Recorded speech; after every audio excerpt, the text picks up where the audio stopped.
Committee will come to order. Without objection, the chair is authorized to declare a recess of the committee at any time. The hearing is entitled, "The Federal Regulators' Response to Recent Bank Failures." And without objection, all members will have five legislative days within which to submit extraneous material to the chair for inclusion for the record. I now recognize myself for 4 minutes to give an opening statement. Today, let's put aside the pre-baked narratives that have dominated the political discourse. People deserve answers. Before we draw conclusions on regulation or changes to law, we need to establish the related facts. In the run-up to its failure, Silicon Valley Bank experienced rapid growth, relying on undiversified and deposit base and investments made risky by a high inflation environment. We know the bank was mismanaged. That much is clear. Now we need insight into the decisions and decision-making process of financial regulators related to the second and third largest U.S. bank failures. We need insight into those key days in March when an idiosyncratic bank became a systemic risk, spawning a large-scale financial intervention that's still ongoing. Vice Chair for Supervision Barr, you've been on the job for less than a year. You came to the job well qualified. However, you made time to start a review of climate risks in banking and a review of capital standards for larger banks, with no mention of changes to bank supervision or liquidity provisions, two matters at issue with this bank failure. In fact, I've never heard you say to Congress that you didn't have the tools to do your job. In fairness, though, neither Dodd-Frank nor that technical corrections law, S-2155, dealt with issues presented in March. A digital bank run, the speed and volume of which had never been seen before. This committee would like to understand your thinking in the key hours of that first week in March, where your decisions had a mighty impact. Was there adequate planning for a large-scale bank run? Did the chief supervisor follow the playbook to ensure the bank did not fail? How did the chief supervisor and examiners miss the hole in the bank's balance sheet? These are related questions. Additionally, the committee has no insight into the decision-making or the actions of the FDIC chair on Friday the 10th through Sunday of that week when that systemic risk exception was announced. Again, did the FDIC chair use all the tools at his disposal to resolve the banks that weekend? Was there a viable private sector solution? There are reports that multiple banks were interested and ran the traps internally to purchase Silicon Valley Bank that weekend. You confirmed as much yesterday, Chairman Gruenberg. But as we all know, Silicon Valley Bank was not purchased until late Sunday, March 26th, at an estimated $20 billion in losses to the Deposit Insurance Fund. Why wasn't a potential buyer accepted sooner? Was there an ideological lens that prevented the FDIC from pursuing a private sector solution that could have staved off the uncertainty of the last 2 weeks? We know on Sunday, March 12th, another bank is shuttered and placed into FDIC receivership, and together this is deemed a systemic risk event. That evening, the Financial Stability Oversight Council meets in executive session. No meeting minutes, no transparency for the public, just an announcement after the fact. That lack of transparency has a negative effect on the public view of the safety of the financial arena. Congress needs visibility into how and why this determination was made by the FDIC, the Fed, the Treasury Secretary, the FSOC chair, and the President. I'll finish with this. We need competent financial supervisors, but Congress can't legislate competence. Today, this committee wants to understand your thinking in those key moments and that decision-making in a moment of stress in our banking system. Thank you for being here and your willingness to give answers to our questions. At least that's the hope. With that, I now recognize the ranking member for 4 minutes. Good morning. I'd like to thank Chairman McHenry for working with me in a bipartisan way on investigating the failures of Silicon Valley Bank and Signature Bank. Today's hearing is the first of what I expect to be several hearings on this important topic. Chair Euenberg, Vice Chair Barr, and Undersecretary Lang, the collapse of SVB and Signature Bank earlier this month marked the second and third largest bank failures in U.S. history. In fact, SVB customers withdrew a staggering $42 billion in less than a day, making it the largest bank run ever and threatening to snowball into a full-blown banking crisis.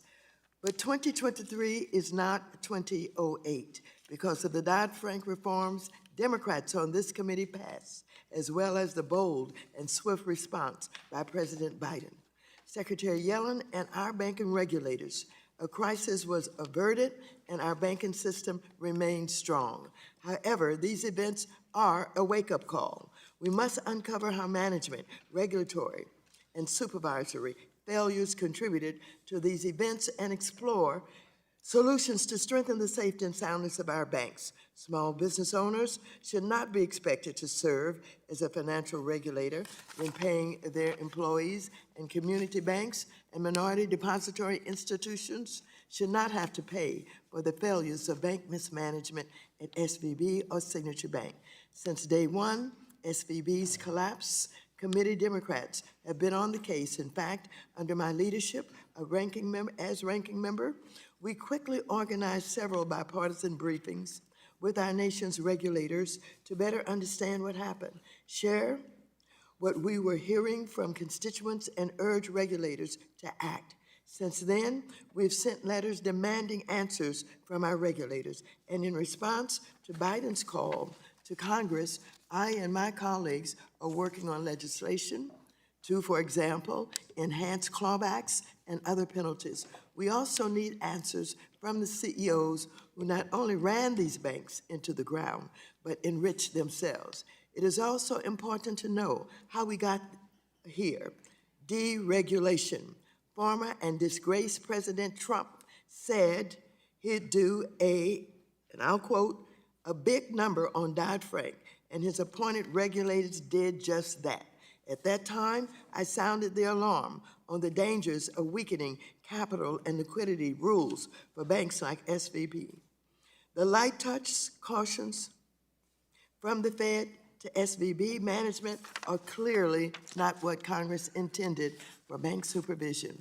I hope Republicans will join Democrats in strengthening compliance with bank rules and transparency over this process. Before I close, I want to address the extreme mega Republican narrative about the bank failures. Let me be very, very clear. Silicon Valley Bank collapsed because of management failures and possible regulatory weaknesses, not because there was one black man on the board. We saw the same racist playbook during the 2008 financial crisis when some Republicans blamed the Community Reinvestment Act and loans made to people of color. Rest assured, Democrats will not stand for this blatant racism. With that, Mr. Chair, I yield back the balance of my time. We'll now recognize the Vice Chair of the full committee, Mr. Hill, for 1 minute. Thank you, Mr. Chairman. Today we're confronted with the results after 10 years of too loose monetary policy and recent wildly excessive spending. Some bank management teams have forgotten their prudential obligations to their depositors and their shareholders. And clearly, many customers forgot their own prudence and their own financial responsibility. But as our committee comes together, the chair, the ranking member, and members are concerned about the supervisory failures by the regulators who are supposed to keep a watchful eye. Some lawmakers have been quick to use this crisis to put politics to push their preferred policy outcomes. But that's premature. We need to first understand what happened, when, and why, both leading up to the bank failures as well as the decisions made by your agencies represented in our panel today in response. Only then can we decide the proper path forward. That's why Republicans are conducting a comprehensive review, starting with oversight letters to the Federal Reserve, the San Francisco Fed, the FDIC, the FSOC, the California and New York State regulators. We expect your full cooperation in this matter, and make no mistake, Today's hearing is just a first step in that process. I thank the chair for the hearing, and I yield back. The chair now recognizes the ranking member of the Subcommittee on Financial Institutions and Monetary Policy, Mr. Foster, for 1 minute. Thank you, Chair McHenry and Ranking Member Waters, for convening at this crucial time, and thank to our esteemed witnesses for being here today. I remain proud of what we did almost 13 years ago with the Dodd-Frank Act. Although COVID presented novel and considerable challenges to our banking system, the system held. And these recent events represent the first real stress event since the 2008 crisis, when banks dealt with run risk and serious liquidity concerns. What we've learned is that we now have to reinforce our banking system against bank runs that can occur at the speed of the internet. This will require stronger emergency liquidity provision to banks under attack, and it has to be available 24 hours a day, 7 days a week. This will then require liquidity providers to have a clear and simple means of knowing that they are loaning to an entity which will ultimately remain solvent. I also believe that we have a lot to learn by the two side-by-side bank failures, Silicon Valley Bank with total assets less than 1% of GDP, and Credit Suisse with total assets greater than 100% of Swiss GDP. And the difference, I believe, is contingent capital. Had we followed Congress's direction to include contingent capital into the stacks of U.S. large banks, we would have been able to resolve the SVB without hitting the Deposit Insurance Fund. And I'll be bringing that up in my questions and yield back. Today we'll hear testimony from the Honorable Michael S. Barr, Vice Chair of Supervision of the Federal Reserve Board of Governors, the Honorable Martin J. Grunberg, Chairman of the Board of Directors of the Federal Deposit Insurance Corporation, and the Honorable Nellie Lang, Undersecretary for Domestic Finance of the U.S. Department of Treasury. We thank each of you for your time, and we're going to be recognized for 5 minutes for an oral presentation of your written testimony. We'll begin with you, Mr. Barr. Chairman McHenry, Ranking Member Waters, and other members of the committee, thank you for the opportunity to testify today on the Federal Reserve's supervisory and regulatory oversight of Silicon Valley Bank. Our banking system is sound and resilient, with strong capital and liquidity. The Federal Reserve, working with the Treasury Department and FDIC, took decisive actions to protect the U.S. economy and to strengthen public confidence in our banking system. These actions demonstrate that we are committed to ensuring that all deposits are safe. We will continue to closely monitor conditions in the banking system and are prepared to use all of our tools for any size institution as necessary. If the gentleman will dispense for a second. Mr. Foster, you'll turn off your mic. Thank you. We'll let you continue. Thank you.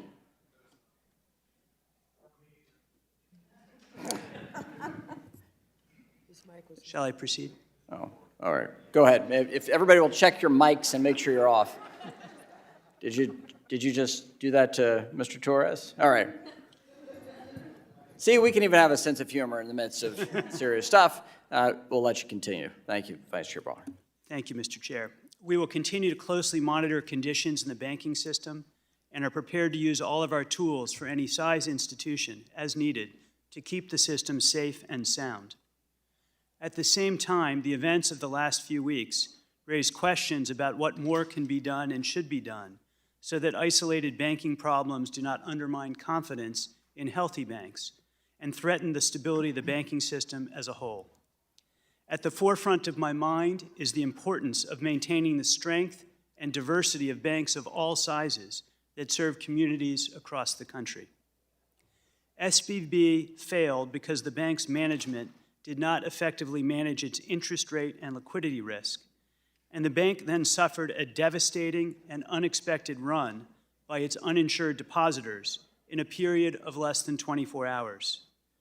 Immediately following SVB's failure, Chair Powell and I agreed that I should oversee a review of the circumstances leading up to SVB's failure.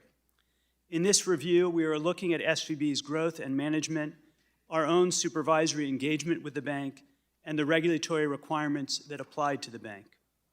The picture that has emerged thus far shows SVB had inadequate risk management and internal controls that struggled to keep pace with the growth of the bank. Supervisors began delivering supervisory warnings near the end of 2021. Our review will consider whether these supervisory warnings were sufficient and whether supervisors had sufficient tools to escalate them. We are also focusing on whether the Federal Reserve's supervision was appropriate for the rapid growth and vulnerabilities of the bank. While the Federal Reserve framework focuses on size thresholds, size is not always a good proxy for risk, particularly when a bank has a non-traditional business model. Turning to regulation, we are evaluating whether application of more stringent standards would have prompted the bank to better manage the risk that led to its failure. We are also assessing whether SVB would have had higher levels of capital and liquidity under higher standards, and whether such higher levels of capital and liquidity could have forestalled the bank's failure or provided further resilience to the bank. We need to move forward with our work to improve the resilience of the banking system, including the Basel III endgame reforms, a long-term debt requirement for large banks, and enhancements to stress testing with multiple scenarios so that it captures a wider range of risk and uncovers channels for contagion, like those we saw in the recent series of events. We must also explore changes to our liquidity rules and other reforms to improve the resiliency of the financial system. In addition, recent events have shown that we must evolve our understanding of banking in light of changing technologies and emerging risks. Part of the Federal Reserve's core mission is to promote the safety and soundness of the banks we supervise, as well as the stability of the financial system, to help ensure that the system supports a healthy economy for U.S. households, businesses, and communities. Deeply interrogating SVB's failure and probing its broader implications is critical to our responsibility for upholding that mission. Thank you, and I look forward to your questions. We'll now recognize Chairman Grunberg. Thank you, Mr. Chairman. Chairman McHenry, Ranking Member Waters, and members of the committee, thank you very much for the opportunity to appear before you today to address the federal regulators' response to the recent bank failures. On March 10th, just over 2 weeks ago, Silicon Valley Bank, or SVB as it's known, with $209 billion in assets at year-end 2022, was closed by the California Department of Financial Protection and Innovation, which then appointed the FDIC as receiver. The failure of SVB, following the March 8th announcement by Silvergate Bank that it would voluntarily liquidate, signaled the possibility of a contagion effect on other banks.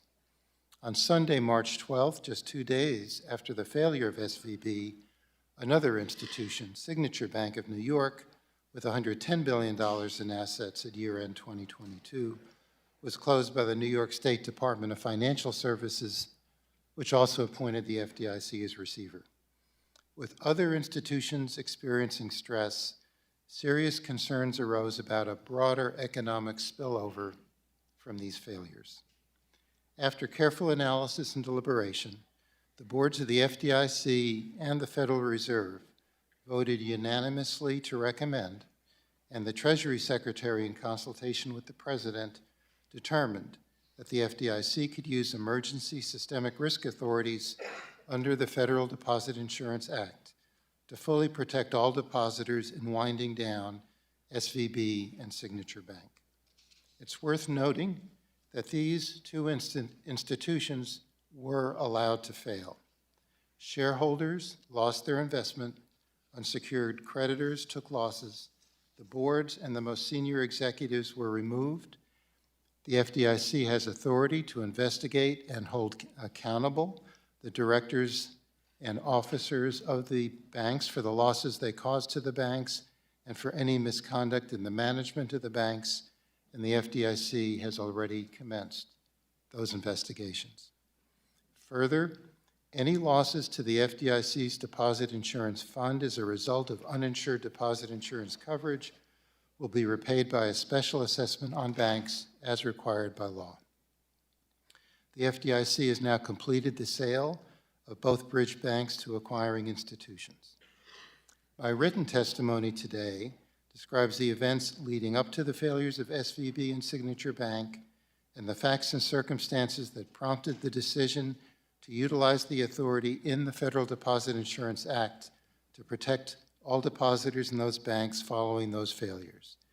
It further describes the management and disposition of the bridge institutions that were established. It also discusses the FDIC's assessment of the current state of the U.S. financial system, which remains sound despite these events. And in addition, it shares some preliminary lessons learned as we look back on the immediate aftermath of this episode. In that regard, the FDIC will undertake a comprehensive review of the deposit insurance system and will release a report by May 1 that will include policy options for consideration related to deposit insurance coverage levels, excess deposit insurance, and the implications for risk-based pricing and deposit insurance fund adequacy.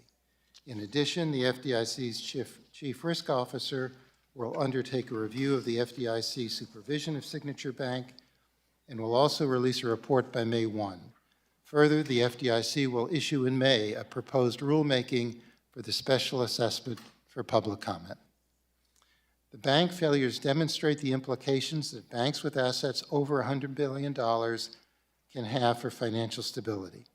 The prudential regulation of these institutions merits serious attention, particularly for capital liquidity and interest rate risk, and also the consideration of a long-term debt requirement to facilitate orderly resolution. Recent efforts to stabilize the banking system and stem potential contagion from these failures have ensured that depositors will continue to have access to their savings, that small businesses and other employers can continue to make payrolls, and that other banks, small, medium, and large, can continue to extend credit to borrowers and serve as a source of support. The FDIC continues to monitor developments and is prepared to use all of its authorities as needed. The FDIC is committed to working cooperatively with our counterparts at the other federal regulators, as well as with policymakers in the Congress, to better understand what brought these institutions to failure and what measures can be taken to prevent similar failures in the future. Mr. Chairman, that concludes my statement. I'd be glad to respond to questions. Thank you. Undersecretary Lang.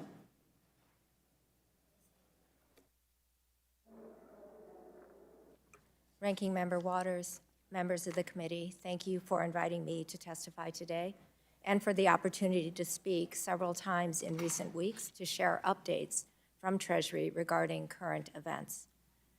The American economy relies on a healthy— If you'd pull your mic closer and, or direct it towards you, thank you. The American economy relies on a healthy and diverse banking system, one that includes large, small, and mid-sized banks, and provides for the financial needs of families, businesses, and local communities. Nearly 3 weeks ago, problems emerged at 2 banks with the potential for immediate and significant impacts on the broader banking system and the economy. The situation demanded a swift response. In the days that followed, the federal government took decisive actions to strengthen public confidence in the U.S. banking system and to protect the American economy.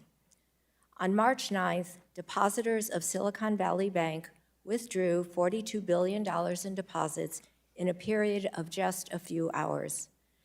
After concluding that significant deposit withdrawals would continue the next day, the California state regulator closed SVB and appointed the FDIC as receiver.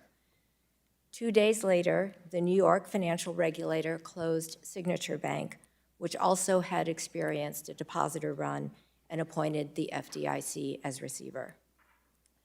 Treasury worked to assess the effects of these failures on the broader banking system, consulting regularly with the Federal Reserve and FDIC. On Sunday evening, recognizing the urgency of reducing uncertainty for Monday morning, Treasury, the Federal Reserve, and the FDIC announced a number of actions to stem uninsured depositor runs and to prevent significant disruptions to households and businesses. First, the boards of the FDIC and the Federal Reserve recommended unanimously, and Secretary Yellen approved after consulting with the President, 2 actions that would enable the FDIC to complete its resolution of the 2 banks in a manner that fully protects all of their depositors. These actions ensured that businesses could continue to make payroll and that families could access their funds. Depositors were protected by the Deposit Insurance Fund. Equity holders and bondholders of the banks were not covered.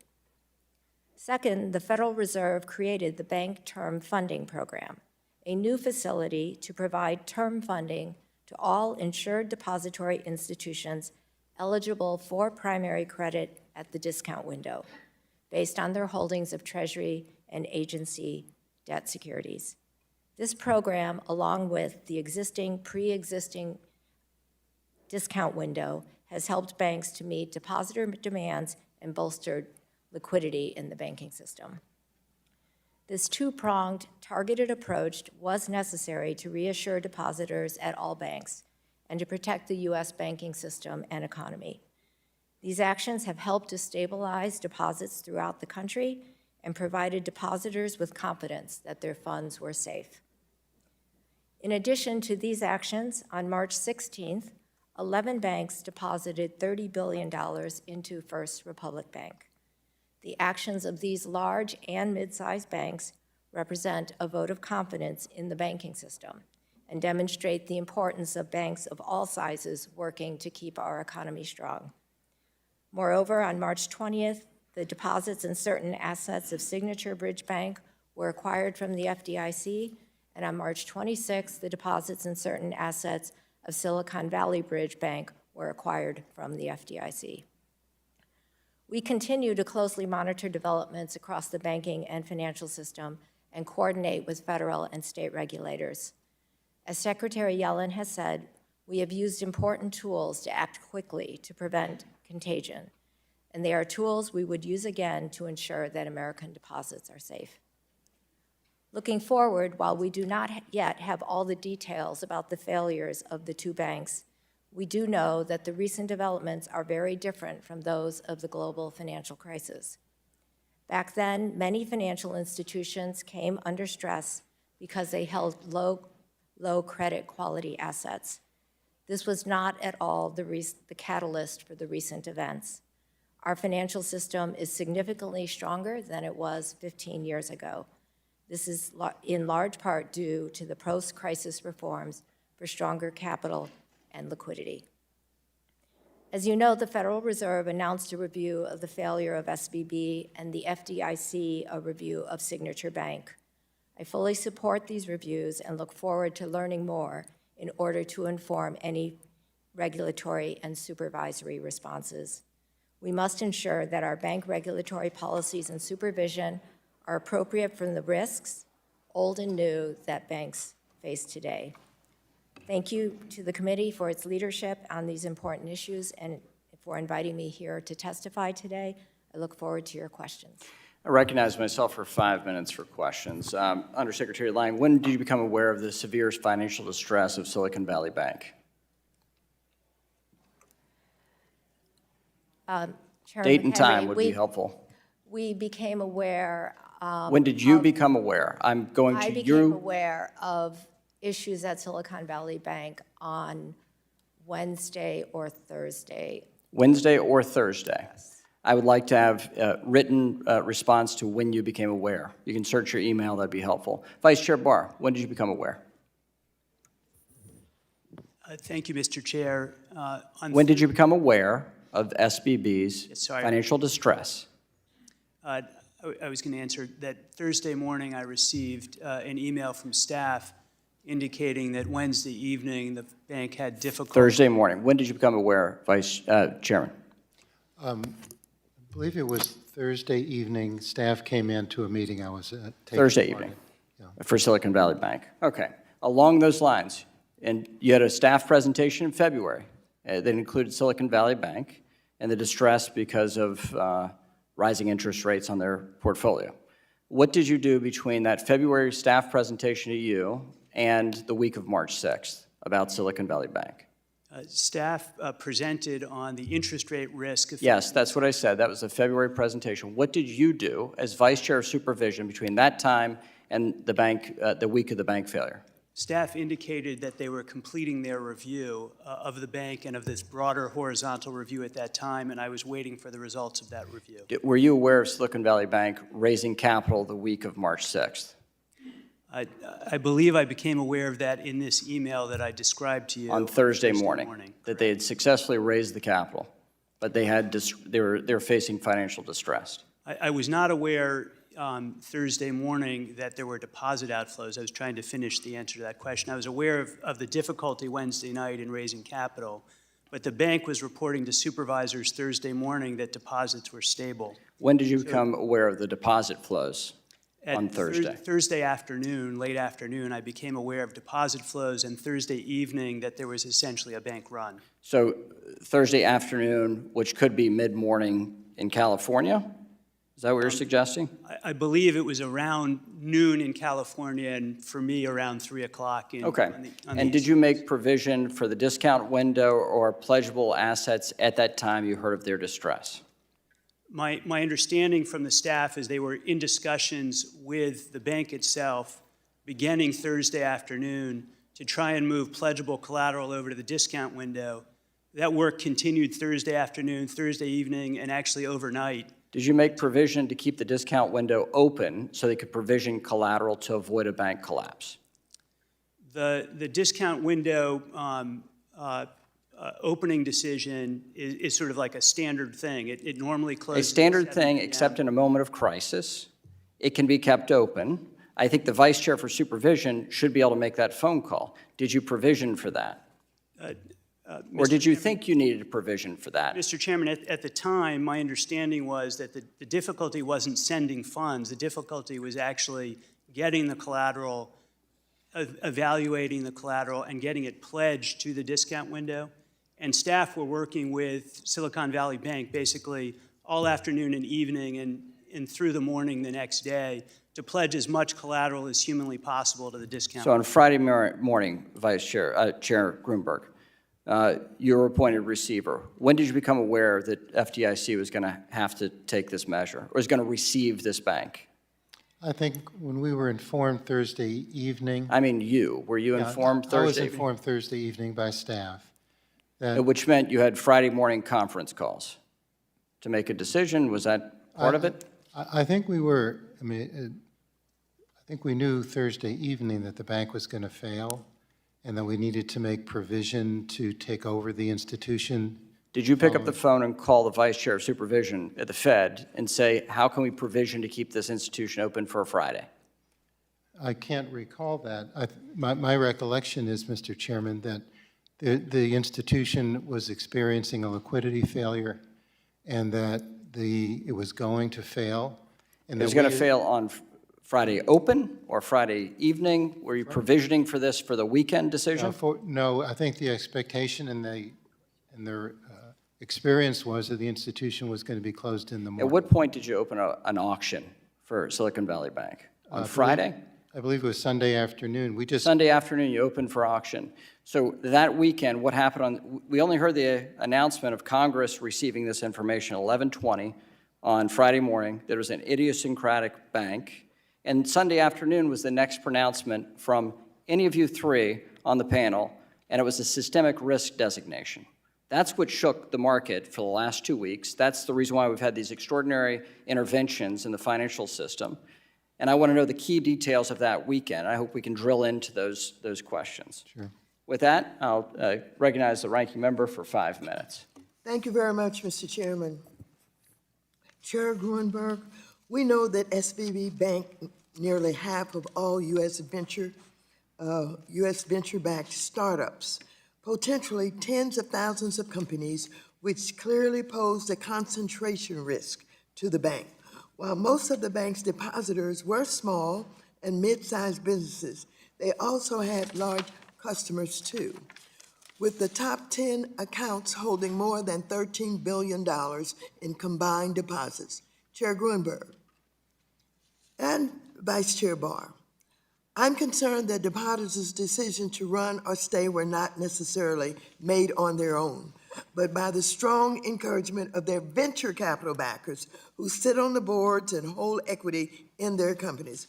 Were a handful of large venture capital depositors able to influence the withdrawal of $42 billion all at once through their control over their portfolio companies?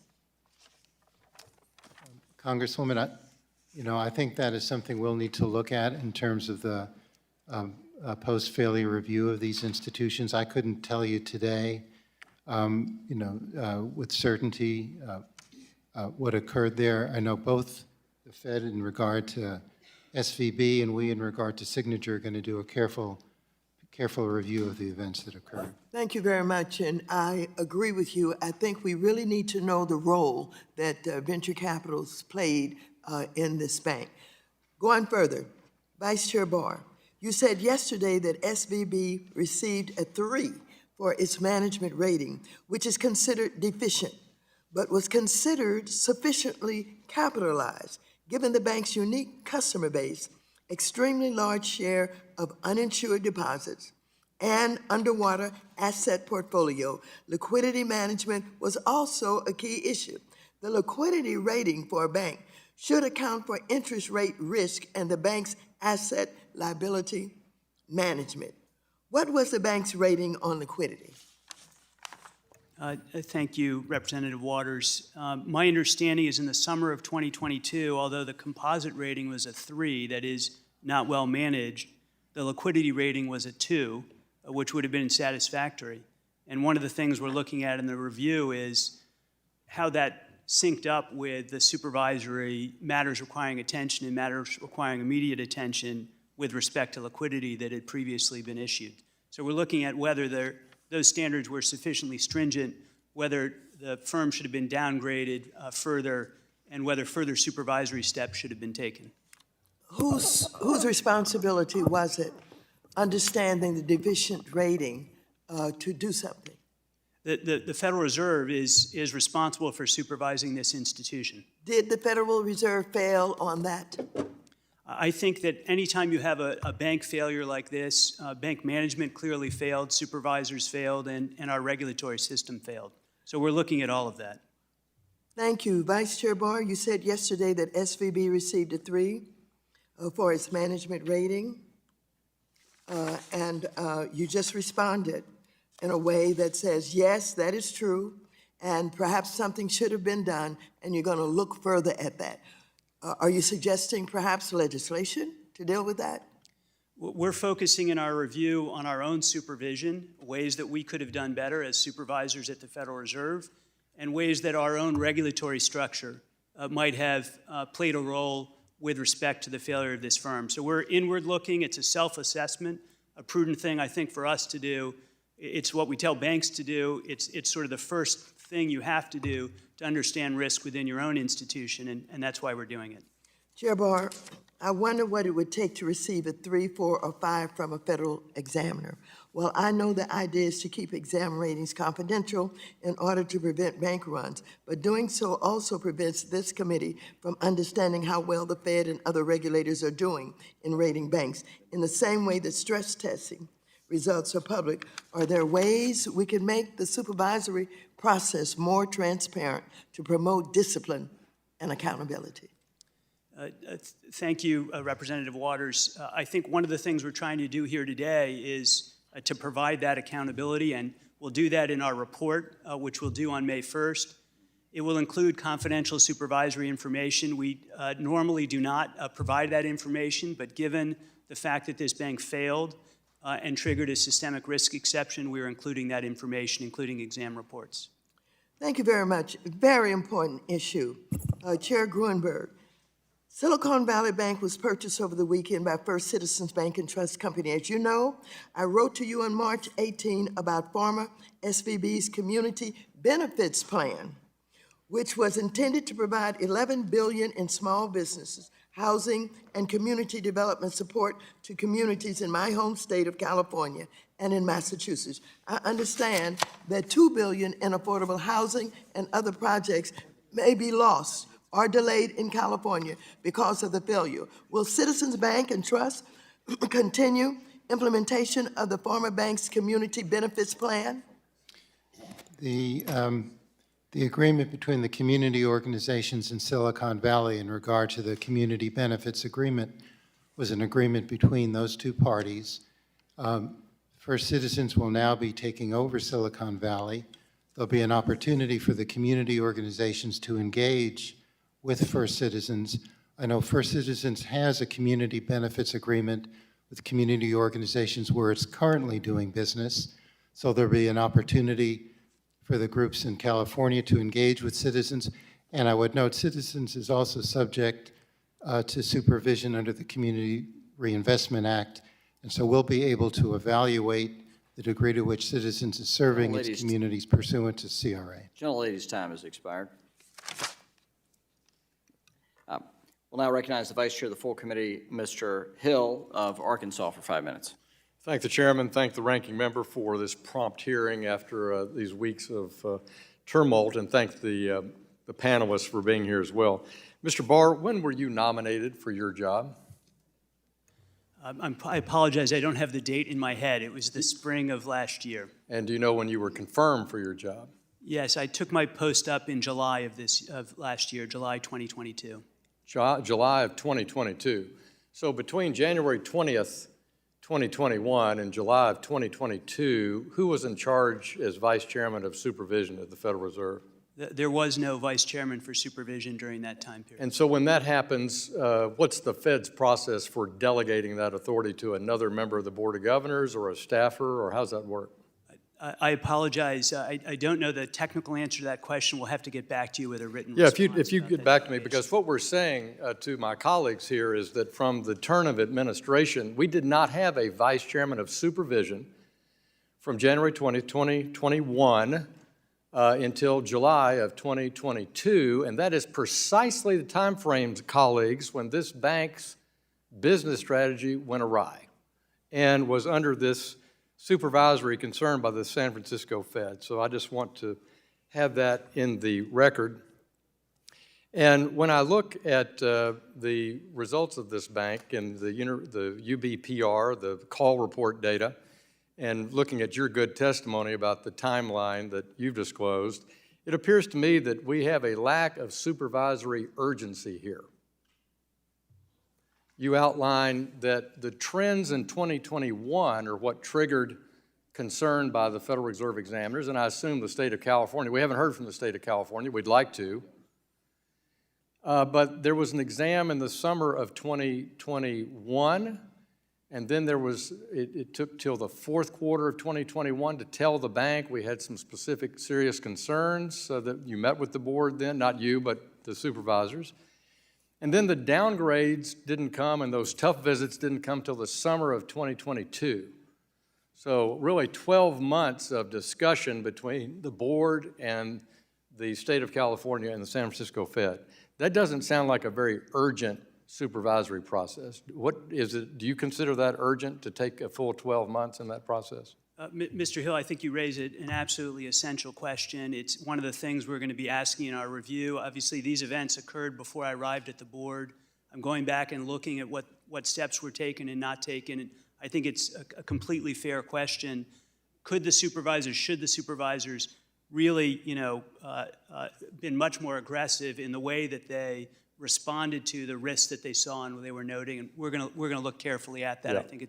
I just was shocked with the business plan, way out of line with peer. You have matters requiring attention, which is a very low level, the lowest level editorial comment by a bank regulator. There was no proposal for a board resolution that I saw in your notes. So I look forward to the results of your comments. On this issue of Dodd-Frank versus S-2155, my reading of bank law, just those things are just almost not important compared to 12 U.S.C. 1818 on cease and desist, where the FDIC, the primary bank regulator, the state can do whatever they want to a bank that's not operating in a safe and sound manner. Isn't that right, Mr. Barr?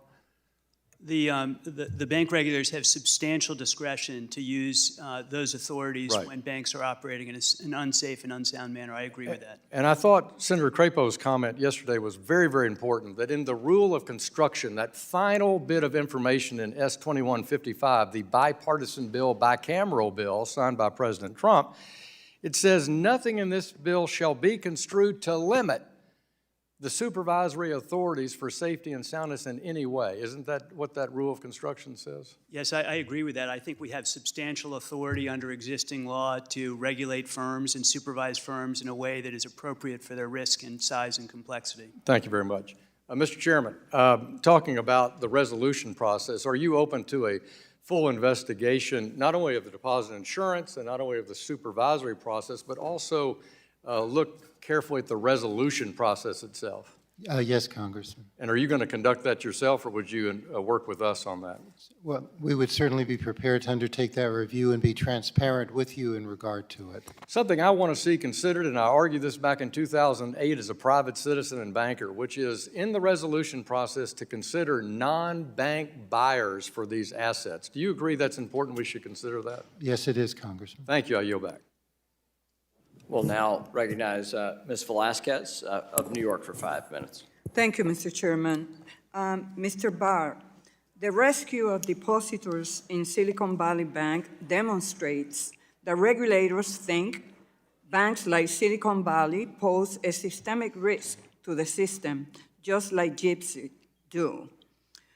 Mr. Barr, don't you think Category 3 and 4 banks should face the same rules as the mega banks?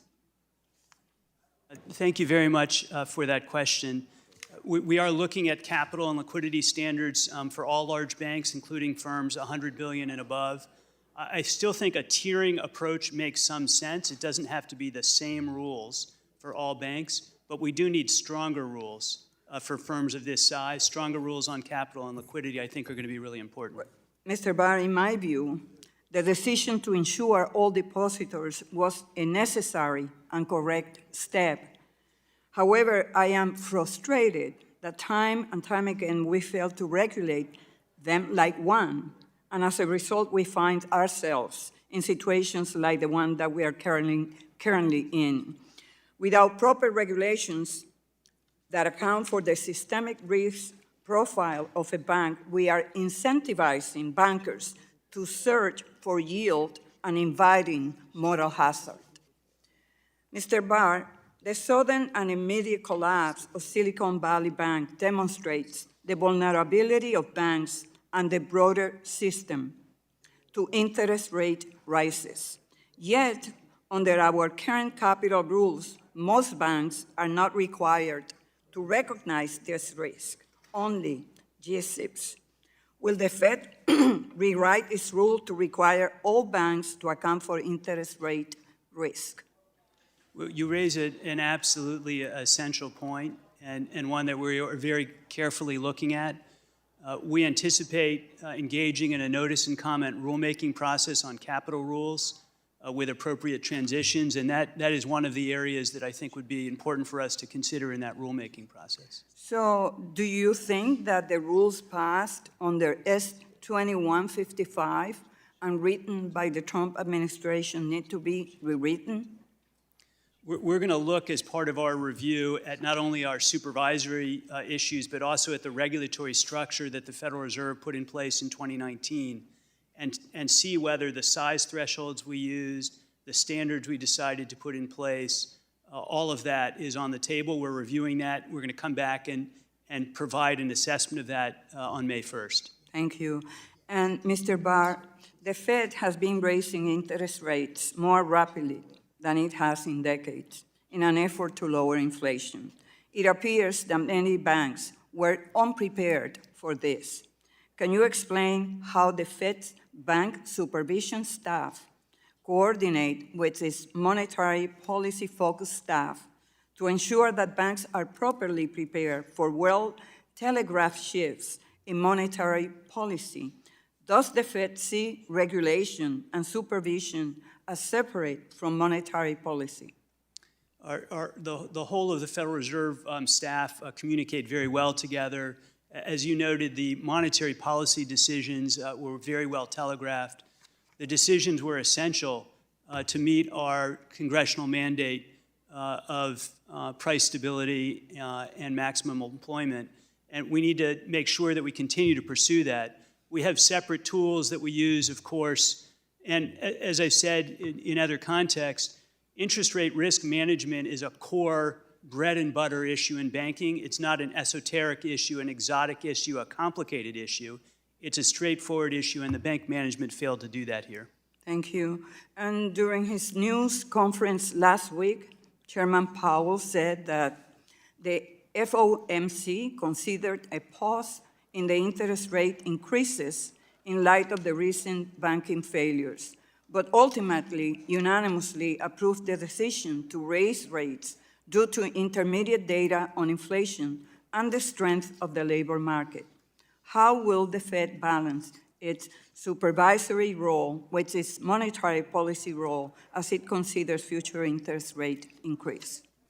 We have really all the tools that we need on the macroprudential and microprudential side to assess financial stability and bank safety issues. And as I said, the banking system overall is sound and resilient. Deposits are safe. On the monetary policy side, we're going to be looking at incoming data. We're going to be looking at changing financial conditions, and we'll really make a judgment on a meeting-by-meeting basis about that decision. Thank you. Mr. Chairman, I yield back. We'll now recognize Mr. Sessions for 5 minutes. Mr. Chairman, thank you very much, and thank you to the witnesses for being here today. I think you see that this committee will work together, has questions, and would wish to hold you accountable, but I must confess to you, after hearing the questions that have taken place, I've heard none of you three accept real responsibility for your role in this endeavor. I've heard that you were aware of it the week of. I've heard that notice was given of oversight back in 21, that a frailty was noticed. I've heard us say that we used all of our tools. I've heard you say things like the FDIC will use all of its authorities. But I've not heard any of you three talk about a systematic failure to let the bosses know what's happening. I've heard you use, well, this got staffed, and that got staffed, and staff did this. I think this is a wake-up call to all three of you.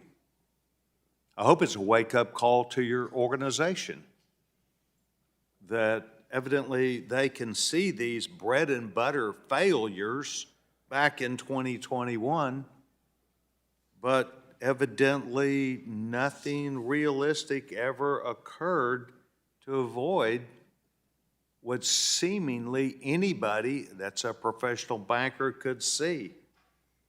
I've seen excessive regulatory oversight by this administration across the board. I've seen a lot of what I would call inattention by decision makers. So I would specifically tell you that we will drill down on and need to know more about the recommendation for systematic exception that was invoked. In other words, that was invoked by presumptively the people at this table, and yet it took all this time to filter up before you were even aware. Failure was occurring, and then you were given notice. So I would hope, myself, that there would be some inward thinking about your actual roles. Instead of staffing everything and waiting for it to bubble up to you, that there should be hooks in place. I spent 16 years in the private sector, ran a large organization, over 700 employees. I had more than a fiduciary responsibility, I had a managerial responsibility to report up the things that we saw to a very large organization. And I believe, by and large, those people welcomed my feedback and set ourselves up for that. So take the remaining minute and 50 seconds and give me some inward thinking, because I heard no one say, we were part of the problem, we need to look at us being part of the problem, and we need to be a part of the solution, because, as was noted, this will be paid by all banks across the country of the FDIC. Please. Mr. Barr? Thank you very much, Mr. Sessions. I agree with you. I think we need to take a good, hard look inside at the Federal Reserve, at our supervision, at our regulation. I think we need to be humble about that, and I think we are going to be unflinching in our review about that. Does that include your role? Absolutely. Absolutely. And I'm here today to be accountable to you for that purpose. Well, accountable is one thing, but coming back and actually admitting that you were part of the systematic failure is an entirely different process. People say, well, we'll hold accountability, but actually it's banks that are across the country that play by these rules and offer this money are the backstop. And while I don't want to argue against that, I do want to say I believe there's lots of room to say someone should have caught this as early as and done something back in early 22. Chairman? Congressman, I really don't mean to shirk responsibility here. I think we share responsibility. I think bank management had responsibility. I think we as the regulators of the institution had responsibility. I think we're going to conduct reviews to get the facts as to what occurred and a measure of internal as well as external accountability. My own sense here in terms of the supervision of these institutions from my perspective is that both agencies, and I would include ourselves, were aware that there were issues at these institutions and trying to address them through the supervisory process. It's also my judgment, I think, and we're going to conduct a review to get all the facts here, if I may say. The gentleman can answer the rest for the record. With that, we'll now recognize Mr. Sherman of California for 5 minutes. Due to Dodd-Frank, our banking system is strong. Our regulators avoided a crisis by quick action this month. But the solution was not free. Some $22 billion of special assessments will be imposed on banks. That will lead to lower rates on certificates of deposit, perhaps 0.25%, perhaps 0.1%. And our entire economy has been hurt. It's been rattled by what happened this month. Our bank regulatory system has some real flaws. It's an undemocratic system in which FASB writes the accounting rules and doesn't even claim to be part of a democratic government. The Federal Reserve Board's regional banks, it's not one person, one vote, it's one bank, one vote.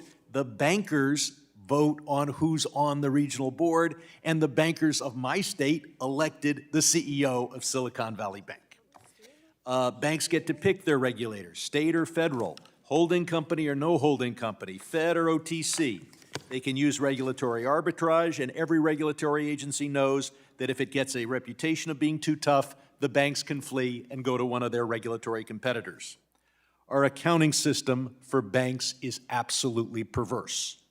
If you make a Main Street loan, you're penalized under the CECL system, and you will always list that loan on your balance sheet as being worth less than you paid for the note. If you instead go to Wall Street and buy long-term bonds, you are rewarded.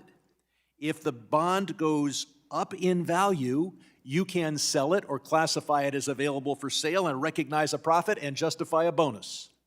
If the bond goes down in value, you can hide it by listing it as held for maturity and list it at the original purchase price on your balance sheet, even though you know it's worth 20 or 30% less. The crypto billionaires fanned the flames because they understood that if they can besmirch our banking and dollar system, crypto goes up, and they've made tens of billions of dollars. Silicon Valley Bank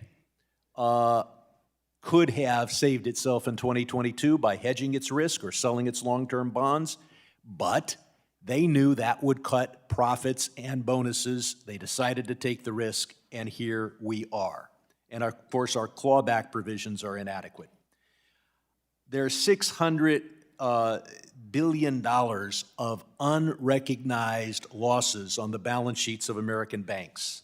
That needs to be juxtaposed with the $2.2 trillion of capital American banks have. So we're overstating the capital of our banking system by perhaps a quarter. Mr. Barr, particularly watched your Senate testimony in which you basically said it was bank mismanagement for them to ignore the good advice your people gave them. It is also misregulation to let banks ignore that advice. You are not running a consulting operation. You are running a regulatory operation who can force banks to follow that advice. And interest rates go up, interest rates go down. Certainly the Fed in auditing banks ought to know that, especially when this is not a 100-year event. Interest rates go up, interest rates go down. I mean, 2023 has its peculiarities, but it's particularly ironic. It's the Fed that's raising the interest rates, and then the Fed that's not examining banks to see if they can survive if interest rates go up. The concern we all have is, are there other banks that could go under because they invested in long-term bonds that aren't worth as much as they paid for them? So I'll ask Mr. Gunberg and perhaps Mr. Barr, are there any banks out there, and roughly how many, that have capital of under 5% if you subtract from their stated capital their unhedged, unrealized losses on long-term debt? Congressman, that's a fair question and a factual question. If I may, let us get back to you on that. We'll get the numbers and share them with you very quickly. And please don't give me the names. Mr. Barr, do you have any other answer? No, sir. Mr. Gunberg, I know that you're going to be giving us a report about possibly expanding FDIC insurance this spring. I look forward to it, and I hope that you would consider $3 million of coverage, but only of non-interest-bearing accounts. Because when a bank is used as a utility for a checking account, we need that coverage. If people are making investments, we ought to be a little bit more careful, and I'll yield back. We'll now go to the Subcommittee Chair on National Security, Mr. Lukemeyer, for 5 minutes. Thank you, Mr. Chairman. Vice Chair Barr, for more than a year now, Financial News has focused on Fed raising rates. There isn't a person in the financial services sector of the country that hasn't heard about it on a seemingly everyday basis since the beginning of 2022. Well, it has been the fastest rate increase in our country's history, which I believe is probably too fast. Chairman Powell has made his intentions very clear. No banks should have been caught off guard by rate increases. In fact, the Federal Reserve is in the same position themselves. Mr. Powell was here a couple weeks ago and acknowledged that his bond holdings have got them, and the interest rate situation that they have is actually losing money as a result of this himself. So it's even more surprising that a $100 billion bank's not considering the effect of rate increases is, in fact, according to your testimony, the Fed staff hasn't presented to the Board of Governors with its impacts on rising rates until mid-2023, February of 2023, just last month. So are you telling me that every time the Fed raises rates or drops rates, there is no economic analysis done on the impact on our economy?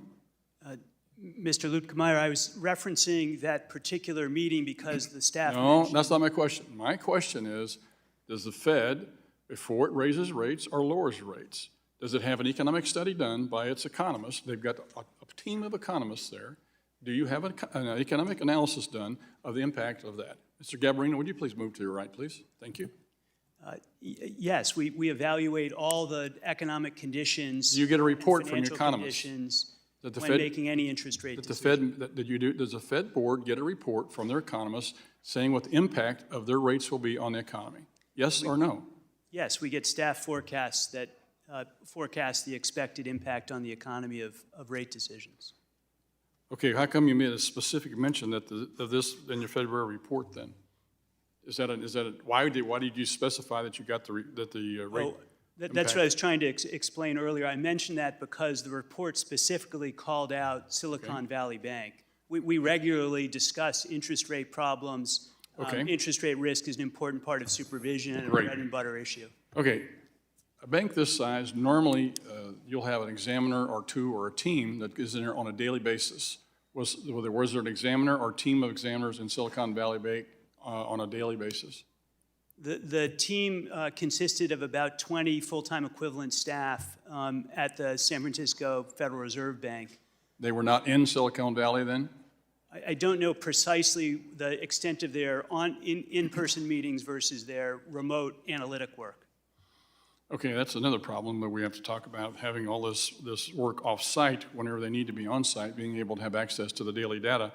But As a result of this, and I'll follow up on some of the questions that have been asked before, but ask them in a little bit different way. You knew that we had an interest rate risk problem and a liquidity problem. You acknowledged it all the way through from 2021. It's been established this morning. You have examiners in the bank are watching it on a daily basis. And you know that you've had some reports that say we need to take some action. Why was no action requested or not forced on the bank? There was action requested of the bank in the matters requiring attention and matters requiring immediate attention. Why were they not enforced? I think that's a question for our review. We don't know. I don't yet know the answer. Could the staff have escalated more? Should they more? What were the interactions with the bank? That's all part of the supervisory record that will be in the May 1st report. Well, that begs the question then, Mr. Barr. If you think you need more rules and you're not even enforcing existing ones, why do you need more rules? I don't think we need to look at more rules until we figure out which rules were not being enforced, what messages were not being delivered to the bank to be able to do your job. At that point, then we can take a look and see what we need to do something else. But for you to make the statement, we need more rules and regulations, how about enforcing the existing ones first? We're going to be looking, as I said, at our own supervision under the existing framework, ways in which existing rules very might... quickly, I've got one more quick question for you here. This situation points out a very unique situation because of the new social media, the world of instantaneously being able to do some things. I have grave concerns because within a less than a 2-day period, $42 billion rolled off the books here, basically as a result of a Twitter little informational thing. It begs the question down the road here, Mr. Barr, it opens up the possibility whenever you have a bunch of significantly distressed banks that there could be a short sale on some of these things that could be out there. We need to be talking about that. Are you thinking about that at all yet? Yes, I think you're raising absolutely important and critical questions about the role of social media, the role of networks, depositors with each other, and the potential. You're working on a real-time payment system that's going to be ripe for a problem like this with Twitter if we don't fix it Gentleman's beforehand. time's expired. You can Thank you, Mr. answer for the Chairman. record. We'll now go to Mr. Scott of Georgia for 5 minutes. Thank you very much. Vice Chair, we know that this was basically the fault of the management. But what we want to know is where did the Fed go wrong? Where did the Fed go wrong? And specifically, did the Fed miss red flags or ignore warning signs that were brought to you by your staff months or even years before the collapse? Thank you very much for the question. We do have in the supervisory record staff reaching out to the bank, highlighting these problems. As you noted, in the first instance, it's bank management's responsibility to fix those problems. They didn't do so. Well, Vice Chair, is it true that the San Francisco Fed, which supervised Silicon Valley Bank, sent multiple warnings to the bank's management about the risk it was taking, including its substantial holdings of treasuries and other bonds that were steadily losing money as interest rates rose? Yes, the supervisors pointed out to the banks that they were exposed to interest rate risk and liquidity risk, and that they didn't have the risk management in place to address those. And the bank failed to fix those problems. And how often did Fed staff share with the Board of Governors that rising interest rates were threatening the finances of some banks, and in particularly the risk-taking at Silicon Valley banks? My understanding is that the particular issue with Silicon Valley Bank did not rise to the level of the board until mid-February of this year. And the other question is The this. Board of Governors, I should say. Why do you think that the full extent of the bank's vulnerability did not become apparent until it was too late, especially when the FDIC data was showing that SVB was doubling in size in 20 and 21, doubling in size within 12 months. Was that not a red flag? No, I think you raised, I apologize, I didn't mean to cut you off there at No. the end. I think that one of the things we're looking at is that the way the Federal Reserve's regulations set up the structure for approach to supervision treated firms in the 50 to 100 billion range with lower levels of requirements, and had a phase-in period for firms that got above the 100 billion line. That meant that their transition into those higher standards took a long time. So by the time the group was actually looked at in an intense way by the group in the large and foreign banking organizations team, a lot of that growth and a lot of that activity had happened. And so in a sense, it was very late in the process. And that's one of the things we're looking at in our review. Good. And I want you to know that I appreciate your recent announcement that a formal review into whether the Fed failed. It's good to admit failure. That is the first step for correcting the problem. And whether the Fed failed to properly oversee Silicon Valley Bank will take place, and more importantly, that it will be shared with us in the public. Is that true? Yes, that's absolutely right. We thought that it's really important as a first principle of risk management for us to do our own self-assessment. We have a team of people working on that self-assessment who are not involved in the supervision of Silicon Valley Bank. We're going to make all of those findings and recommendations public on May 1st. And let me also say we welcome other outside reviews, as this body is doing today, and others will as well. Thank you very much, Vice Chair. The gentleman from Michigan, Mr. Huizinga, the chair of the Oversight Subcommittee, is recognized. Thank you, Mr. Chairman. I'm going to quickly move ahead here. A loss in confidence in the banking system is a loss of confidence in regulators in many of our minds. And regulators seem to have had the tools at their disposal to prevent these failures from happening, but they seem to have missed that.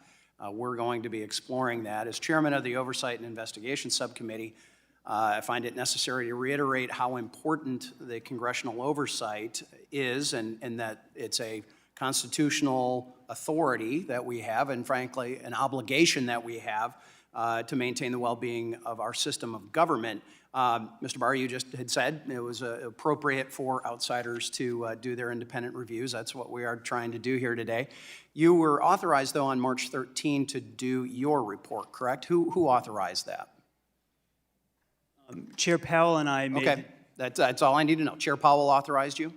Chair Powell and I jointly made the decision Okay. for me to proceed Great. with this. Is it your understanding as well that under Dodd-Frank, anytime 13.3 is invoked and utilized, that the GAO is also supposed to do a report? I'm not familiar with that precise provision, but it makes sense to me that GAO should do a review. Okay. And do you know when GAO is going to be starting their report? I respect the investigation? independence of the GAO Okay, and would suggest great. that Page 2 of your testimony, you said that the May report will include confidential supervisory information. Will you be providing that CSI to the GAO? yes, consistent with Okay. normal practice. Right? Well, we might have to unpack that a little bit. Will you also commit to me and this committee and to the chairman that you will provide this committee with all those same related confidential supervisory information needed to appropriately assess on our end what happened? Yeah, the same information in the May 1st report will be available. No, not in the report. You're giving if you're giving that supervisory information for the GAO to do their review, not before you review it yourself and decide what is appropriate and not appropriate. I thought you just said that you would be providing GAO with all of that data and information that you will be using to make your report. Is that correct? We will make the information that we are using for the report available to you and to the GAO and. Okay, so we have and to your the public. commitment that you are going to be providing us with all of that raw, confidential, supervisory information so that we can do our job. The same information that we'd use for the GAO and for the public report. I'm not looking for the report, though. I want to make sure we've got the information. I'm trying to make sure that our semantics trying to aren't be getting careful played. we follow our- I will follow our rules. accept the answer that you are going to give us the exact same information in a timely fashion that you are using for your report. Fair? Yes. Okay, all right. Mr. Grunberg, I want to touch on the Treasury's commitment, the FDIC, to look at what was going on there.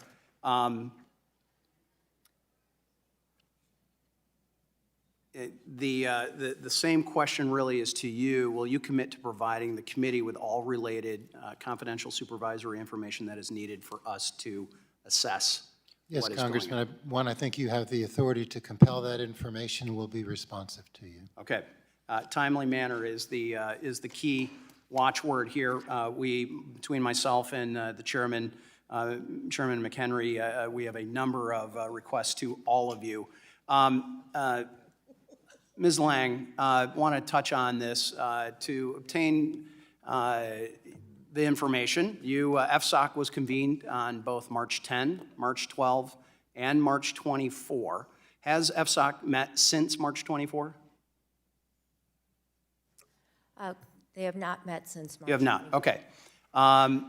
So it was reported that Secretary Yellen convened these officials via video conference, is that correct? Yes, I believe there And you were were part of two that? FSOC meetings. Okay, and you were part of that? I was part of the second one. I was not part of the first one. You were not part of the 10th, I okay. was not. That was the evening, I believe, we announced. I was not part of the March All right. 12th meeting. Were minutes taken at those meetings? By normal process, minutes would have been taken. And will we have access to those minutes? Yes, they are released according to. Before they're released, because we only have minutes from December 22. There is nothing that has been released publicly since December 22. That is correct. I believe the process is minutes are released following the next formally scheduled FSOC meeting. Only the But formally we can- scheduled. We can come back to you on that, when they will be released. So we have to wait till the next formally scheduled time to get those minutes. I understand Gentleman's time that's has the expired. process, but we We'll be can come following back up to in you. writing. Thank you. Yes. We expect a written response for that, Undersecretary. We'll now recognize Mr. Lynch of Massachusetts for 5 minutes. Thank you, Mr. Chairman, and thank you, Ranking Member, for holding this hearing. I want to follow up on Ms. Waters' line of questioning. Prior to its collapse, Silicon Valley Bank was a major lender and investor in low and moderate income housing in Massachusetts, in my district, in large part because it acquired the Boston Private Bank and Trust Company back in 2021. So that includes not only deposits, but construction financing, permanent financing, mortgage lending for low and moderate income home buyers, equity investments, and direct purchase of tax-exempt bonds for affordable housing development. So right now, I've got 18 affordable housing developments in my district and on the outskirts of my district, currently in construction in Massachusetts, and they depend on the fulfillment of outstanding debt and equity commitments that were made by Silicon Valley Bank. So these developments, and this is the back of the envelope, I'm sure there are more, but I have 754 homes, including 702 affordable homes for residents with low incomes, and 118 homes for residents with extremely low incomes, as well as workforce housing. So while the vast majority, here's the thing, while the vast majority of high net worth investors and depositors at Silicon Valley Bank have been held harmless, they've been rescued. The First Citizen Assumption Agreement is completely silent on the status of these low-income victims. and that is a problem. That flies in the face of your mission and mine. And so, Mr. Gruenberg, now, and I appreciate all three of you and the work. You worked quickly once you saw the problem. And I find great fault with the reckless management on the part of Silicon Valley Bank in that they concentrated so much risk and there was an absence of meaningful risk management. But we have a problem. And while the bank crisis might be over, it's not over in my district with all these families, all these low-income families that are struggling. You know, I got cities like Brockton, Massachusetts. We got a great mayor there doing a wonderful job, and they're all going in the right direction, and as well as Boston and Quincy and others. But we need help. We need to resolve this. So, Mr. Gruenberg, I need a commitment from you, sir, that you need to come to Brockton. You need to come to Brockton in my district, and we need to work this through so that we provide the kind of protection for low-income families, a lot of them families of color, many first, they're first-generation immigrants, and, they need help. And I think you and I need to be there, and I'll get my mayors together and these 18 affordable housing development managers, and we'll try to get this done. But can I get your commitment? Any thoughts on that? Yeah, Congressman, I'd be glad to do that and follow up with you as First Citizens takes over, is in a position to continue to serve the customers of the former institution and work with you in regard to the community issues you just described. That's great. I'm very happy to hear that. There's something new and different, though, in this collapse. There was a concentration of risk on the part of Silicon Valley Bank. They catered to early-stage startups which have a high rate of failure in the first place. They're very skittish, so those aren't core deposits that are going to stay through any period of unsettled economy. And then on top of that, you have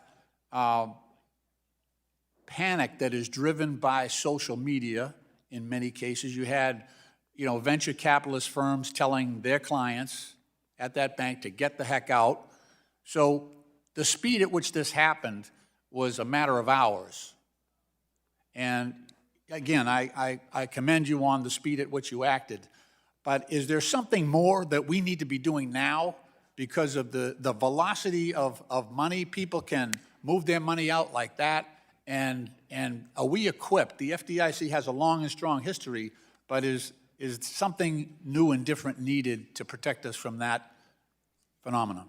Congressman, I think that's an important question to ask. I think we are dealing with a different environment, and the point you raise in terms of how quickly money can move, what the technology enables now that exceeds what's occurred in the past is a new risk factor that we have to think about. I would ask the panel to all respond to the gentleman in written form about that very, very important subject. We'll now recognize Ms. Wagner of Missouri for 5 minutes. Hi, thank you, Mr. Chairman. And Vice Chair Brower, we're going to go very quickly here, so I would like some succinct, brief answers if we could. Vice Chair Brower, referring specifically to Federal Reserve supervisors, do you know how many citations, specifically the matters requiring attention, MRAs, and matters requiring immediate attention, MRIAs, that were issued to Silicon Valley Bank regarding its management of liquidity risk? Microphone. Microphone and a number. Do you know how many? In November 2021, there were 6 MRAs and MRIs on liquidity. In the in the fall of 2022, there was an additional MRA on interest rate risk modeling. I think I misidentified inadvertently yesterday as an MRIA, but as an MRA. That's fine. I don't need you to go through all of them. We've got 6, maybe 7 of these citations that were given. Yesterday, you were asked about an MRIA that was issued in the fall of 2022. You stated that the MRIA was issued, quote, based on the inaccuracies of their interest rate risk modeling. Essentially, the risk model was not aligned with reality. This is your quote. Yes. Did the supervisors provide the bank a timeline to remediate this misalignment? Since changing an interest rate risk assessment model seems to be something that could be done very quickly. Yes, my understanding that there were time limits associated with each of these MRAs and MRAs, but I don't have the information. Really? precisely Okay, well, the time. clearly those alerts were ignored at the bank. Why didn't the Fed consider escalating any of these issues into a cease and desist order or other formal enforcement action against the bank to require senior management and the board of directors to remediate these serious deficiencies? I think you raise a fair point, and we will be looking into that. I certainly hope so. Vice Chair Barr, in your testimony you stated, quote, "The failure of SVB illustrates the need to move forward with our work to improve the resilience of the banking system. For example, it is critical that we propose and implement the Basel III endgame reforms, which will better reflect trading and operational risks in our measure of banks' capital requirement needs." Sir, I strongly disagree. These reforms will result in additional costs on consumers, on businesses, and investors. I'm gonna go real quickly here. Was trading risk the reason SVB had almost 94% of its deposits uninsured? No. Was trading risk the reason SVB did not have a risk officer for nearly 9 months last year? I do not believe that that was the focus of why there was not a credit So, risk officer. no, trading risk was not the reason. Was trading risk the reason SVB had 51% of its deposits in the tech industry? Yes or no? Not to my knowledge. You know, I fail to see how SVB illustrates a need to implement Basel endgame reforms, particularly as it relates to trading risks. Can you show how trading risk directly resulted in SVB failure? Or, sir, are you just looking for any reason, correlated or not, to justify increasing capital requirements for our banks? I think it's really quite important that we strengthen capital and liquidity requirements in the system. It's something I've been working on since arriving at the board in July. And I think that the work that we're going to do, that we will propose through notice and comment rulemaking, will make the financial system safer and sounder. That reduced risks that firms such as SVB in the future You stated might cause that yesterday that our banks are well capitalized, did you not? Yes, I have been consisting in saying that both that the system is strong, but that also we need to think about stronger capital rules, and I think that's appropriate given the Well, risks. we're going to have a hearty give and take on this. You know, I want to say this in closing. Despite U.S. regulators having clear knowledge of insufficient risk management, it seems that the examiners and your supervisors were asleep at the wheel, while signs that Silicon Valley Bank was heading towards a collapse were staring them right in the face for many, many months. Vice Chair Barr, I look forward to the release of your review of the supervision and regulations of Silicon Valley Bank so we can dig in some more on May 1st, and I hope that it provides more clarity to the events leading up to these bank failures. I thank you, and I yield back the balance of my time, Mr. Chairman. We'll now recognize Mr. Green of Texas for 5 minutes. Thank you, Mr. Chairman. I thank the ranking member, the witnesses for appearing. Witnesses, you have all made the case for mismanagement at Silicon Valley. If you disagree with this statement, please extend a hand into the air. Let the record reflect that all witnesses agree that mismanagement was occurring. I have before me a news article from what is perceived to be by many a reliable source, CNBC. The style of the article is, that would be the title, the style is Silicon Valley Bank employees receive bonuses hours before government takeover.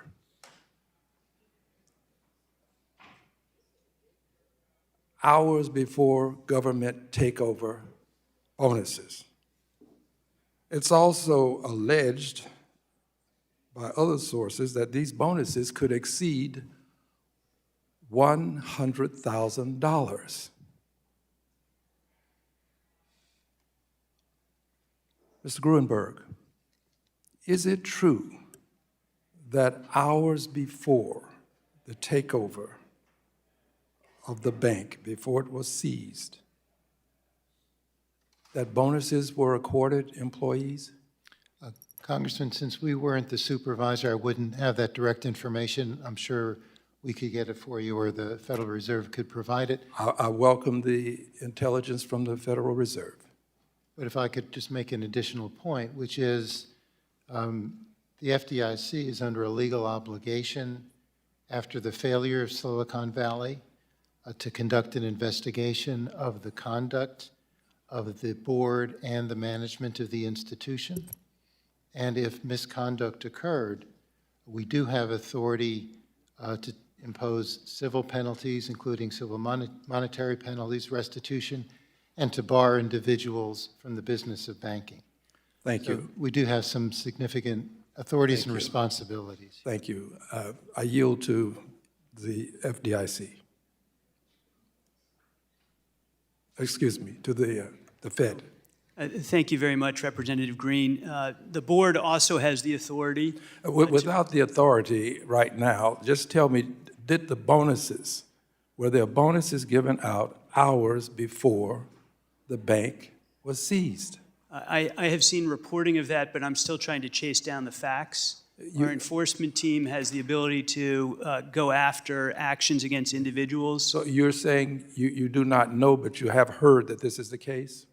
Yes, I do not have the supervisory record of that to know, but I've seen reporting of that, and we're looking into it. For the moment, let's just assume that Bank X hands out bonuses. Management has failed to do its job. Do you have the inherent or accorded or statutory power to claw back those bonuses? We have the ability to pursue actions for individuals who violated the law. May I kindly ask about clawback of bonuses? Can you claw back those bonuses?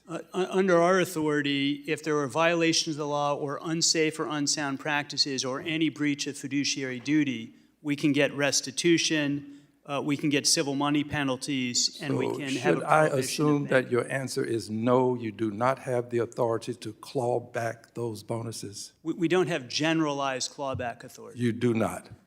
All right, I see a hand raised. Mr. Gruenberg, please.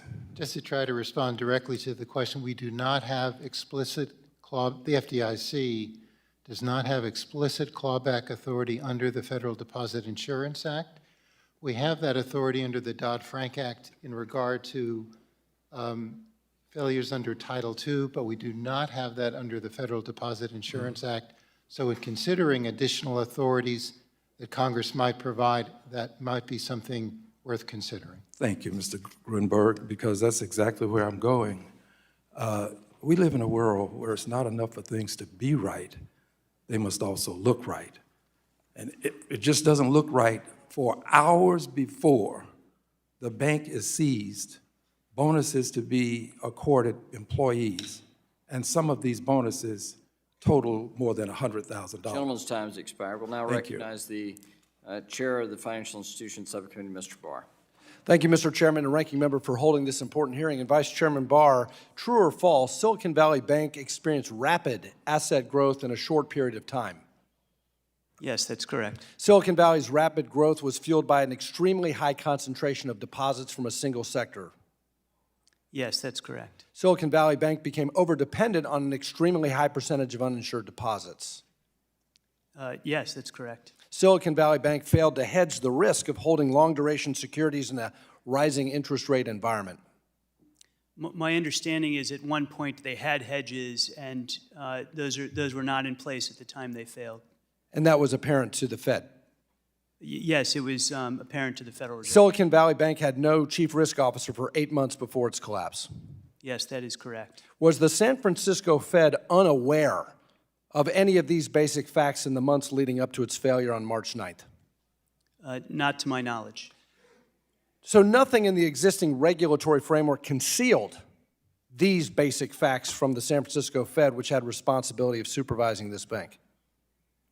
The regulatory structure doesn't conceal facts. It may have an effect on how supervisors act with respect to those facts. True or false, Silicon Valley Bank was subject to enhanced prudential standards under Dodd-Frank as amended by the 2018 bipartisan regulatory relief law.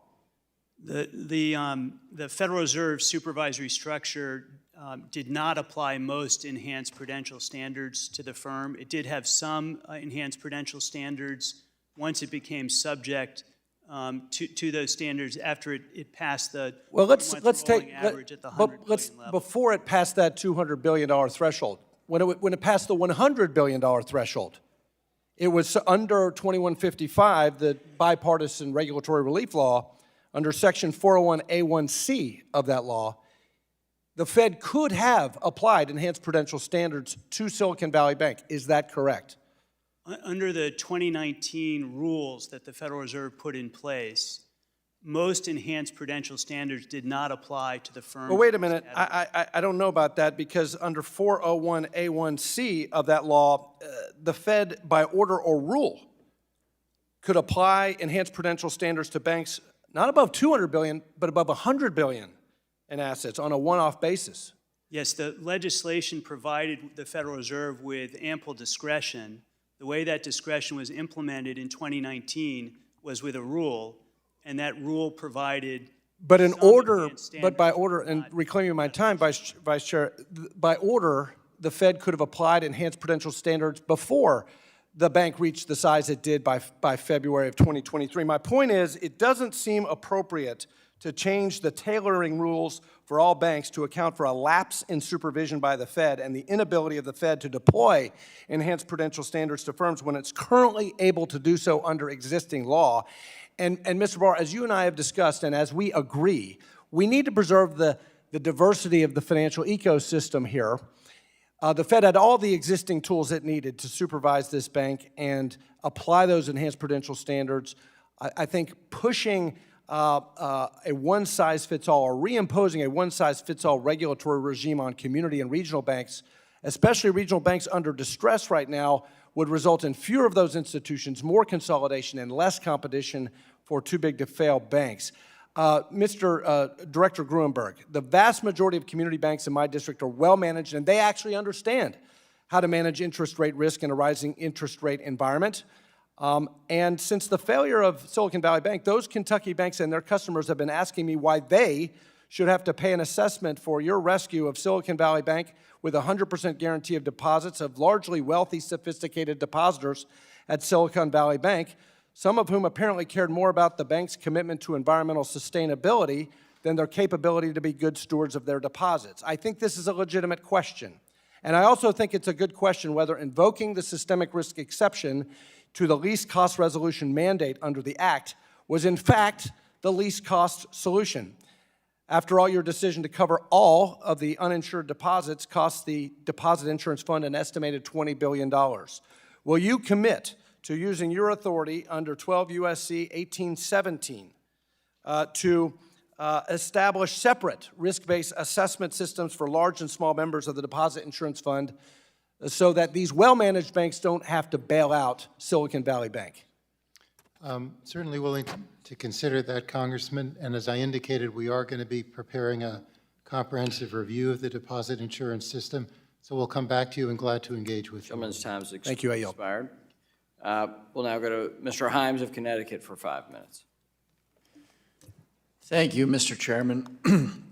It's interesting to me to listen to my friends on the other side of the aisle who ordinarily spend all of their time trying to defund, destroy, and denigrate your organizations, now hold you entirely responsible for where we find ourselves today, despite activities within the bank that I think we all agree, and Mr. Barr, you have said were on the verge of outrageous. So I'd like to begin by thanking all of you and your organizations for the intense and sleepless actions you took beginning on March 9th. I don't know if you acted perfectly, and you don't know if you acted perfectly, but we all know that today the financial system appears to be stabilized, and we certainly know that Congress is not lighting itself on fire, crafting a massive publicly funded bailout as it was in the fall of 2008. I hope that we've dispensed with the absurdity that it was Silicon Valley's woke activities that drove this failure. And while I don't necessarily agree, Mr. Barr, with your predecessor's statement that blaming the bipartisan 2018 reform law is so nonsensical it isn't even wrong, the truth is that Silicon Valley Bank was crawling with supervisors and regulators who had been raising the alarm for a long time. And that's what's interesting to me about this whole episode. It was not a surprise. It wasn't a surprise to the regulators and supervisors who had been raising those alarms for years. It shouldn't have been a surprise to the management team who had been the target of those alarms. By the way, just as a side note, it was a surprise to the Wall Street research analysts who were paid very good money to evaluate Silicon Valley Bank. 24 Wall Street analysts covered Silicon Valley Bank. 11 had buy ratings on it, 11 had hold ratings on it. Only one analyst rated it a sell. More seriously, the credit rating agency, S&P Global, rated Silicon Valley investment grade right up until March 10th, when it announced that it expected a bankruptcy. There's an uncomfortable echo of 2008. By the way, Mr. Chairman, I'd like to insert for the record unanimous consent, a remarkable article by Professor Raj Gopal of the Columbia Business School, which elaborates many of these points that I'm making. Without objection.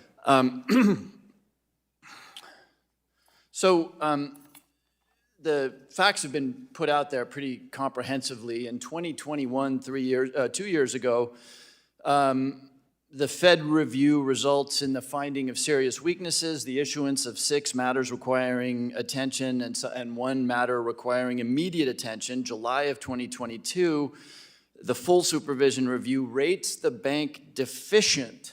That's 7 to 8 months before March's meltdown. Early 2023, there's a horizontal review. Again, the word deficient.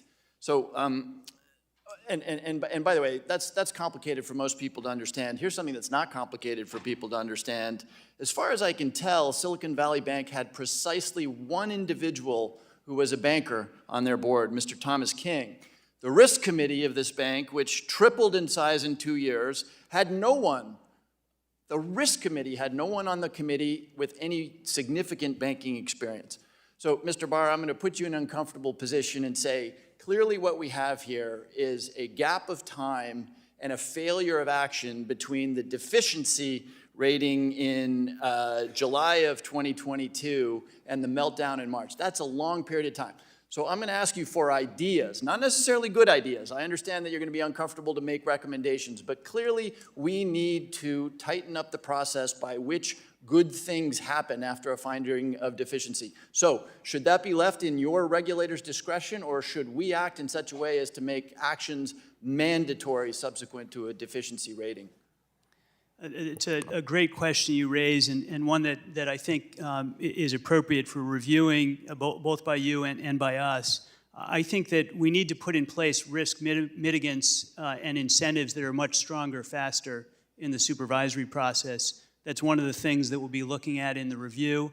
But I do think that in instances like this, where it is such a fundamental issue, we need to have risk mitigants in place that are ordered by the supervisors quickly. So I'm just going to make this observation as I run out of time.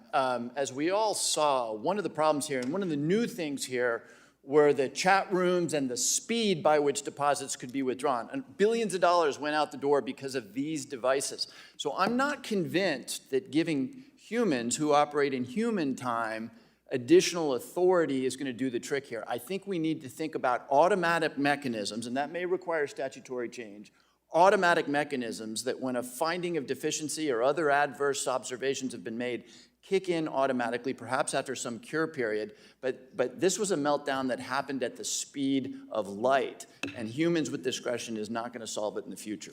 Gentleman's time has expired. The gentleman from Texas, Mr. Williams, is now recognized for 5 minutes. Thank you, Mr. Chairman. I'm going to repeat myself a little bit, what you've heard today, but when I talk to community banks in my district, and in full disclosure, I'm a car dealer, and I talk to them a lot, and I owe them a lot of money.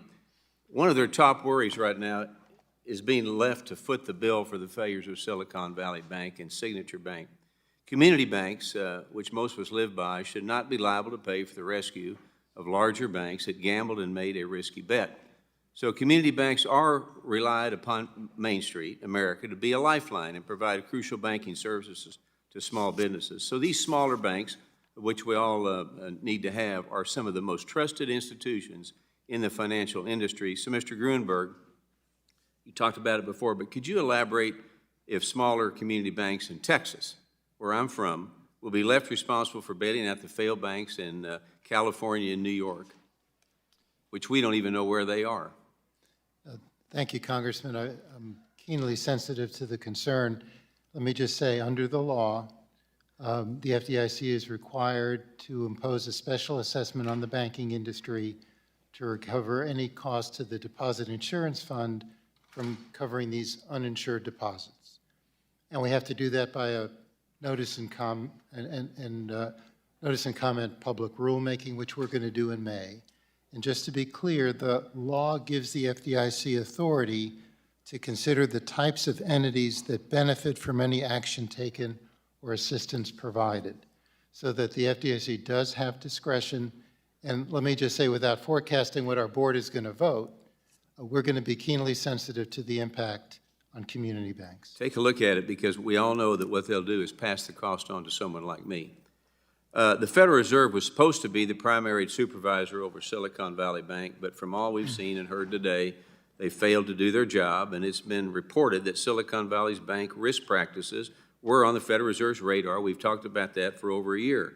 In 2022 alone, Fed supervisors issued 3 findings on SFB's ineffective board oversight, weakness in their risk management, and flaws with the bank's internal audit function. So it should raise major concerns that the Federal Reserve, who is tasked with regulating and overseeing banks, knew about Silicon Valley's risky practices far more than a year and failed to take any corrective action. Now, Mr. Barr, what actions, if any, did the Federal Reserve take, and you talked a little bit about this, after issuing those risk findings, and how did the Fed Reserve become so complacent on its supervisory role and miss these warning signs? And I think that's what people across America really want to know. Thank you very much for the question. My understanding is that the supervisors identified the issues, they brought them to management's attention. The response clearly was not an effective response. Bank managers failed to manage the firm in an appropriate way. They didn't manage their interest rate risk and their liquidity risk well, even though it was pointed out by the regulators. And I do think it calls for a heightened need for more aggressive supervisory action to take care of these problems. But you all missed it too. I'm sorry? You missed it too. The supervisor staff were aware of the underlying issues. I think all of us were caught incredibly off guard by the massive bank run that occurred when it did on March 9th and 10th. The scale and speed of that, $42 billion going out the door Thursday afternoon. It was expected by the bank that $100 billion more would go out the next day. That's just an extraordinary scale and speed of a run that not anything I had ever seen before. Okay, out of all the banking supervisors, I would expect the Federal Reserve, and most of us would, to be the most aware of the impacts increased with rate hikes would have on the value of securities for banks. However, the Fed has stress tests, which we've talked about, which are conducted to determine how large domestic banks would perform under hypothetical and stable economic scenarios, currently does not test for the problems that caused Silicon Valley Bank to fail. SFB failed because of inflation, rapid increases in interest rates, and loss in value of government bonds. So even if SFB had been subject to testing, it would not have led to the changes that could have prevented their failure, because the Federal Reserve is asking the wrong questions and not running scenarios that ultimately led to SFB's downfall. So we'll correct, Mr. Barr, how can the American people trust the Federal Reserve if you are not testing for all scenarios? How was the Federal Reserve so far off? That is a question that everyone asks again. I think that the Federal Reserve should use multiple scenarios. That's one of the reasons why I proposed that for this year's test. It includes a rising interest rate environment for the trading book. Yeah. I think multiple scenarios makes a ton of sense and should be done. You know, that saying, they can get it right 100 times. You got to get it right once. So you got one crack at it. So thank you very much. Gentleman's time has expired. We now recognize the ranking member of the Digital Assets Subcommittee, Mr. Foster, Illinois, for 5 minutes. Thank you. As you know, 12 years ago during Dodd-Frank, a number of us put a lot of effort into specifically authorizing U.S. bank regulators to put contingent capital requirements into the capital stack of large banks. These can sort of be thought of as a sort of privately funded insurance policies that large banks are forced to carry that pays out if a bank gets into trouble and automatically injects capital into a struggling but not yet failed bank. Now, for the last 12 years, U.S. bank regulators have completely ignored this authorization from Congress, which I have complained about in numerous hearings. But in the last 12 years, European bank regulators and others have used contingent capital successfully. And so now I believe that we have a lot to learn about two side-by-side bank failures. First, Silicon Valley Bank, a large bank by some measure, but with total assets less than 1% of U.S. GDP, and Credit Suisse, with total assets greater than 100% of Swiss GDP, too big to fail by any metric. Now, when a couple of weekends back, the U.S. banking regulators tried to find someone to buy SVB, they failed. The result was potential systemic risk and emergency intervention that has, by regulators, that's risked abandonment of a lot of market discipline and market chaos. And the Deposit Insurance Fund and eventually banks and their customers must take the hit. But when Swiss regulators tried to find a partner to buy out Credit Suisse, they succeeded. And at this point, it looks likely that the Swiss taxpayer and their DIF will be off the hook for this giant bank's failure. And the difference was contingent capital. Because when Credit Suisse got into serious trouble, their contingent capital triggered and injected $17 billion of equity into Credit Suisse. This was absolutely essential to finding a buyer for Credit Suisse, since, as you know, Credit Suisse was bought for about $3 billion, but only after the $17 billion of capital injection by their contingent capital instruments. So the Swiss contingent capital succeeded at its two design objectives. First, to prevent contagion, and secondly, to keep the Swiss taxpayer off the hook for the failure of a truly giant bank. Now, if Silicon Valley Bank had been forced to carry an appropriate amount of contingent capital, then capital would have been automatically injected sometime probably Friday at the latest. And it was very likely that a buyer could have been found over the weekend as well. And we would not be having this hearing today. In fact, it's possible that they would not have gotten in trouble in the first place, since Silicon Valley Bank would have had to answer not only to the regulators, but to the bond markets for their risky practices. When they went through their gigantic growth spurt, they would have had to issue a lot of contingent capital instruments, and I'm pretty confident that one of the wizards in the bond market would have said, this is interesting. This bank is, has very flighty deposits and essentially no risk management in place. Maybe we should charge a pretty big risk premium, and the markets might have detected that. So my question is this, Vice Chair Barr, as part of your holistic review of bank capital requirements, will you commit to finally seriously considering contingent capital requirements in the capital stacks of large banks? Thank you very much for your question, and I very much appreciated our conversations over the years on this very question of contingent capital instruments.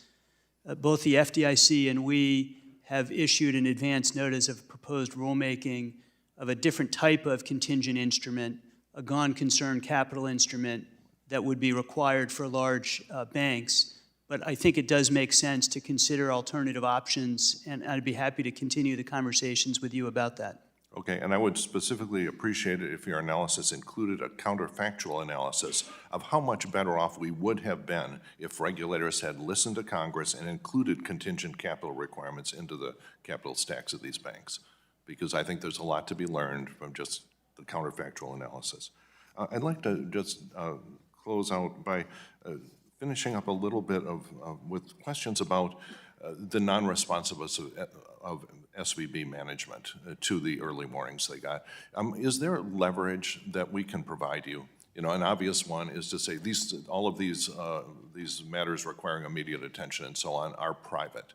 And what, for example, if they had to become public after 60 days if they were not resolved? Would that have lit a fire under the chair of the management? Are there other things? For example, you could say any management that had an ongoing, a pending MR, matters requiring immediate attention, we'd simply put all the bonuses in escrow. That would almost certainly get their attention. So are there, if you could include these sort of ideas, I'd appreciate it. If you'd submit for the record, Mr. Grunberg, Mr. Barr. Now recognize Mr. Emmer of Minnesota for 5 minutes. Thank you, Chairman McHenry. Thanks for holding this important hearing today. The collapse of 3 regional banks over the course of 2 weeks is directly related to failed Democrat policies. Record inflation as a result of reckless government spending led to historic interest rates that banks were not ready to manage. It appears financial regulators were not appropriately communicating financial risks of the high-rate economy with banks in their supervisory capacity, and this administration's political attack, quite frankly, from the highest levels of our government on the digital asset industry, which, by the way, had nothing to do with causing the runs, sparked fear, leading to bank runs at Silvergate, Silicon Valley Bank, and apparently Signature, bringing these core issues plaguing our economy and the broader banking sector to the surface. Let's not be fooled. Providing financial services to legal businesses in the U.S. should not be risky. But this past month has proven that the mismanagement of our monetary policy has apparently made it risky to put dollars in a bank. Mr. Grunberg, will the FDIC sell off Signature's deposits from digital asset businesses? Yes or no?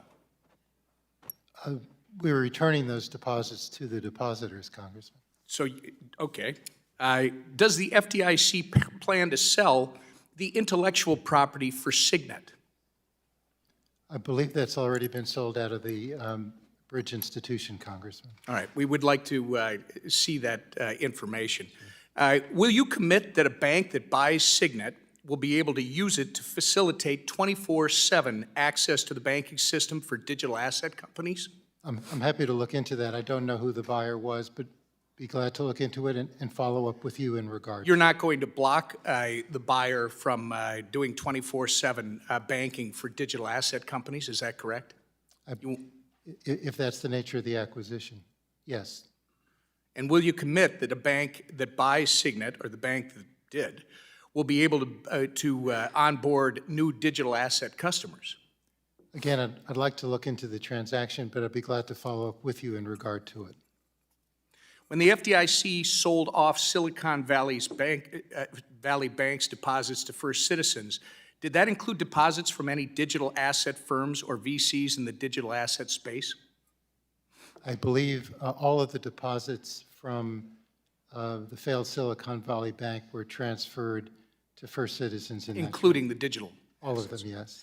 Were all of SVB's deposits from digital asset businesses, again, transferred to Citizens? That's what you're saying? My understanding, First Citizens assumed all the deposits of the failed. Has the FDIC ever communicated implicitly or explicitly, sir, to any banks that their supervision will be more onerous in any way if they take on new or maintain existing digital asset clients?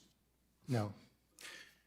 Thank you. The FDIC estimates that resolving Signature Bank is going to lead to a $2.5 billion loss to the Deposit Insurance Fund, and resolving Silicon Valley will lead to a $20 billion loss to the Deposit Insurance Fund. When the FDIC sold Signature, it had the effect of closing Signet, which is an innovative payment system that facilitated 24/7 access to banking services. Frankly, a private sector innovation that apparently will be rivaled by FedNow. Signet is intellectual property that has significant value, so I do want to see that sale.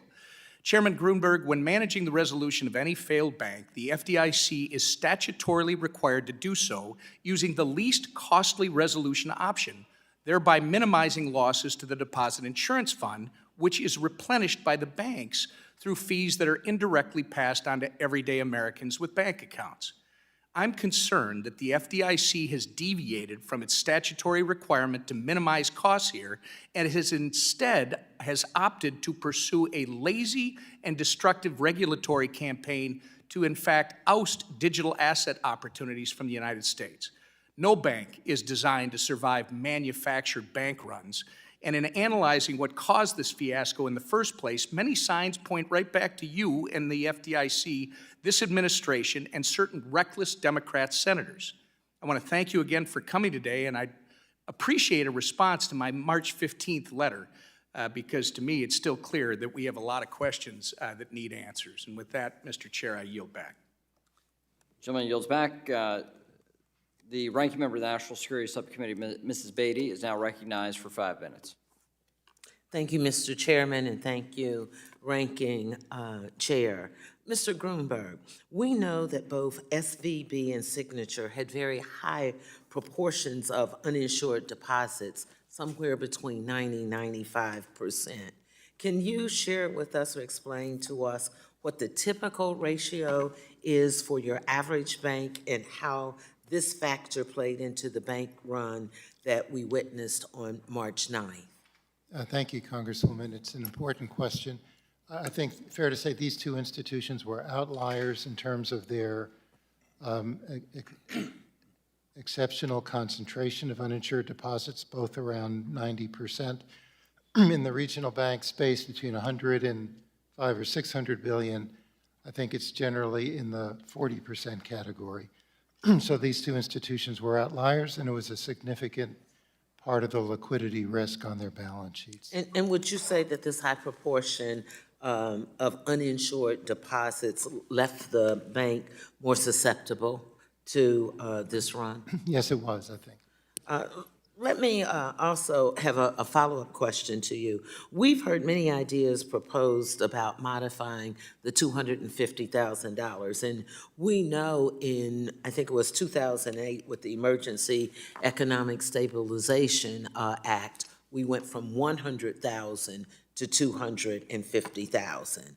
So, for example, what about temporarily insuring all deposits, increasing a limit to $500,000 or $1 million, ensuring all deposits for small and mid-sized firms, or limiting it for the largest financial institutions? What are your thoughts on some of these proposals? Well, as you understand, Congresswoman, the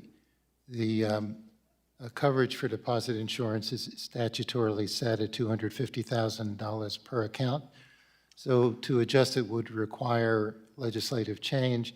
And as I indicated earlier, the FDIC is undertaking a comprehensive review of our deposit insurance system, and we'll come back with a report that we'll release publicly outlining policy considerations for. So is this one of them? And you can weigh in also, Mr. Barr or Ms. Lang, on, I mean, you're experts, you're testifying here on your opinion. I understand that it's statutory and requires it to come back here, and certainly, as you know, we've changed many things over the years in rooms like this. So to the public, I don't want you to think that this may be as far-fetched. We had large banks when we had too big to fail, and we're certainly more than $50 billion now as we had legislative ways to change it. So what are your thoughts on increasing? That's one of the number one things I'm getting from constituents. You know, it was just in 2008, it was 100,000. We made the change then through an emergency act. What now? Congresswoman, I look forward, the FDIC, as Chairman Gruenberg mentioned, is doing a review of the deposit Would you insurance support fund. an increase? I would support a study and proposals for reform if needed. The rise in uninsured deposits, it has been increasing over the years. Okay, only because my time is running out. Mr. Barr, and the next question is going to be for you, so.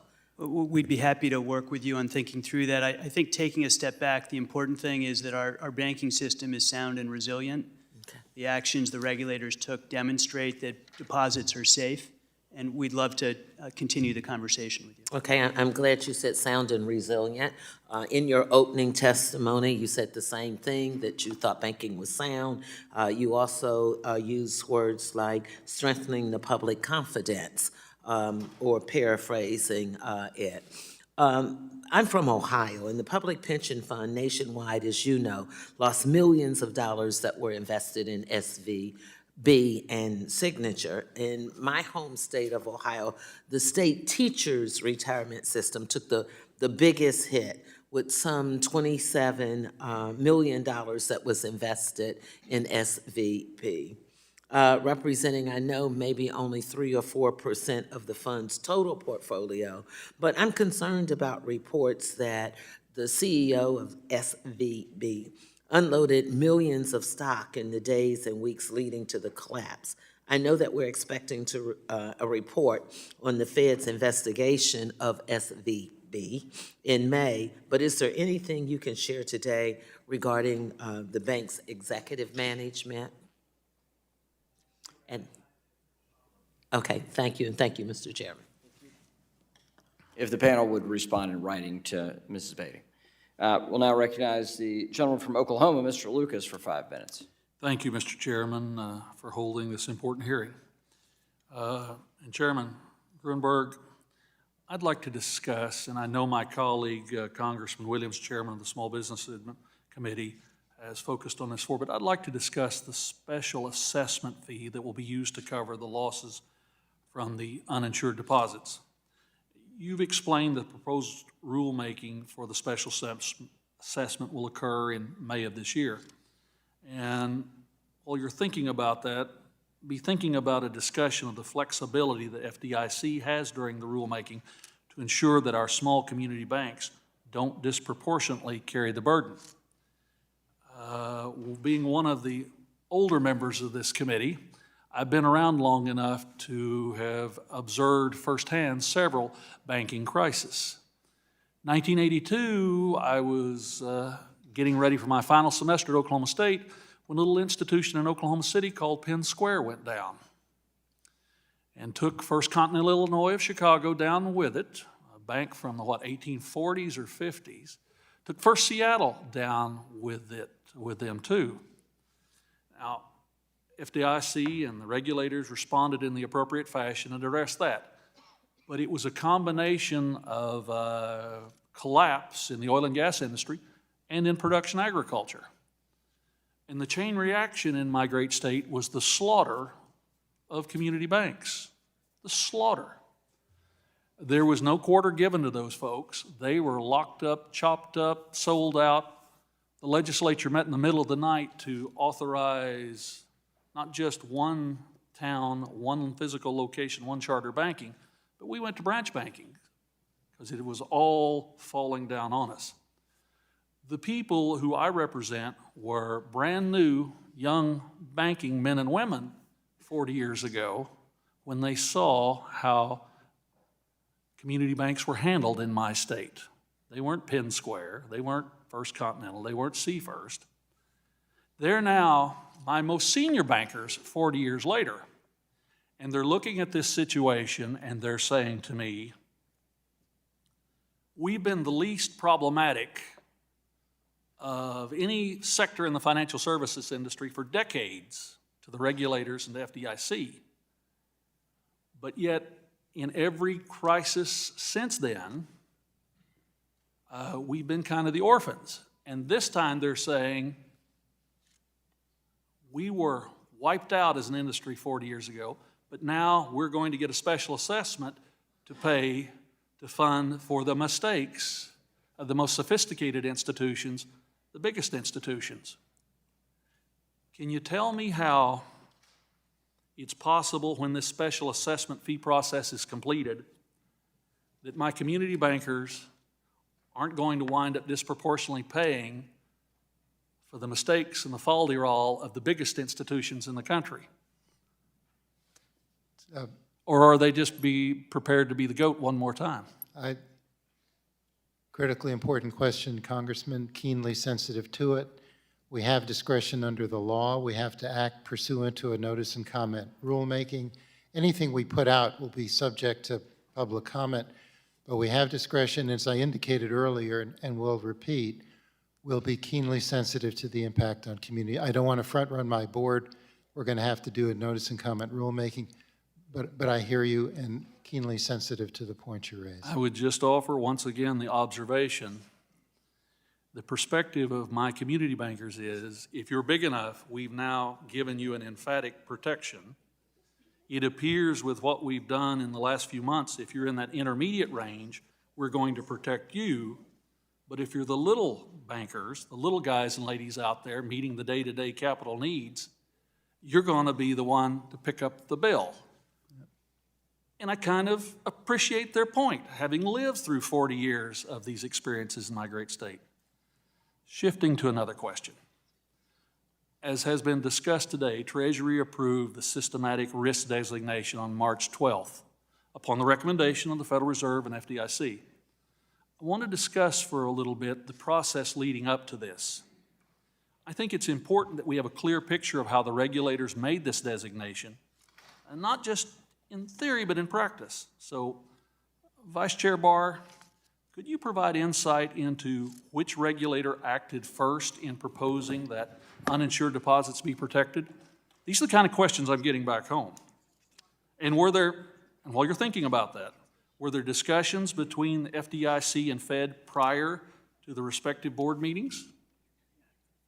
I see my time has expired, but I'm happy to follow up with you. You can go ahead and answer it. I bet somebody will give really you heightened time. right now and interested.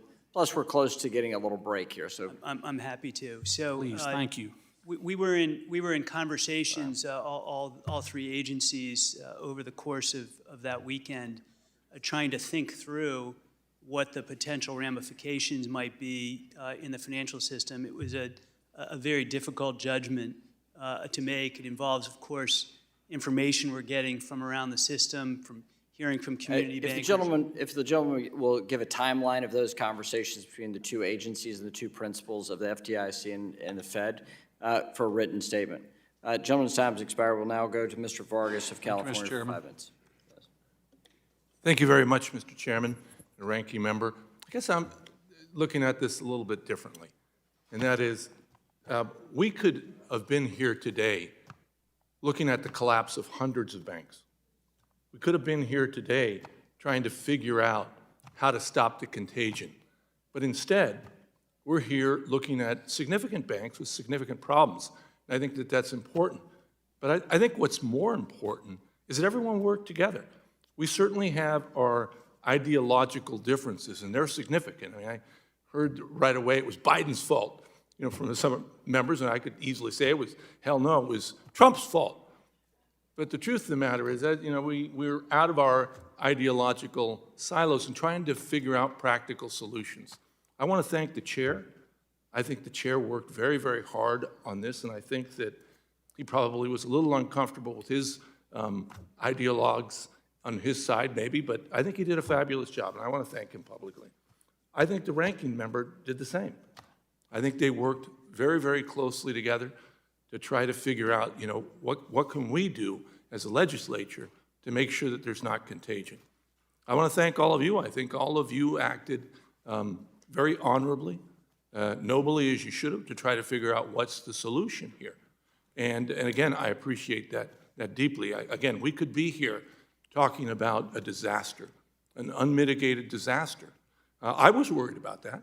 I mean, I worry about these things, and we're not. Instead, we're looking at these important issues. So now that we are, and I got that off my chest, I do want to ask you, Mr. Barr, you were quoted quite extensively for saying, let me get it correctly here, I don't want to put words in your mouth. To begin, SVB's failure is a textbook case of mismanagement. Was that a correct quote? Yes. Well, then why, the natural question is, to begin, why wasn't there a textbook case of enforcement? I think that's a good question, one we're exploring very much. The supervisors looking at the bank identified the problems with the bank. And the question is, did they identify them with enough level of urgency? Did they escalate appropriately? And I think that's what is an incredibly fair question we're looking at carefully. I expect that we're going to find that we need to have more of an emphasis on supervisors using the tools they have more promptly and putting in mitigants in place more promptly when they see problems at banks that they're supervising. Yeah, in fact, they had a number of MRAs, MRIAs, I guess, and it didn't seem like you did anything other than write a letter. I mean, it didn't seem like there was any enforcement. I mean, where was the stick?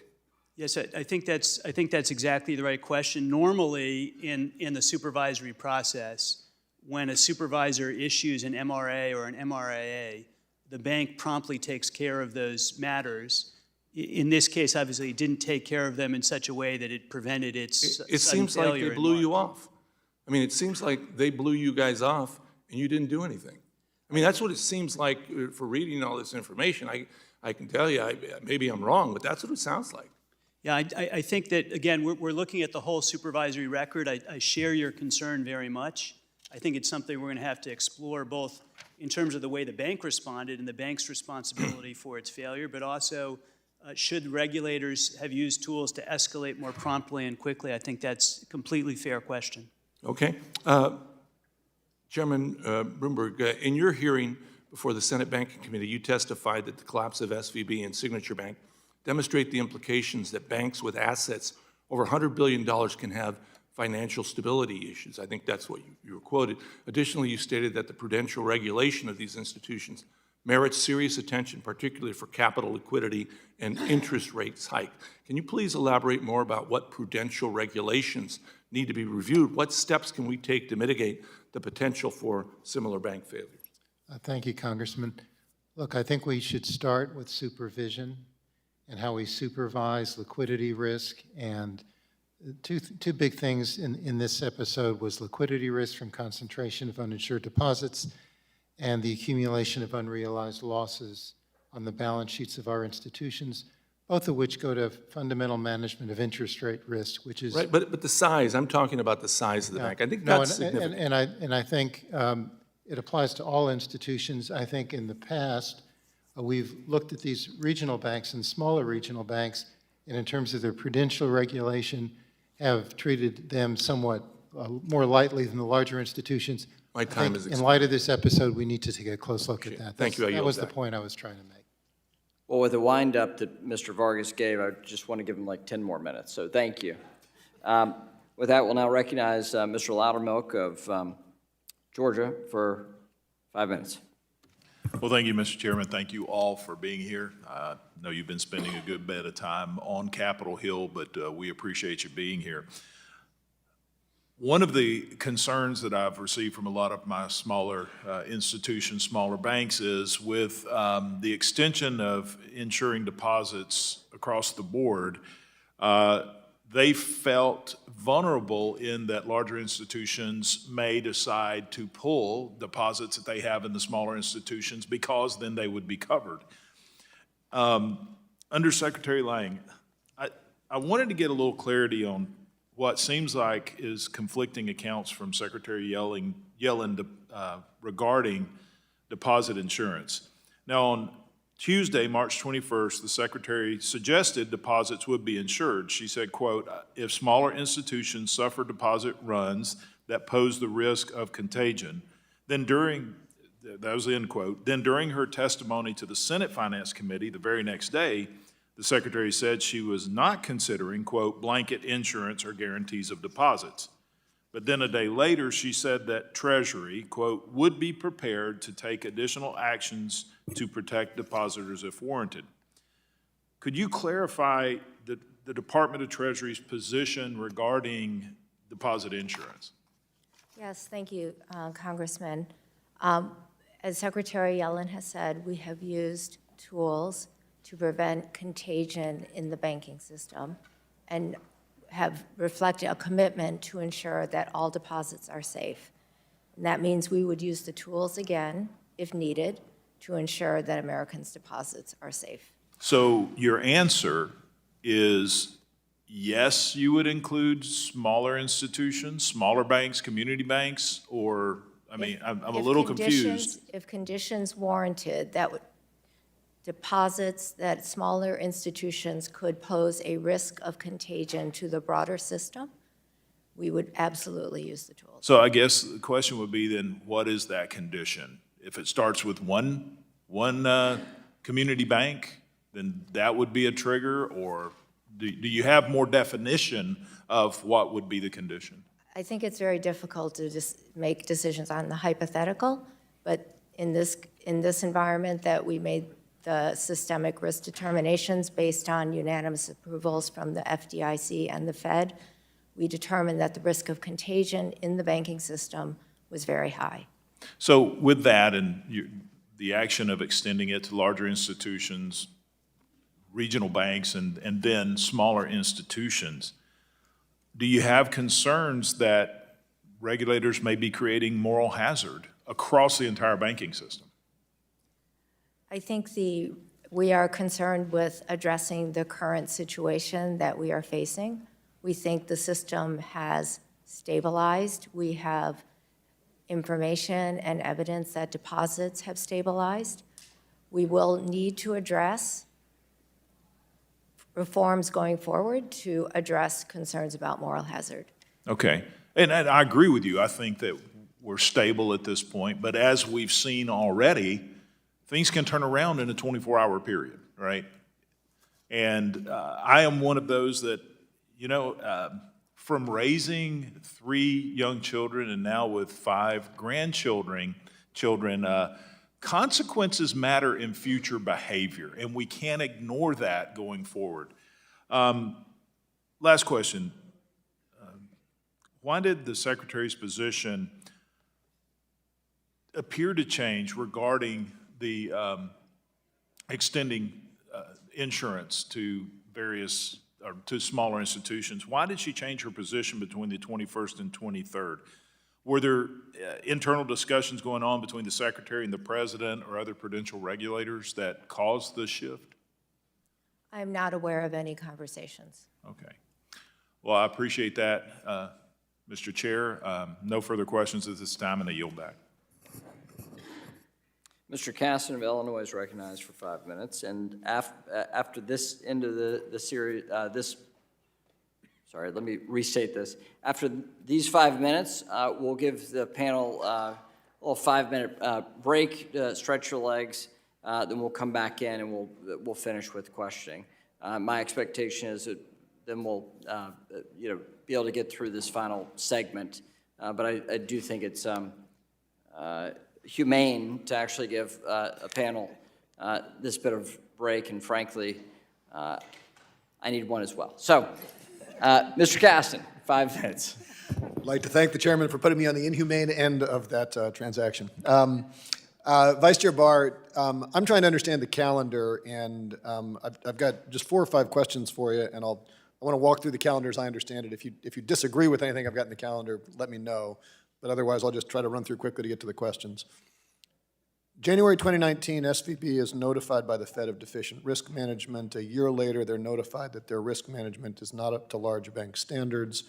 About 2 years after that, April 22 to 23, SVB no longer has a risk officer, but in their 2023 proxy statements, they say that they have doubled the number of risk meetings from 9 to 18. Given the prior concerns from the Fed, did the Fed participate in or otherwise have visibility into any of those risk meetings at SVB in that window? The calendar you described, the dates didn't, they are some of them in the future. I think that we might need to look at the calendar reconciliation together, or maybe I misheard. No, I'm just going up to January of this year was the last date. From April of 22 to January of 23, there was no risk officer, but a doubled frequency.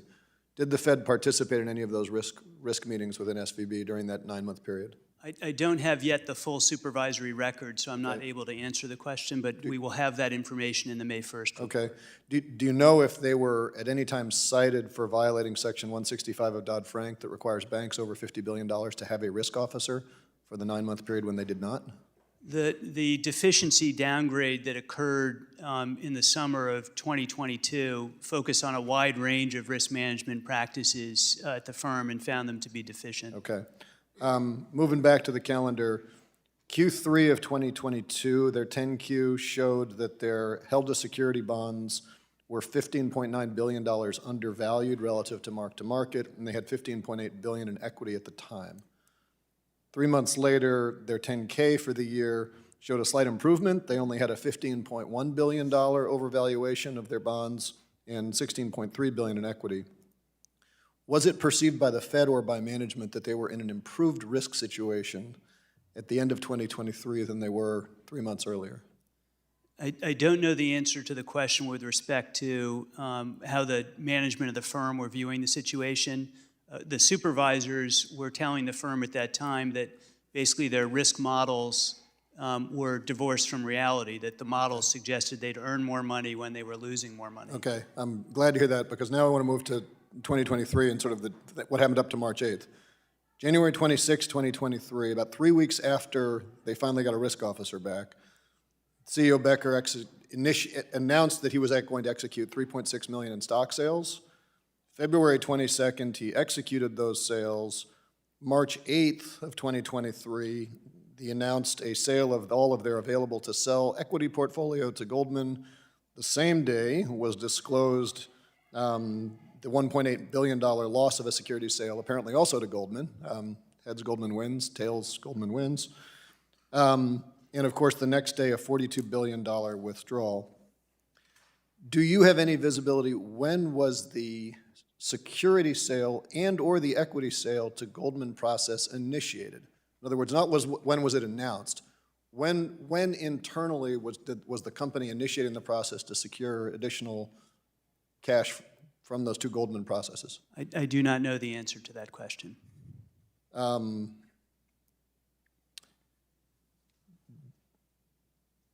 imagine you probably also don't know whether the January 26 sale was cleared with their risk officer, who had been on board for 3 weeks when the January 26th announcement was. I don't yet have full visibility into that transaction. I hope that we'll be able to get as much detail as we can as part of our review. Okay. Do you know, if I'm Becker, I'm obviously in a lot of trouble. You've got a deposit base that is extremely well-heeled and very sophisticated. Was there any outreach to the depositors during this period to ask them either to provide equity infusions to the bank or other forms of capital prior to the run of the bank? I do not know. Last question, in the exchange with Mr. Scott, you had indicated that and I think I got this right, that the Board of Governors' concerns about SVB were really heightened in mid-February? What I said is that the staff presented to the Federal Reserve Board of Governors in mid-February on interest rate risk generally, and one of the firms they highlighted as having interest rate risk was Silicon Valley Bank. And the staff indicated that they were doing a further horizontal review and would come back with further results of that review. Okay, so is it your position that the trigger for the heightened security was simply interest rate movement, or was it anything else about this calendar that triggered that heightened concern?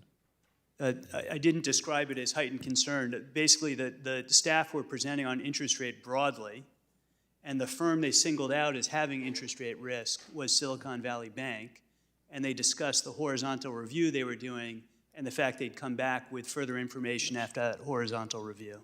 Okay, thank you. I yield back. Is he supervision? Okay. We'll now stand in recess. Committee stands in recess for 5 minutes.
The committee will come to order. The chair now recognizes Mr. Rose for 5 minutes. Thank you. Before I get into my questions, Chair Grunberg, I'd like to say that as you consider any new special assessment on banks to replenish the deposit insurance fund, that you use your special exemptive authority in implementing that assessment to ensure that Tennessee bankers, and frankly bankers in a number of other states across the country, are not paying for the mistakes of Californian and New York bankers serving wealthy real estate moguls and tech-related venture capitalists. Tennessee bankers understand how to manage risks and should not be punished for the mistakes of those in our coastal banks. Now I'd like to jump right into my questions as time is limited. Chair Grunberg, the value of First Citizens Bank is up over 50% over just the last 5 days and is still rising. Shareholders have benefited by $3 billion by last calculation. Chair Grunberg, why did the FDIC cap its potential gain on First Citizens stock at $500 million? I think it was a negotiation, Congressman, and that's what we were able to work out. And so why not allow the federal government to recoup more of its losses? Why not and share in this outsized gain at First Citizens? I wouldn't argue with that, but we had a negotiation with the acquiring institution, and that's what we came out with. Okay. You think you had good negotiators at the table? Maybe we could have been better. I don't know. Okay. And Chair Grunberg, did you receive any pressure from the White House or other elected officials not to allow for consolidation of large or mid-sized banks with Silicon Valley Bank as part of the review process of potential bidders? No, Congressman. Okay. Vice Chair Barr, as you know, as committee members, we have been undergoing a series of briefings with regulators, both at the state and federal level, on these bank failures. Earlier this week, I learned that the California banking regulators were conducting their examinations of SVB remotely. Vice Chair Barr, can you tell us whether or not the Fed was also conducting its examinations remotely or on-site and in person? My understanding is that there's a mix of activities. I don't know how much was on site. A lot of activity occurs remotely, doing analytical work and so on, but I don't have a precise answer to that question. I hope you will provide that answer to us. As a former bank board member, I know there's nothing that strikes fear in the hearts of a banker more than an on-site review, and maybe for good reason and perhaps more effective. So we would like to know, I'd like to personally know the answer to that question as you conduct your review. You said earlier, and I think reaffirmed your quote, that this was a textbook case of mismanagement. I hope that you will conduct the thorough review to decide whether the oversight by the Fed examiners was being done in the way that it should, and that the escalation of that up to the through your process was appropriate, and that you will take appropriate actions. It seems to me, and I'll just say that, again, based on my personal firsthand experience, that you have the tools you need, and the question is, were they being used effectively? And I hope that in the days ahead, weeks ahead, we get to the answer for that question. Under Secretary Liang, earlier my colleague, Mr. Loudermilk, was questioning you about some of the comments of Secretary Yellen. And I guess I'm still a little bit confused, because I think what I'm hearing both from the Secretary and maybe from you is that if it's a systemically important bank that's failing, that there's going to be perhaps a more strident effort to make sure that no one loses. But if it's a less significant bank, like maybe the one that I was a director at, that perhaps the concern won't be as high. And can you clear that up for me, and am I mishearing what you and the Secretary are saying? Yes, Congressman. The point that we've been making is that we would use the systemic risk exception or our and tools to prevent contagion in the broader system if a bank were to fail. And that could be a bank of different sizes, and it would be designed to keep all American depositors safe. You understand, no doubt, the confusion that these statements leave some of us with. And so I just wonder, do you have confidence in Secretary Yellen at this stage? Absolutely. And so, you know, as I think about what I've heard today, earlier, Al Green, I know it's not a quote of my mother, but it's a quote I heard often, is that it doesn't just have to be right, it has to look right. And so as I leave you, gentlemen and ladies, this afternoon, I would just say the American people are watching, and I think right now we have grave concerns about whether the regulatory process looks right. And so I hope you take that to heart as you conduct the review of what you're doing. I don't think, my personal conviction is that you don't need new tools, that you need better craftsmen using those tools to accomplish the purposes that you have. And so I commend that to you. As a former bank board member, I feel like if Silicon Valley Bank had had the supervision that I feel like our bank got, that we wouldn't be here today talking about this. Thank you, and I yield back. The gentleman yields. The gentleman from New Jersey, Mr. Gottheimer, is recognized for 5 Thank you, minutes. Mr. Chairman and Ranking Member Waters. The conditions at Silicon Valley Bank in the months leading up to its failure set the stage for a classic run on the bank. What was not typical of the situation, though, was the speed and intensity of the run, as we've talked about. Depositors driven by panic on social media platforms and armed with online banking tools capable of rapidly moving large sums of money withdrew nearly $42 billion in deposits within 24 hours on the 9th of March. Under Secretary Lang, do you think social media and online banking tools have the potential to increase the intensity of future runs? And if so, what do you think the appropriate response from Treasury, Congress, and regulators should be? Congressman, I do agree that the runs that occurred at Silicon Valley were unprecedented in speed and size, aided by social media technology. Those are new risks that challenge the banking system and the financial system, and are those that we'll definitely need to be considering and working with Congress on those issues. So you're working on that?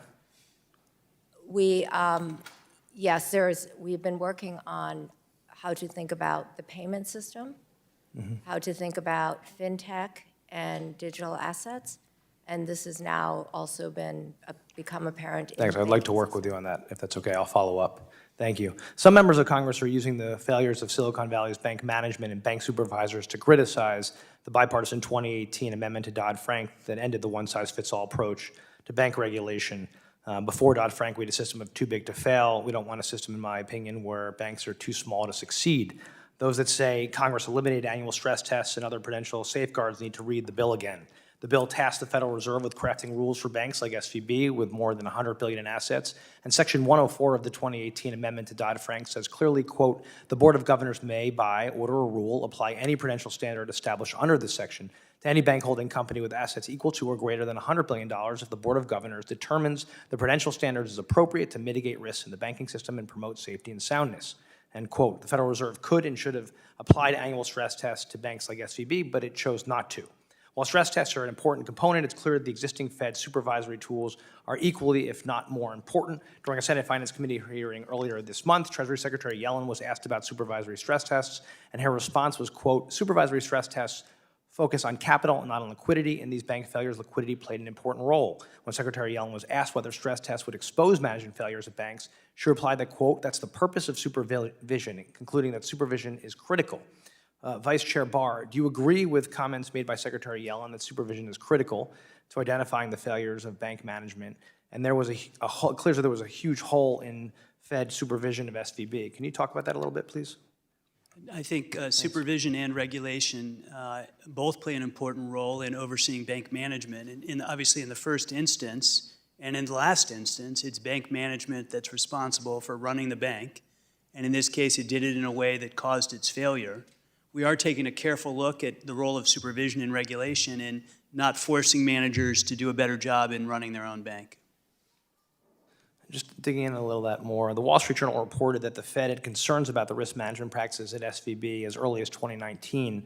You admitted in your testimony that the Fed knew that there were issues at SVB for years and only started a more in-depth review in February 2023, which I worry was too little too late. When exactly does the Fed give these supervisory reviews some more muscle and step in to prevent disaster? And can you talk a little bit more about what happened here and what you're trying to learn? Thanks. Thank you. A great series of questions. You know, the Federal Reserve's system of supervision and regulation is based on a tailored approach where firms between 50 and 100 billion are really part of the regional banking organization group. Firms 100 billion and above are in the large and foreign banking organization and group.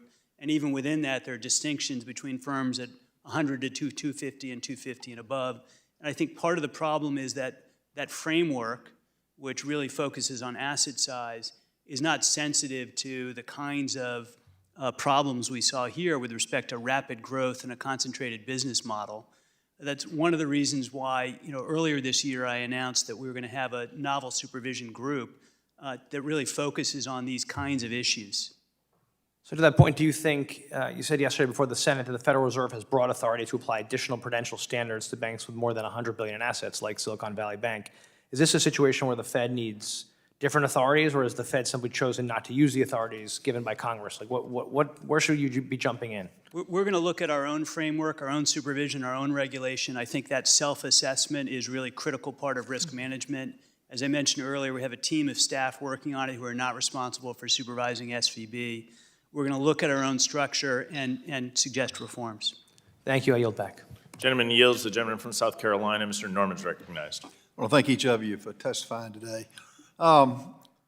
Let me ask a very simple question. You know, we had a $209 billion bank in assets, have a total meltdown from March 8th through March 26th.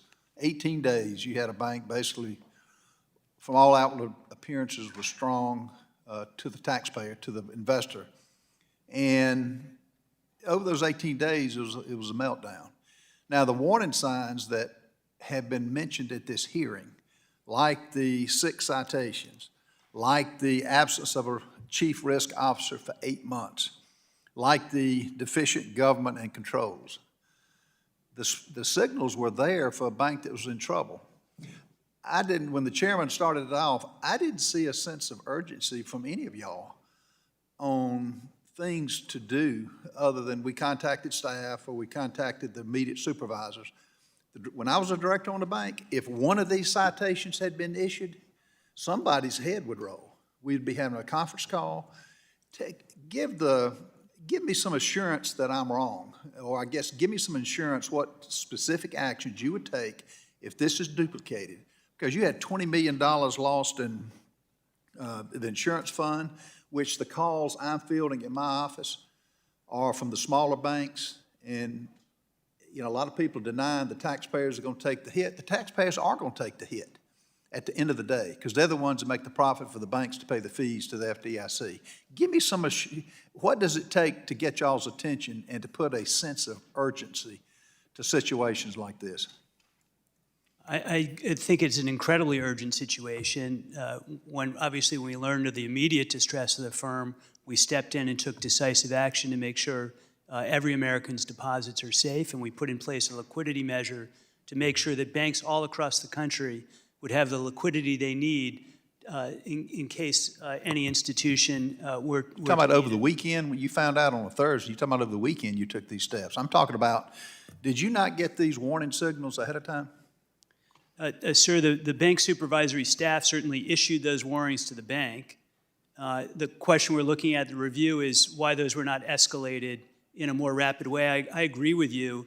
You know, we want banks to be paying attention to supervisors, and almost every bank in the country, as you just described, if you get a letter like this, you get a series of problems like this. They had many, many problems. I'm focusing on liquidity and management and interest rate risk, but they had many other problems too. You have a bank like that not responding, that's a real problem. In your role as regulators, what would you do differently for each of you? I think I'd start with making sure that we escalate things faster and intervene more promptly with respect to mitigation. But as I said, we've just started this review. I'm going to get a staff review back, and I want to really hear their expert judgment without any preconception about what they're going to come up with. Did they jump to conclusions on having this as a systemic risk? Pardon me? Was it the right decision for the president to issue this, or I guess the board that voted on it, to issue this as a or to deem this a systemic risk? I think it was the correct judgment, sir. It was a very difficult judgment, I know, for everyone, but a unanimous Federal Reserve Board, unanimous board of the FDIC, and the Treasury Secretary agreed after consulting with the President. I think it was the right thing to do for the country. I think it saved a lot of small businesses and households, community banks, regional banks, from a kind of contagion that really could have been quite destabilizing. And we're now in a situation where I can say the banking system is sound and resilient. I think that was really the right thing to do. Well, I sure hope so.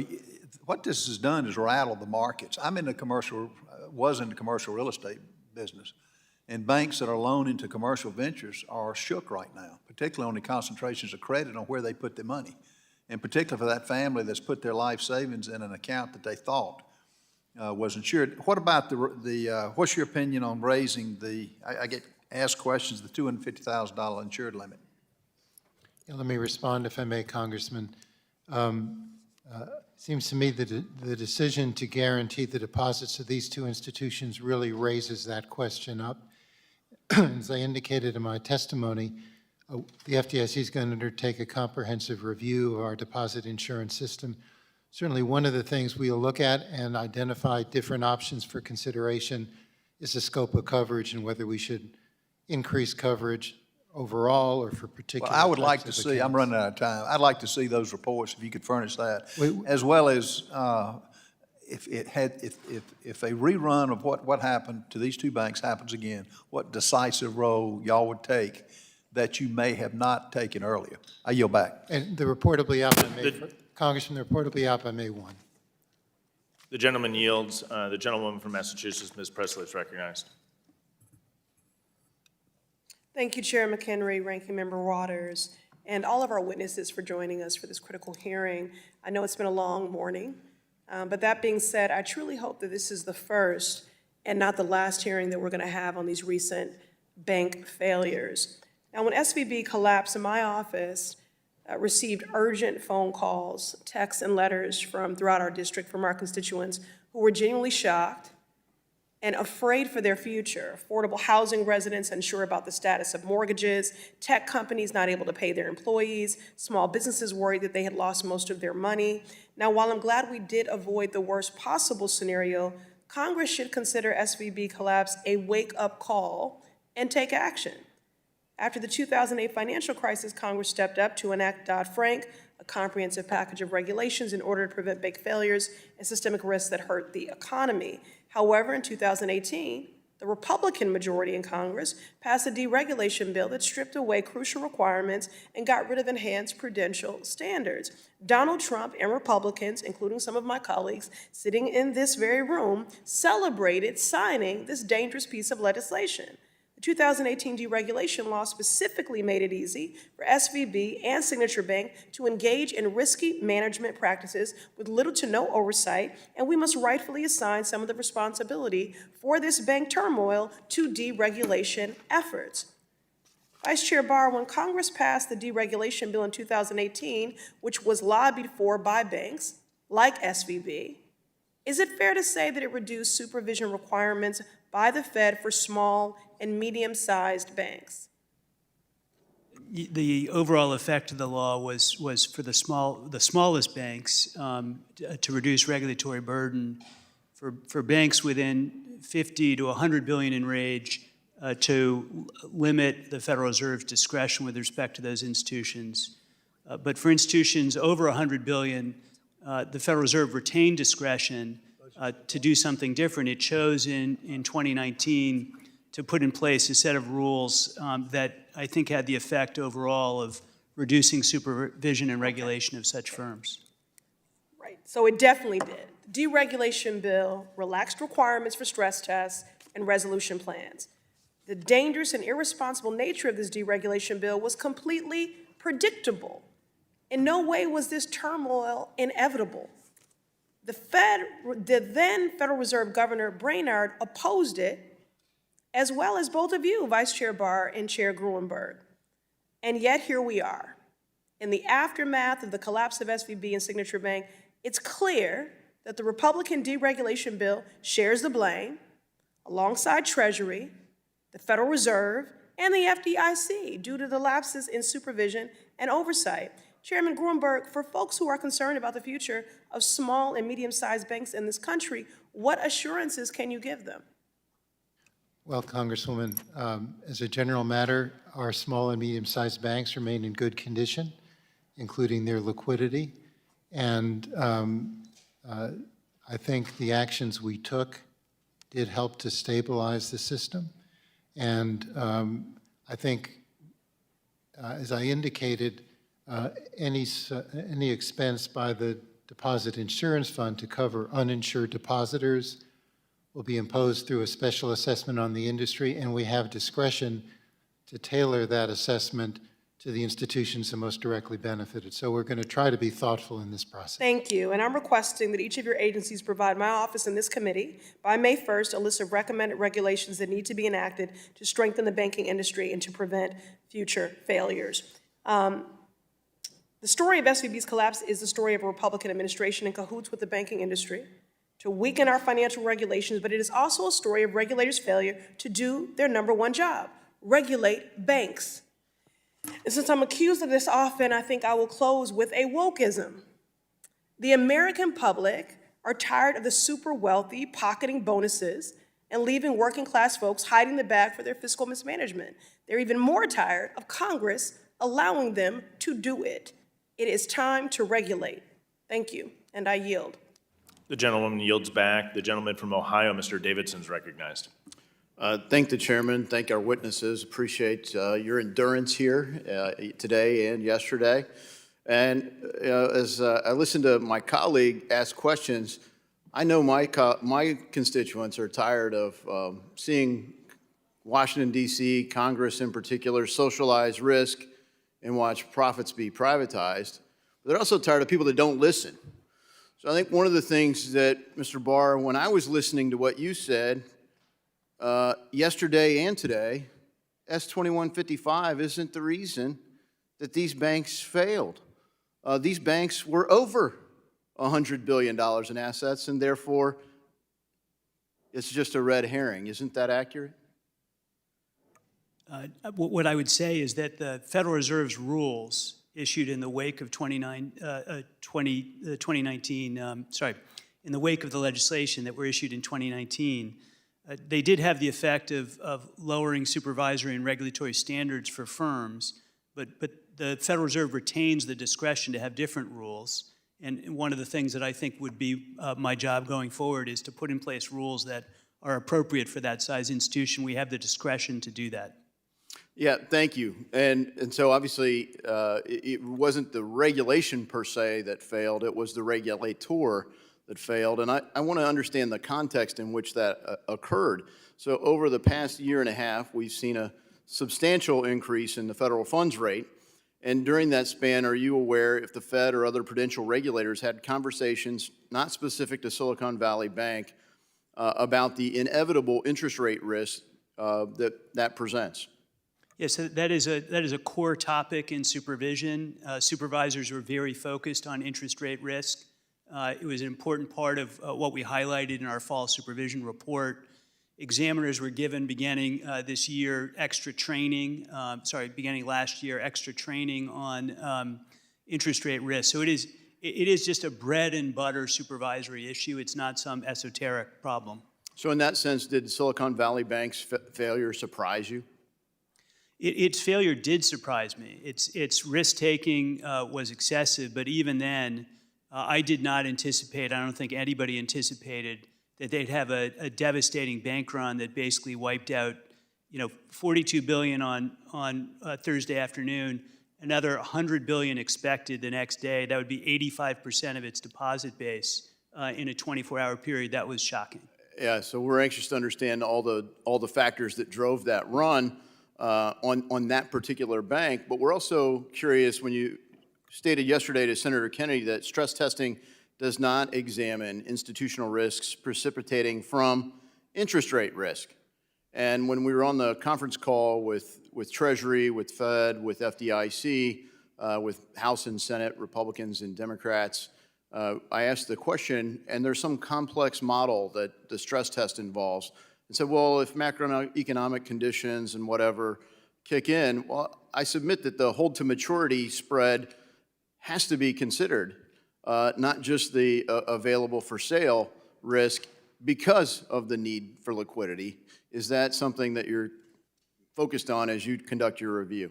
Yes, I think you're absolutely right that we need to look at both sides of the balance sheet. We need to look at the liability structure and the asset structure, and the whole point is to assess whether under certain conditions you can have more stress on the liability side that forces you to sell on the asset side. Those are interrelated. Mr. Grunberg, do you share that concern about how we're looking at systemic risk? Yes, I do, Congressman. I would love to go into everything that I could on this, but Mr. Barr, on March 9th, you gave a speech that touched on stablecoins and brought up specific risks associated with stablecoins. In that speech, you stated, quote, this mismatch in value and liquidity is the recipe for a classic bank run. Stablecoin issuers are not supervised by the Fed and lack capital and liquidity as a backstop. The banks we regulate, in contrast, are well protected from bank runs through a robust array of supervisory requirements. Would you revise those comments if you could? Yes, I think that, it demonstrates the need for humility in thinking about how financial risk happens in the system. That's been a theme of basically all of my academic work on systemic risk is we need humility, and that's why you need really strict capital and liquidity rules because of exactly the kind of circumstance we just saw. Yeah, thank you for that. And note, obviously, stablecoins are backed by assets and are properly regulated in many states, including the state of New York. Last thing I'd say is we have this pressure to socialize more of the market. There are credit unions that are completely privately insured, many in my district and in others, and I think we should look to that market for private credit risk insurance. I yield. The gentleman yields. The gentlewoman from Michigan, Ms. Tlaib, is now recognized. Thank you so much, and thank you all for being here. Vice Chair Barr, Silicon Valley Bank, which I feel like no one's focusing more on them as the bad actor here, in the mismanagement and the inappropriate actions. You kept saying over and over again that they weren't responding. If you had, we should have done something when we knew they weren't responding. I mean, what could have been done? It's an excellent point. I mean, I agree with you. You start with the basic problem that the bank managers mismanaged the bank. Did they hide something from us? What did they hid all this from us? Do you believe they hid this intentionally from the feds? I don't have access yet to the full supervisory record. Will you let us know? Because I really do think they misled and probably lied and made some inappropriate, fraudulent, probably actions that I hope that we'll hold them accountable to. We will definitely be looking into that, and we retain enforcement authority to go after people who, at the bank, who violated the law or who breached their fiduciary duty or who engaged in unsafe and unsound practices, and we will hold them accountable. Yeah, and Chairman to the fullest Gruber, let's extent. not negotiate with bad actors like that. We think this is the time to really hold them accountable, honestly. This is how we set a precedent. But going back to you, Vice Chair Barr, bonuses were paid out when? When was the last bonus paid out before they As I said, I'm still getting access to the supervisory We know it was a record. couple hours before, correct? I've heard news reports about that, but I want to make So sure you don't that even I know get when the full- bonuses were paid out? You don't have that information for this committee right now? I do not have that information Was right it the now. day of? I would like to respond to you fully and accurately, and I want to be careful to do that properly. I've heard news reports about the timing, but I don't How have come the the full... news knows, but we don't? Pardon me? How come the media and the news know, but we don't? How do you not know this before our financial service? Because this is important. I agree with... I share your outrage about it. I just want to make sure we get to the facts. Do you even know how much the bonuses were? As I said, I think you're hitting at exactly the right issues. We're going to use our enforcement authority to the fullest extent possible. Well, now, everyone's saying, oh, we're going to go ahead and introduce some clawback legislation to see. But, Chairman Gruber, I asked the Fed Chair Powell about this. Section 956, it's been, 12, 13 years? When are we going to have a rulemaking on that? This is about excessive pay. This is this is something that Congress already considered. So how come it's over a decade that we don't have anything rulemaking? In 2016, there was a proposal. It wasn't great, but it was a really great start. It would have been instrumental here. Yeah, no, I'm familiar with the rulemaking, Congresswoman. I was strongly supportive of it. We didn't complete it in time. Why? Well, I think there was a change of administrations, and that may have had something to do with it. Every reason to come back to it now and complete that rulemaking, and I If think you had it today, what could you have done in this instance? it would have Because given us- I'm tired of us being asked to pass things when I would feel have- like we already did, but would it's have over given- 12 years that we don't actually have something again that we could have used as a tool. It just answered, it would have given us explicit clawback authority on compensation. As I pointed out earlier, we do have, in fact, a legal obligation, the FDIC, to investigate the board and management of failed institutions and hold them accountable for any misconduct that might have occurred. Yeah, public advocates really believe this could have maybe prevented this. And so we'll. Primarily because, as you guys know, that there's some inappropriate decisions made up so they can do the bonuses And that's. and the payouts. And that's what we're going It to. is clear as day, and I don't know why my colleagues are not even talking about that. As They're I've- talking about you all not getting things well, they didn't respond. How come nobody's mad at the bank for not responding? All I can tell you, we've initiated the investigations to get the facts, to take action in regard, Chairman- assuming the facts support the Chairman Grunberg, allegation. please, for the American people, we need a rulemaking decision on Section 956. You know how critically important this is. Understood. This is what I think it was, I read somewhere, this is the 563rd bank to fail since 2001. There are going to be more. And I know you guys don't want to talk about it, but there will be, because they'll mislead us, they'll lie, they'll do anything for the buyouts. I mean, even the risk, what's that risk manager person? What did she give herself? What was it? This is a crazy amount of money she walked out with. I mean, it's crazy. And then Gary Becker, the CEO, sold February 27th, $3 million worth of stock, netting $2.2 million. And he knew this was going to be where we land. And we're not angry about that. We're angry because you guys didn't notice. Well, what about the fact they don't respond? They don't respond to inquiries and things. I mean, The that to gentlewoman's me time has is- expired. The gentleman from Pennsylvania, Mr. Muser, is now recognized. Thank you, Mr. Chairman. We know that the receivership for SVB occurred on Friday, March 9th. Sunday morning, Secretary Yellen stated that the American banking system on national television was really, really safe and well capitalized.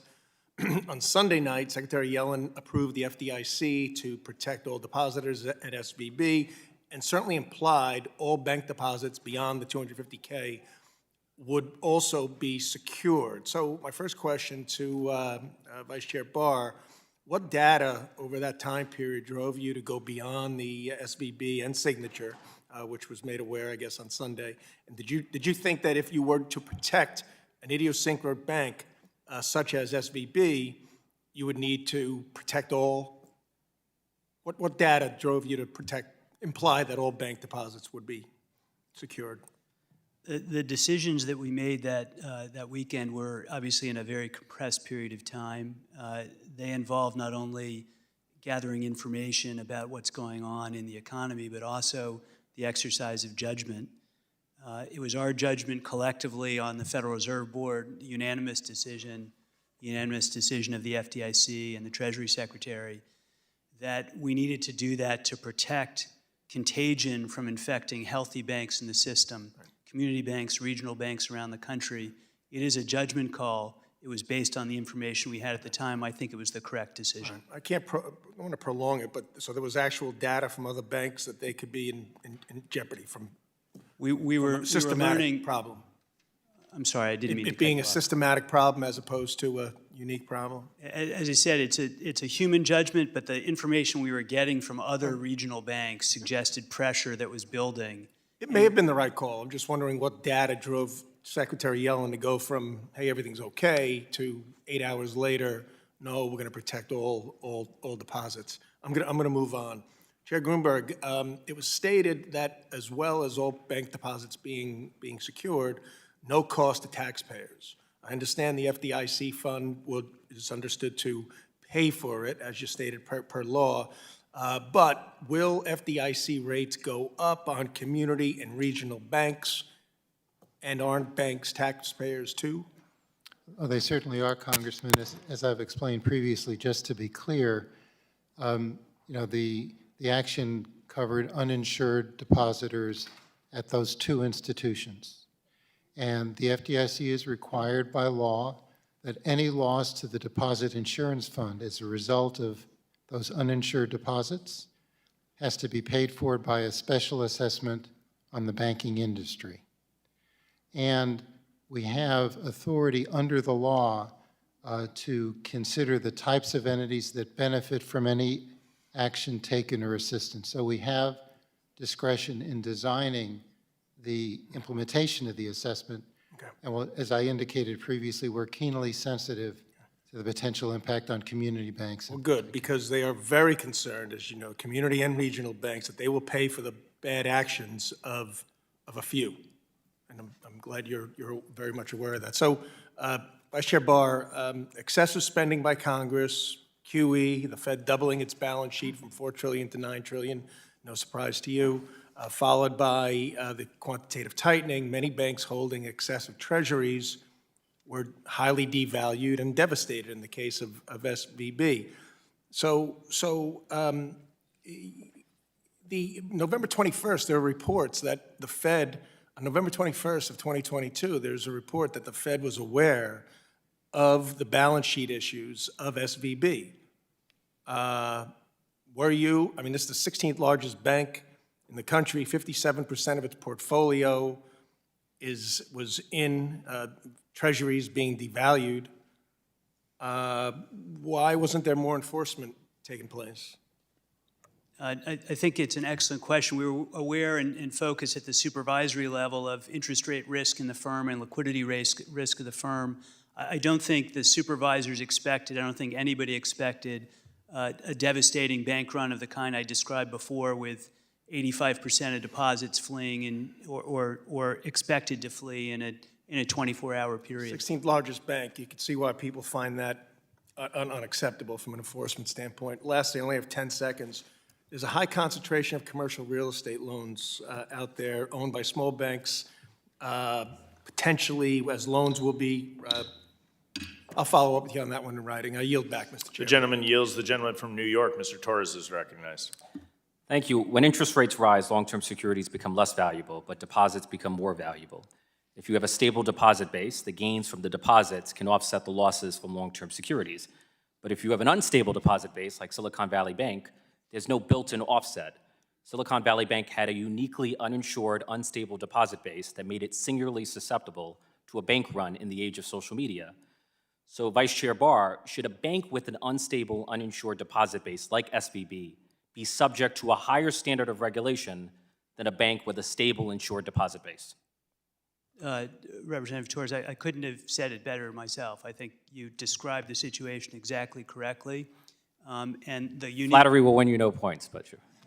It's just the truth. I wish I had said it that way. But no, I think there are unique risks to this kind of heavy uninsured deposit base. And for most banks in the country, as you described, they handle their interest rate risk properly. They have stable deposits.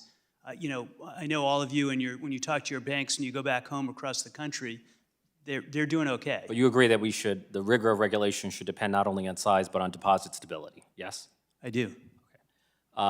Regarding commercial real estate, the rapid rise of work from home during COVID has driven down office property values, and the rapid rise of interest rates have driven up financing costs, creating a perfect storm.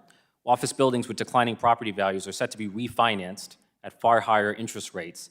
There's reportedly $2.5 trillion in commercial real estate debt coming due over the next 5 years, a substantial share of which is office debt.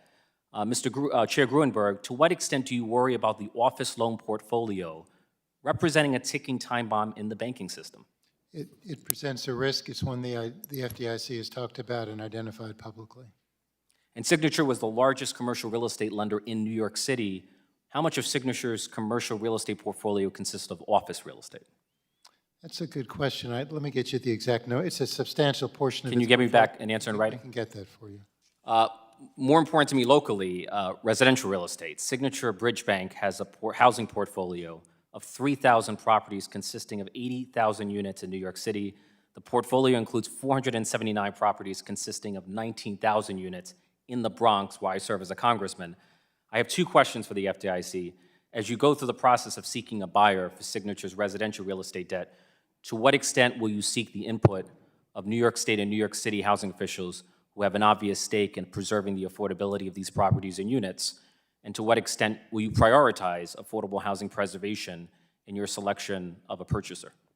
Thank you, Congressman. Just to be clear, we have sold Signature to New York Community Bank. You sold everything but the real estate portfolio, as I understand.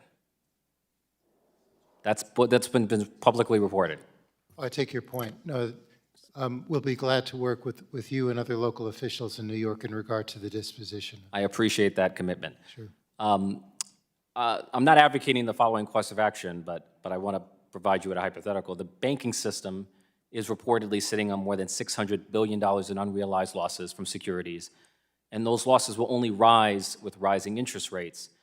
Since the problem with these assets is one of asset duration rather than asset quality, should the Federal Reserve consider purchasing these securities? Unlike a bank, which needs liquidity to honor obligations to depositors, the Federal Reserve has the ability to hold these assets to a maturity without realizing those unrealized losses. Wouldn't that solve the problem? You raise an excellent point. Under existing law, we cannot do asset purchases, but what we do is provide ample liquidity to the financial system on the basis of those But the assets. losses remain, even with the emergency liquidity, the losses remain on the balance sheet. Those losses are arguably undercutting public confidence in the banking system, and as you know, banking is as much about psychology as it is about finance. Why not just remove the losses? I'd go back to the first point you made in your earlier question, which is that for most banks, they're managing this well. They're doing fine. They have stable deposits, and they don't need to sell the assets they have on their balance sheet. Those assets can stay there and be held to maturity. If institutions need liquidity, they can get access to that from the discount window, and from the program we established, the Bank Term Funding Program, gives longer-term stability at par for those very assets. I want to squeeze in one more question. Did the bank supervisor at the San Francisco Fed have the supervisory authority to prevent Silicon Valley Bank from investing in unhedged long-term securities? Did you have that authority? Like, is the problem a lack of authority or a failure to exercise the authority you had? The bank examiners cited them for not behaving properly with respect. But did they have the authority to prevent it? The gentleman's time has expired. The gentleman can answer on the record. The gentleman from South Carolina, Mr. Timmons, is recognized for 5 minutes. Thank you, Mr. Chairman.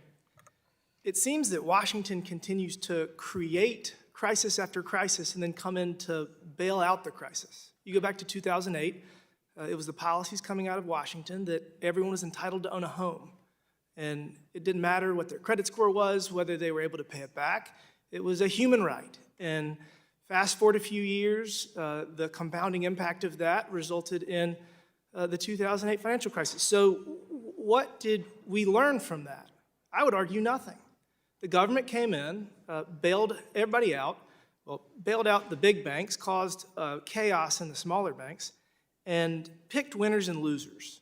And that's a theme I'm going to be hitting on, picking winners and losers, because the free market capitalism is supposed to have consequences. And when the government continues to bail out bad decisions and pick winners and losers, it severely impacts the free market, and it undermines our ability to compete in the global economy. So 2008, we understand the policies coming out of Washington caused a crisis. We had 2 votes. First vote failed on TARP, second vote passed. It was very painful. I was not here, but at the end of the day, it solved the short-term problem, but we didn't learn anything. We did learn one thing, actually. It was that the TARP vote wasn't fun. So in 2008, we gave extraordinary power to the executive branch to avoid a future TARP vote. And this is the first time that you have used that authority. So let's fast forward to 2023. A number of policies coming out of Washington, particularly the emphasis on ESG and on DEI, and that compounded with the spending of trillions and trillions of dollars that caused inflation, which resulted in higher interest rates, destabilized SVB and Signature.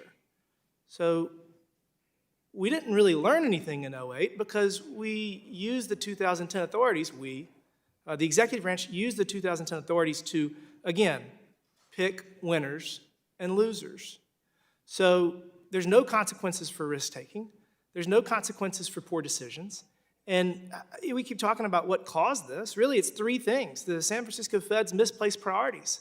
Last fall, when every other Fed was sending out notifications regarding interest rates and inflation and the impact on future stressors of the banking system, they were still sending out DEI and ESG updates.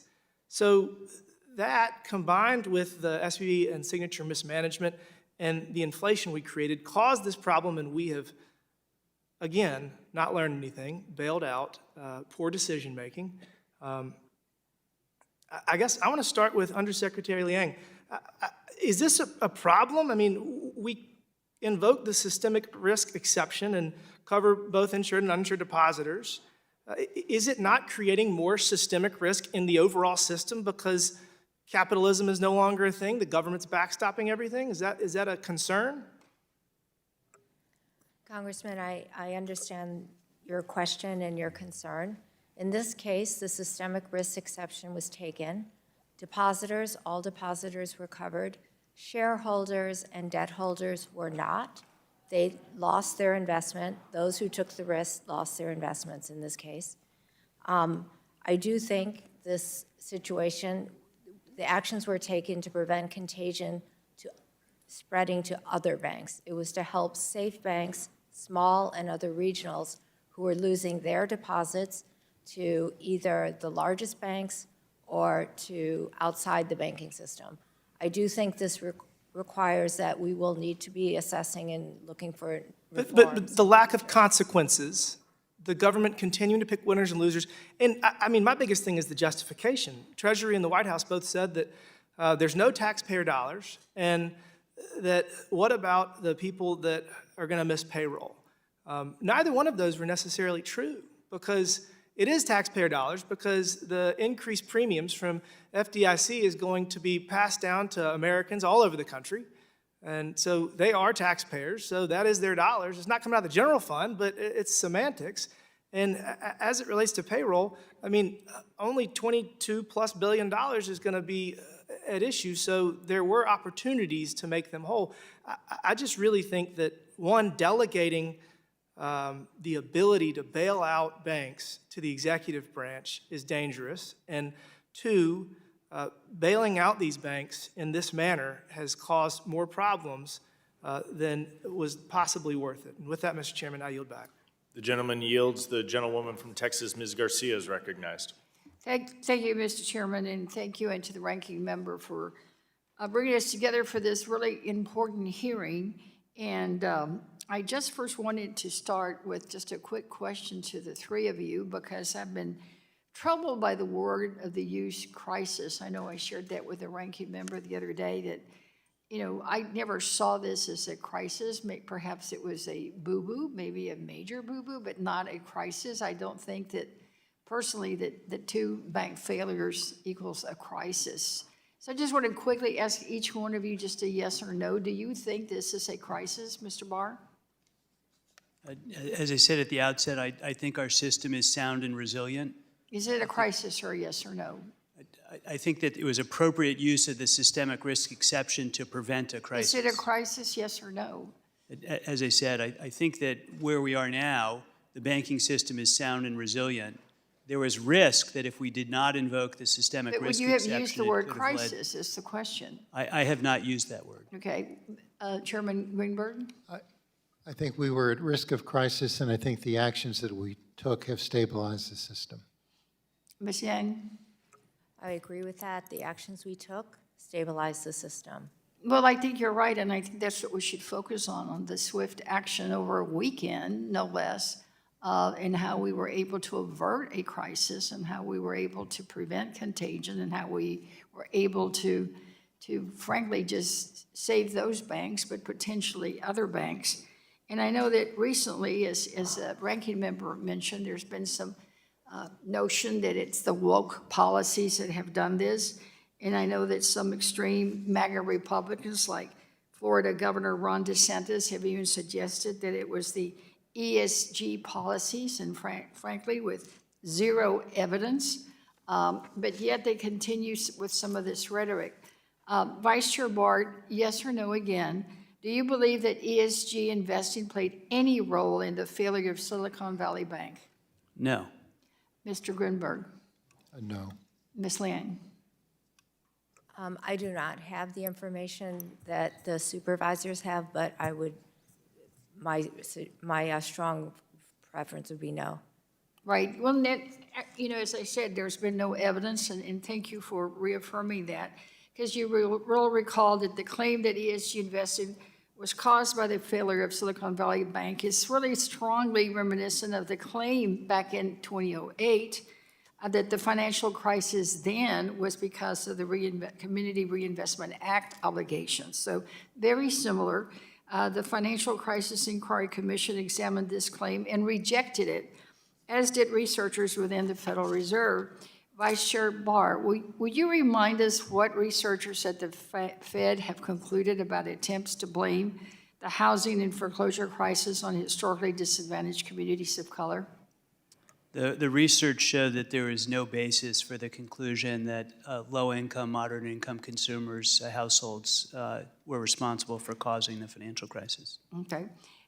Do you think that the communities of color, the disadvantaged communities, and particularly people in my district that is 77% Latino, should be concerned that this bank failures and some of the remedies that are being put in place may cause a lack of capital, the lack of opportunities to be able to buy homes?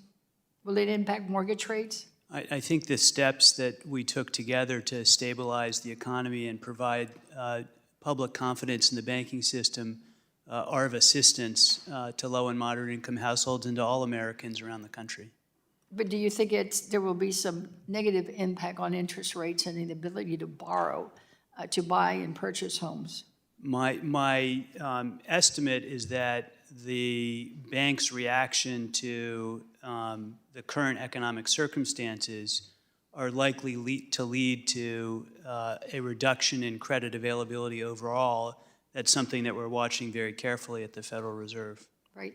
And Ms. Singh, I had a question for you about crypto, and I know that there's an additional bank that is going through some process of voluntary liquidation. What role did crypto play in all this? I don't believe crypto played a direct role in either of the failures. So that, yeah. Was there an indirect role? I know that Signature had activities involved in digital assets, but I don't believe that is the main. The gentlewoman's time has expired. The Mr. witness. Chairman, I will follow up with the three panel members on this issue. Thank you. I yield back. The gentleman from New York, Mr. Garbarino, is recognized for 5 minutes. Thank you, Mr. Chairman. Mr. Chairman Grunberg, I want to talk a little bit about Signature Bank. Can you describe the condition of Signature Bank at the time of its receivership and what evidence you had that showed Signature was also facing a liquidity crunch on March 10th?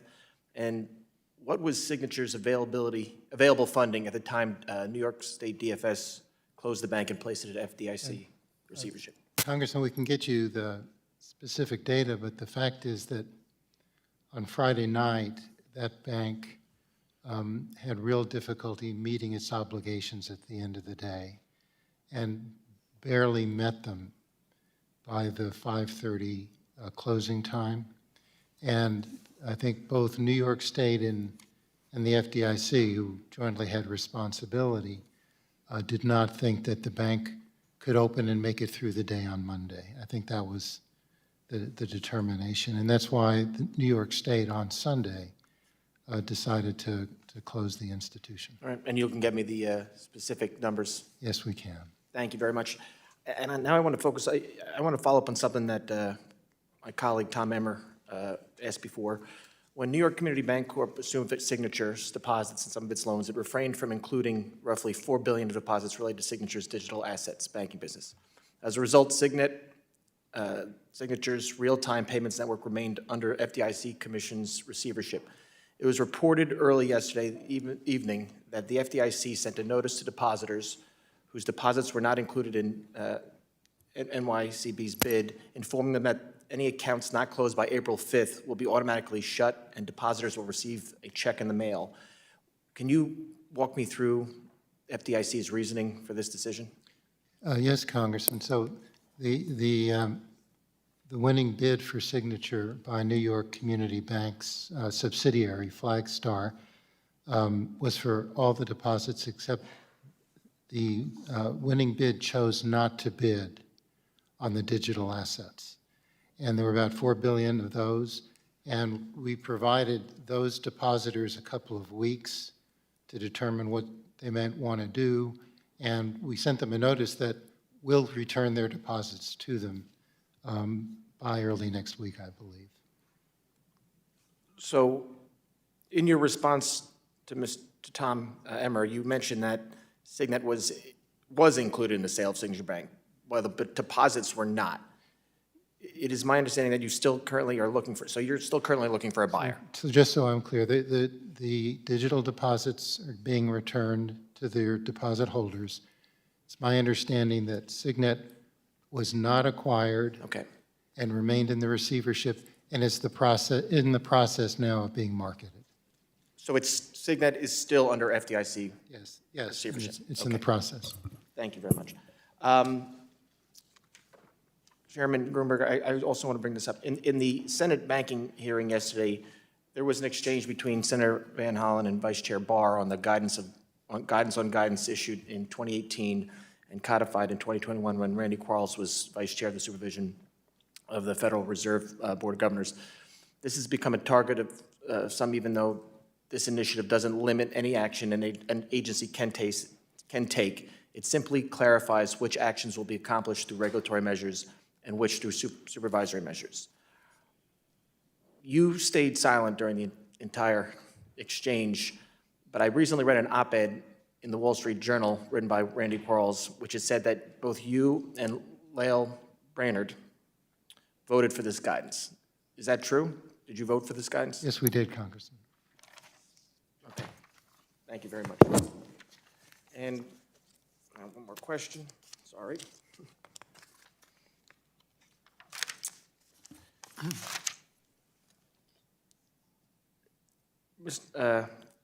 Vice Chairman Barr, as we look back at the events over the past couple of weeks, there have been a number of similarities identified between Silicon Valley Bank and Signature Bank. The first of which is being the high concentration of deposits well above the FDIC insurance limit, with reports showing that 90% for Signature Bank and 87% for SVB. And the second being the lack of diversity in both banks' deposits. The news has discussed the potential impacts of these similarities ad nauseum. However, I would like to explore how how the Federal Reserve and the FDIC view deposit diversification as it pertains to determining the soundness of financial institutions. Sorry, I couldn't hear the last 4 words of your sentence. I would like to, and I'm out of time, so I'll submit this question for you to respond on the record. Thank you so much. The gentleman yields. The gentlewoman from Georgia, Ms. Williams, is recognized. Thank you, Mr. Chairman. I want to start by making it clear that the failures of the Silicon Valley Bank and Signature Bank were not just about wealthy people, as some of the narrative that we've heard in conversation. There is a significant chance of a disastrous impact on hardworking people who are trying to make payroll, and it's important that this detail doesn't get lost in the shuffle. The weekend that SVB failed, I woke up to text messages from constituents asking what the government was going to do, what kind of intervention there would be, because they had money in this bank. Atlanta is this booming area for tech startups, and so the impact was felt very real by my constituents. They wanted to know if they would be able to access their funds on Monday morning. Black-owned businesses were worried about paying their employees. Entrepreneurs who are creating wealth in marginalized communities were concerned about covering basic business expenses. These businesses are closing the racial wealth gap, which unfortunately my home district of Atlanta leads the nation, and the banking system has to work for them. Chair Gruenberg, in the aftermath of SVB's failure, there has been substantial debate about raising the $250,000 deposit insurance cap to minimize any potential payroll disruptions and economic pain that may follow when the next bank fails, which my constituents were so concerned about. There is reportedly bipartisan legislation in the works to temporarily raise the cap. If the cap is raised or eliminated to help protect depositors, we'll need to take measures to reduce the risk of moral hazard. One proposed measure is the continuance of risk-priced deposit insurance premiums. Chair Grunberg, as we consider different deposit insurance reforms, should we seek to maintain risk-priced deposit insurance?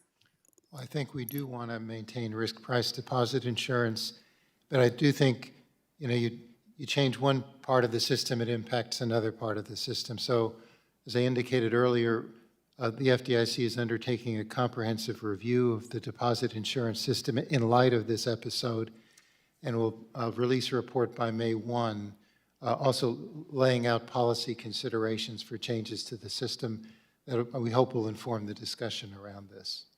So beyond the report, moving forward, what steps can the FDIC take when making decisions about deposit insurance assessments to make banks think twice about various financial stability threats that disproportionately impact marginalized communities? Well, we have authority now to do risk-based pricing, and I think it's fair to say that in light of this experience, we need to think hard about liquidity risk and concentrations of uninsured deposits and how that's evaluated in terms of deposit insurance assessments. But I also think it's an appropriate moment to take a look at how our system works in light of of this episode, and consider what other changes might be prudent. Thank you. And we all know that part of maintaining a healthy banking system is confidence, specifically consumer confidence that their money is safe in the banks that they've chosen. People of color have a harder time getting affordable loans from the largest banks and thus turn to the community banks, minority depository institutions, and the like. And when there is fear in the financial sector or an economic downturn, minority-owned banks and community financial institutions are hit hard as customers transfer their funds to what they think are safer and larger banks. Vice Chair Barr, what can Congress do to strengthen and support community and minority-owned banks in situations like we just experienced? Thank you very much, Representative Williams. I agree with you that having a wide diversity of kinds of institutions in our country is really critical, including community banks and regional banks, minority depository institutions, and community development banks. All of these institutions, I think, are really important for economic vibrancy and inclusion in our society. We'd be happy to work with you on ways that we can continue to support those institutions going forward. Happy to work with you, and we will definitely follow up. And Chair Gruenberg, I would love to hear from you what kind of deposit insurance reforms would help support minority depository institutions and other community banks. It's an interesting question. We're in the process of finalizing a major revision of the Community Reinvestment Act, and in the proposed rulemaking, there were specific provisions to encourage banks to work with and support minority depository institutions and community development financial institutions. So I think that's actually an important vehicle and opportunity to strengthen our MDIs and CDFIs, which serve LMI communities. And it's an interesting, we should give some thought in our review how deposit insurance may play into this as well. And I have many more questions, but we're going to work together on this, and my time has expired. Thank you, Mr. Chairman. I yield back. The gentlewoman yields. The chair now recognizes himself for 5 minutes. Vice Chair Barr, did you originally believe that inflation was temporary and transitory? Yes or no? I was not on the Federal Reserve Board at that time. Did you believe it was temporary and transitory, or you had no opinion? I would say at that time I did not have an informed opinion. You did not have an informed opinion if it was temporary and transitory. The Federal Reserve continued to call inflation temporary and transitory until Q4 of 2021. The Biden administration continued to call inflation temporary and transitory. I apologize, the Federal Reserve Q4 of 2021. Biden administration Q1 of 2022, following the Russian invasion of Ukraine. That's when they stopped calling it temporary and transitory. Would the challenges that we saw with SVB have taken place if inflation truly was temporary and transitory? Yes or no? The problems that came about from SVB are from classic interest rate risk management. So if inflation was temporary and transitory, then I will make the assumption on your behalf, for myself, that interest rates would not have gone up. If interest rates didn't go up in the manner and hold in the way that they are, SVB would not have occurred. the breakdown of the bank? Sir, banks have an obligation to manage interest rates, whether they're going up or going down. It's just classic good banking, and it wasn't done here. Okay, so let me dive in then. Yesterday, in response to a question from Senator Rounds following the matter requiring immediate attention, the MRIA, you noted that there was a challenge in the model, that it was, quote, was not at all aligned with reality, end quote. Was that a challenge in modeling in particular interest rates? Or what part of reality was it not connected with? Let me also say, as I mentioned earlier today, I called that an MRIA yesterday, but I meant an MRIA. It was just a staff note Understood. mistake. But so it's an MRA on interest rate risk. And basically what I meant is that their model showed that they'd earn more money as rates were going up and they were losing more money. So Very interest basic. rates was at the core of how it was disconnected from reality? Yes, it was about interest rates. That's fair. So here's my challenge. So as I look at the ability to prevent all of this, the Federal Reserve would have had to admit that they were wrong, that inflation was temporary and transitory. I think that's at the core of our conversation here. And Congress, I think, continues to do an abysmal job with the administration to bring inflation under control. Let me switch gears if I can, pretty substantively here, Vice Chair Barr. I have in front of me the H41 from the Federal Reserve, and in particular looking at the loans that the Federal Reserve has made to depository institutions. There's been a significant shift in particular as relates to other credit extensions. Other credit extensions is noted is that the Fed is taking collateral from the FDIC. That account, March 9, $0. March 16th, 1 week later, $57.6 billion. March 23rd, 1 week after that, $178.6 billion. So the Federal Reserve is taking collateral from the FDIC and loaning the FDIC money. Under what statutory authority is the Federal Reserve engaged in that? Sir, the Federal Reserve is lending through the discount window to the bridge institutions that were established by the FDIC. So they're lending to banks. There's a provision in the statute that clearly contemplates that. And so you're noting that when I read footnote 7, that would not have fallen under the line of either primary credit or secondary credit? For the purposes of enhancing transparency to the public, that line was broken out so that everybody could see exactly what it was. Okay, that is helpful. Then if I can shift to you, Chair Grunberg, as we look at this dramatic increase, is there a reason that you used this facility rather than one, selling assets, or two, tapping your line of credit at the Treasury, which I believe is to the tune of $100 billion?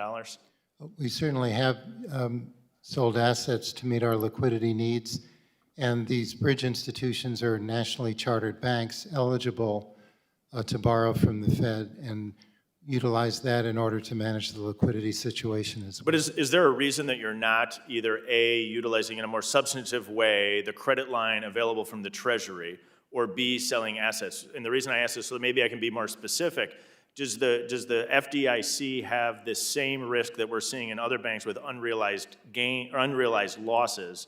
And is that why you're tapping this facility rather than selling assets? No, Congressman, we are selling assets to meet the obligations of the failed institution, and we're also managing the liquidity. These bridge banks have the authority and ability to access the Fed resources. So you're both selling assets and borrowing from the Fed to the tune of $178 billion at the same time? For these institutions to meet immediate liquidity demands, which we'll eventually get back. And did the Treasury at any time discourage you from taking a loan from the line of credit from the Treasury for purposes of addressing the debt ceiling limit? I think there were discussions in regard to that, but I think the principal purpose here, frankly, was liquidity management and also to be able to preserve liquidity in our deposit insurance fund. I appreciate your time here today. I yield back. I'll now recognize the gentleman from North Carolina, Mr. Nickel, for 5 minutes. Thank you, Mr. Chairman, and thank you to our witnesses for being here with us today. People in my district are already living paycheck to paycheck, and they're worried about making ends meet.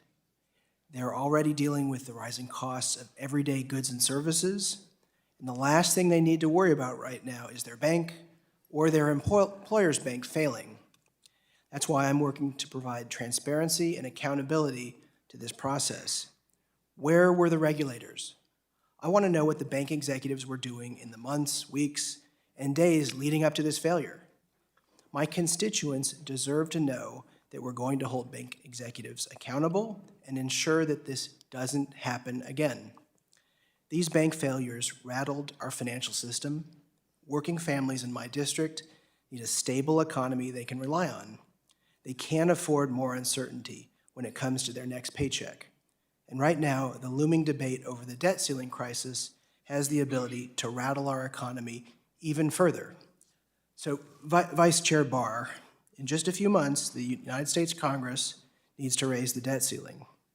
If the U.S. defaulted on the debt, would it be really bad for our economy? Would it be really, really bad for our economy? Or would it be really, really, really bad for our economy? The basic answer to that question is that Congress needs to increase the debt ceiling, that there's not other options around that. In the absence of an increase in the debt ceiling, it could cause enormous dislocation to our economy. So, one really, two reallys, three reallys?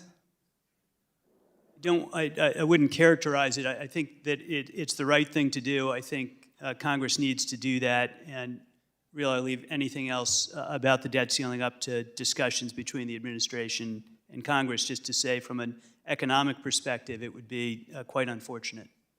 Thank you. Vice Chair Barr, the second largest banking failure in the United States history, $42 billion pulled in a day. Who was asleep at the wheel? But I think in the first instance, as I've said, bank management is responsible for running the bank. They failed in basic measures of interest rate risk and liquidity risk. They had very many outstanding matters requiring attention, matter requires immediate attention. They were deficient in governance and controls. They were rated a 3 overall with respect to the firm, which means they were not well managed. And at the end of the day, it's the job of the bank and their board of directors to run themselves the way they should. We, of course, are looking internally at our own supervision and our regulation in looking at ways that we could have forced the firm to do more faster or raise standards so that if the firm got into trouble, they had more capital and liquidity. I certainly hope there's some accountability. Chair Grunberg, moving to you now.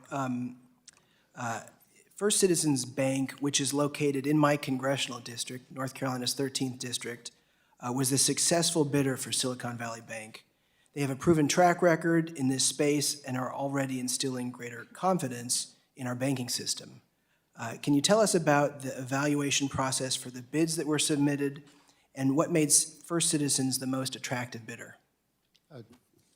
Two reasons I'd say, Congressman. One, financially it was the strongest bid for the FDIC. And two, it was a bid for all the deposits of the institution and all of the loans of the institution, so that it provided operational certainty as well. So from both a financial standpoint and an operational standpoint, it was really the strongest bid we received. And it took a while. You know, why wasn't Silicon Valley Bank purchased sooner? I think that certainly would have created more stability in this situation. If we could have sold it that first weekend, that would have been desirable. The fact is, Silicon Valley was a pretty large institution, $200 billion in assets, and pretty complicated in terms of its business activities. So for a potential acquiring institution to do the due diligence over a weekend and reach a conclusion and make what was frankly not practical. And so we set up a bridge institution and for both of the failed banks, and we're able in a pretty orderly way to set up bidding processes for each.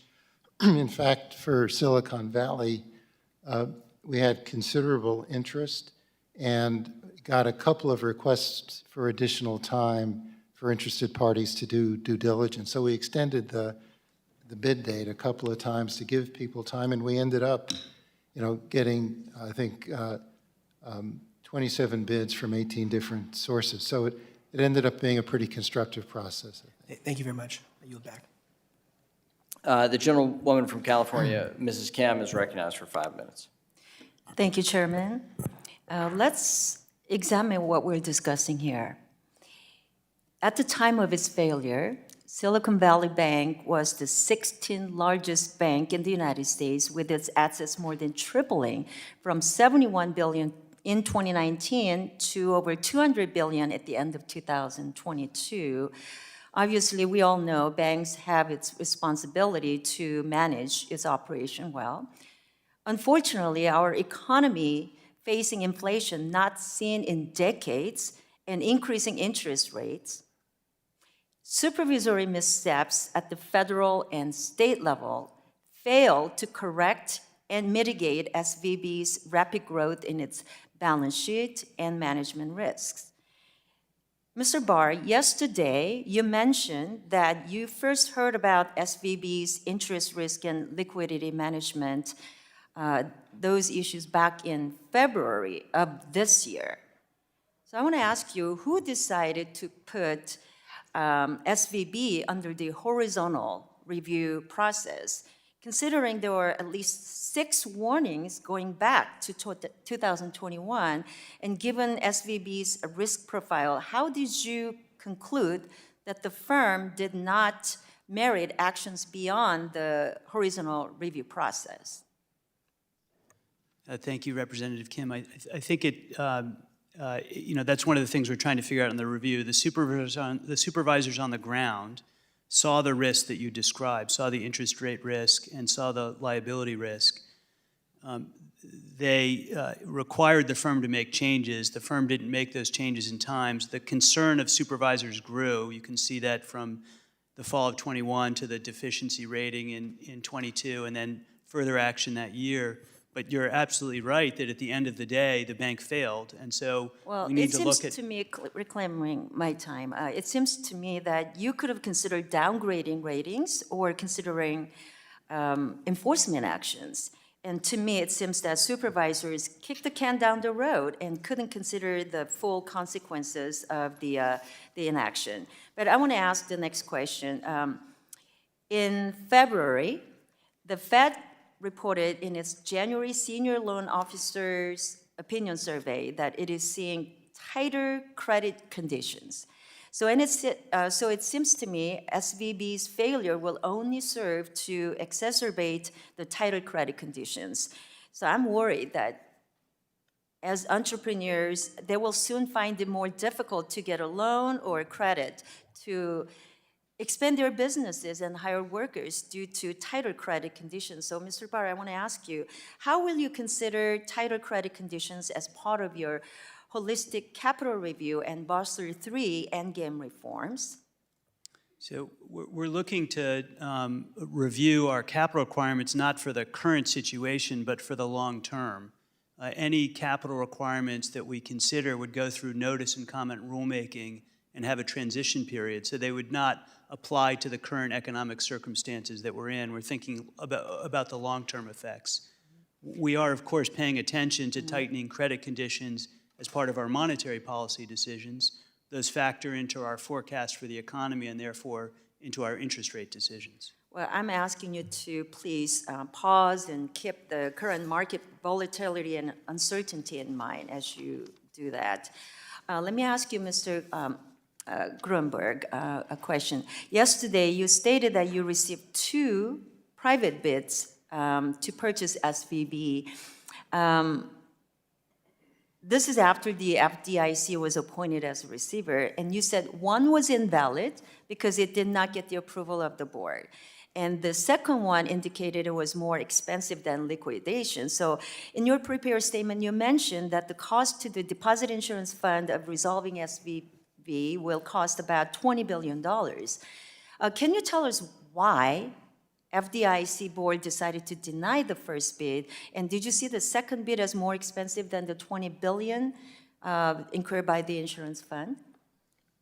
Well, I think the point is that neither bid was less expensive than liquidation. So liquidation would have been a less costly alternative than either acquisition at that point. And frankly, the limited bids and the quality of the bids we received was a function of the very compressed time frame, because we just taken over the institution Friday morning, and this was Sunday afternoon, and we thought it was in the interest of the Deposit Insurance Fund to place the institution into a bridge so that we could manage it for a brief period of time and then organize an open bidding process so that interested parties would have a fair opportunity to bid on the institution. And that's ultimately what happened. And if it would be helpful, I'd be glad to respond in writing. I know. That would be fantastic. And with that, we'll recognize Ms. Pedersen of Colorado for 5 minutes. Thank you, Mr. Chairman. I am the last on the list, I believe. Always am. So I just want to thank you all for being here today. But we're members of Congress. We don't rate it that way. If we can restart our time. I'm sorry to interrupt. I apologize. Thank you, Mr. Chairman, and I really appreciate this incredibly important discussion. There are numerous areas that need to be examined to better understand the failure of Silicon Valley Bank and Signature Bank. But first, I want to thank you and the boards of the FDIC and the Federal Reserve and the Treasury Secretary for your leadership and ultimately bringing the resolution needed to stabilize the banking system and protect depositors. I had text messages and emails and phone calls from constituents and from people across Colorado who were absolutely terrified that they were going to lose everything and that they were going to be unable to make payroll. So while the response took some time, and I think it did foster a lot of misinformation being spread, ultimately, thank you so much for doing what was necessary to protect our economy. But we're, of course, here today because we want to make sure that we're learning from what could have been done better and evaluating what we need to do in changing times. And I think that one of the most challenging issues that each of us face in this committee and for all of you is how we adjust our regulations and responses in a time when information spreads like wildfire, and in this case created a panic across our system and threatened our entire economy. Previously, a bank run would take days. In 2008, Washington Mutual saw over $16 billion in withdrawals over 10 days. With SVB, the bank run happened in a matter of hours, with a record $42 billion being withdrawn in a single day. And while SVB clearly wasn't managing their risk and was not listening to the warnings from the FDIC, I don't think any bank could have survived a run like this. And so, Mr. Grunberg, knowing that this panic occurred through social media in response to the suggestion that not all depositors would be protected when the FDIC took over SVB, what lessons can regulators take from this to improve their public communication when a future bank fails, and knowing how quickly depositors can immediately move their money in this new technological age? And specifically, I know you're going to take time, and we'll hear a lot more about this in the future, but what do you think is needed to expedite the responses necessary to mitigate something like this from happening again? Well, to prevent it from happening again really raises all the supervisory and regulatory issues we've been talking about this morning. I do think in regard to deposit insurance, we should do more and perhaps a better job of explaining to the public how deposit insurance works, what is covered, what is not covered, what are the options available to people when they open a bank account. And I think that would also be one of the reasons to undertake this overall review of the deposit insurance system to see what changes might be considered that would be helpful to the public. Great, thank you for that. And last, Vice Chair Barr, in just a couple of weeks, we've seen these 2 bank failures. We've seen efforts to prop up First Republic Bank, and we've also seen issues with Credit Suisse and the Deutsche Bank in Germany.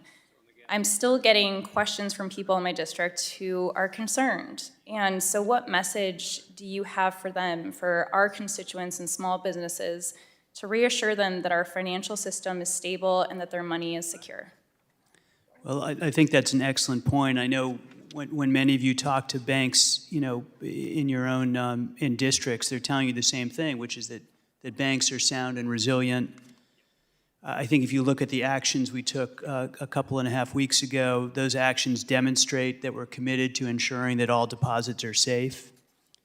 We're prepared to use those tools for any size institution as needed, if appropriate, to keep the system safe and sound. So the basic message is that the banking system is sound and resilient.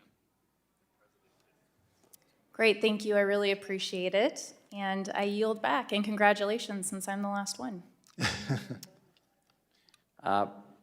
Gentlelady yields back. The last one on the Democratic side. So panelists don't get too excited. We'll now have... We have two. Oh, we have two? I'm sorry, Chairman Meeks. I'm very sorry. That's not getting better news for you guys, sorry. We'll now recognize the gentleman from Florida, Mr. Donalds, for 5 minutes. Thank you, Mr. Chairman, panelists. I know it's already been an interesting day. Thanks for being here. Vice Chair Barr, it says here you were confirmed July 19th, 2022. So you came in kind of in the middle, according to your own testimony, of when the San Francisco Fed was having examinatory issues at SVB. Is that fair? The examiner report with respect to the whole firm as a whole was done in July 2022, and that's when I arrived. Okay. According to your testimony, you say here at the end of 21, supervisors at the SF Fed found deficiencies with bank liquidity risk, resulting in 6 supervisory findings. In May of 22, there were 3 additional findings associated with ineffective board management, et cetera. In October of 22, supervisors met with the bank's senior management to express concerns about the interest rate profile. In February 23rd of 2023, your staff alerted you to these issues, and then we know the rest of the story. Is it your assessment that there are serious supervisory issues at the San Francisco Fed? We're doing the review of that now, and I don't want to prejudge the outcome of it. There were clearly supervisory Well, Mr. Barr, I'm not going to failures. ask you to prejudge. I'm going to prejudge. As an American citizen, as a member of Congress, don't you think it is a rational judgment that if all these supervisory findings were existing for the last 2 years, and this still resulted that there are supervisory issues at the San Francisco Fed? Sorry, was that was a question? Yeah. Do you think it's a good assumption to make?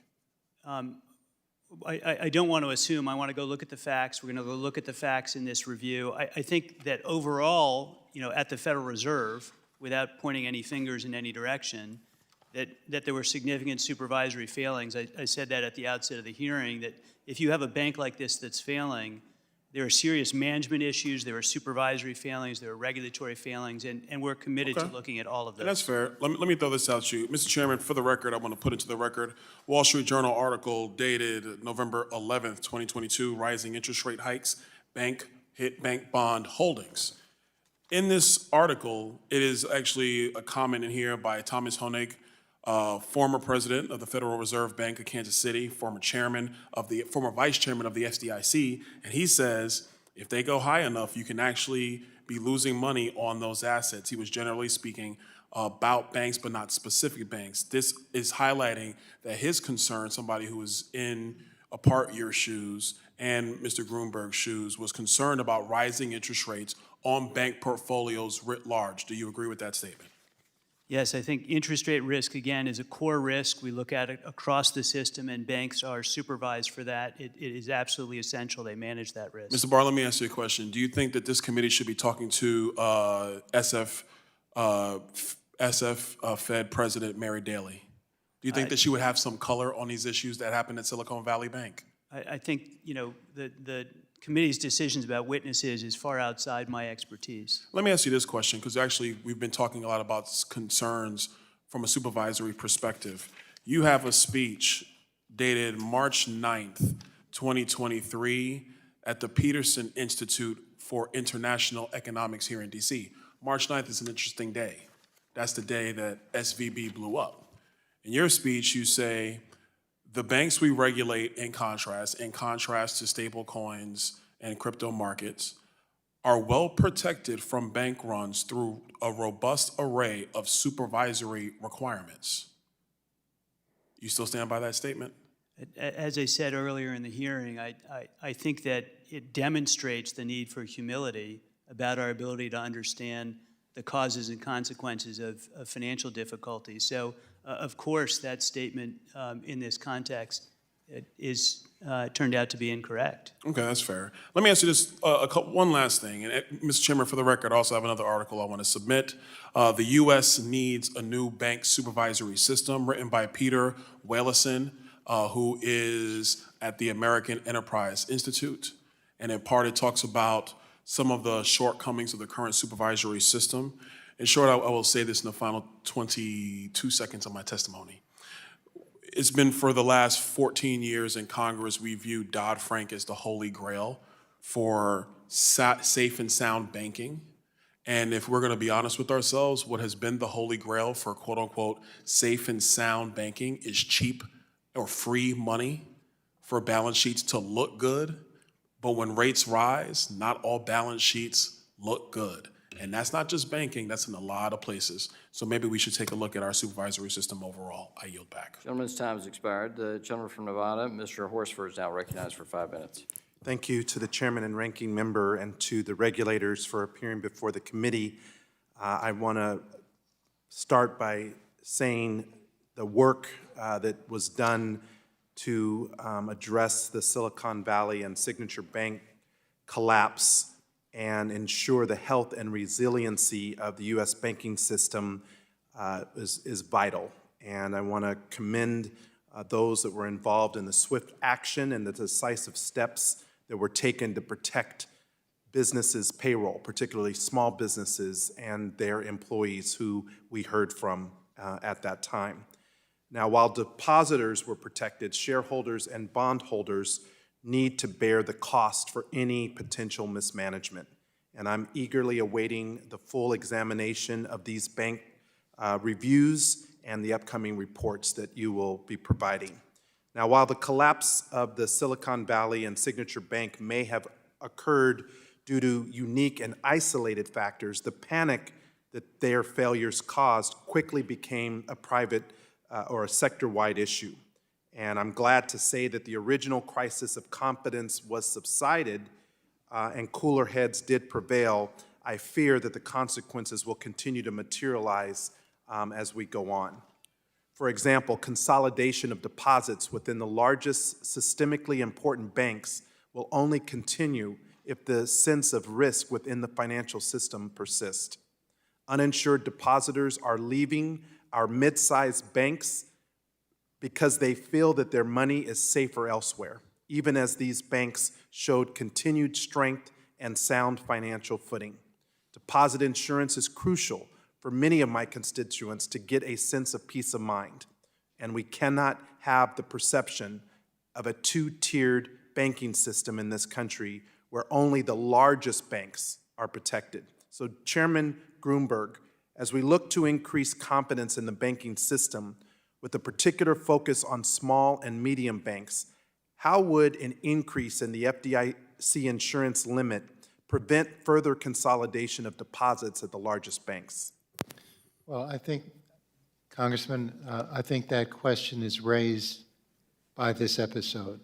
The decision to guarantee the uninsured deposits of these two institutions really have implications for the entire deposit insurance system, and we need to consider it. And I'd like to do it comprehensively, looking at all the aspects of our deposit insurance regime, and then come back by May 1 with a report that the FDIC will put out, which will also provide some policy options for consideration. All right, one other area that I'm concerned about, I've already heard multiple development projects, particularly housing projects in my district that are struggling to get financing due to a pull-back of credit from community banks. While I understand the need to review capital requirements, I think you'd agree, Vice Chair Barr, that no bank can meet $40 billion plus in depositor demands from capital alone. So, Vice Chair Barr, I would really urge you to consider the effects of increased capital requirements on the lending of healthy community banks. However, I do believe that action must be taken. So would you be able to discuss any additional strategies the Fed would be able to pursue to address the problems that we have seen at Silicon Valley and Signature Banks without reducing credit industry-wide? Thank you very much. First of all, the capital review that we're doing does not apply to community banks. We're not intending to increase capital requirements on community banks. My understanding from looking at the community banking system is that it is well capitalized and stable and is serving its communities.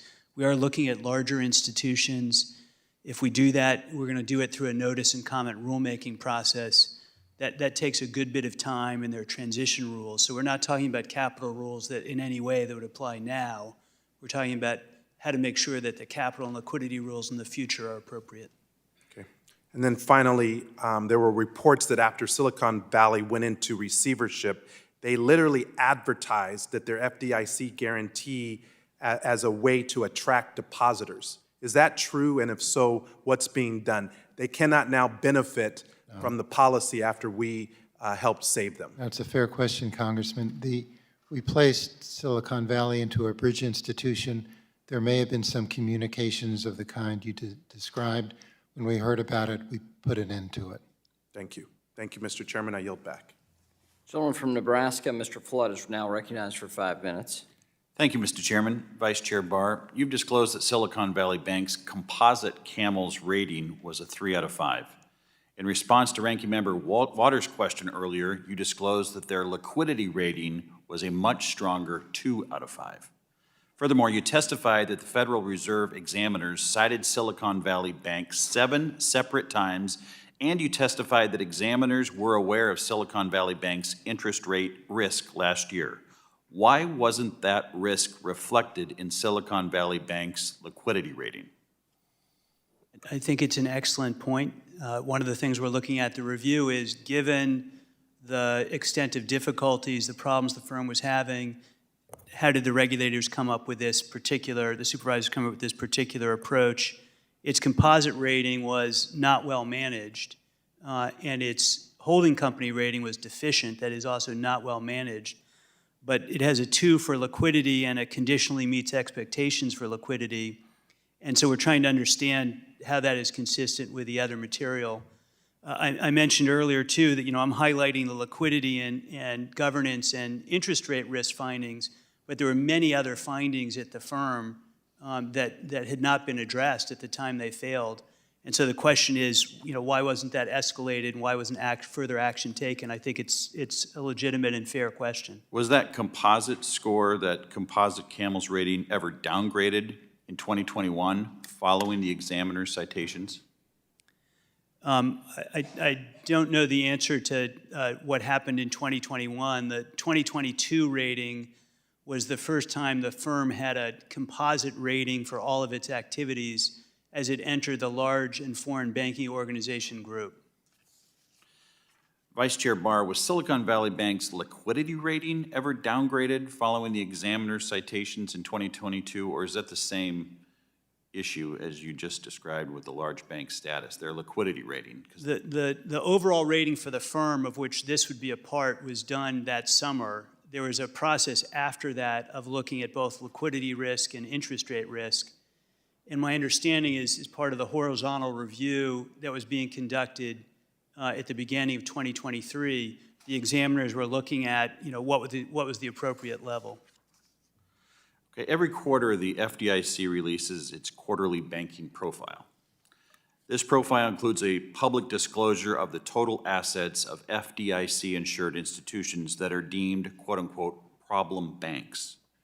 In December of 2022, the FDIC's problem bank list included total assets of only $47.5 billion. Although the banks on the FDIC's problem list are not public, given the size of Silicon Valley Bank, it's reasonable for me to conclude that Silicon Valley Bank was not on the FDIC's problem bank list, released just 3 months before its collapse. Mr. Chairman, given the several supervisory findings identifying various issues with Silicon Valley Bank's practices since 2021, including the issuance of matters requiring immediate attention from those supervisors, were those findings communicated to the FDIC? I can tell you, Congressman, that the criteria to get on the problem bank list is to be rated a 4 or 5 on the CAMELS rating scale of 1 to 5. And at that time, Silicon Valley was not rated a 4 or 5, so we wouldn't have been in a position to put it on the problem bank list. Vice Chairman Barr, why wasn't this information shared for the purposes of the FDIC's problem bank list?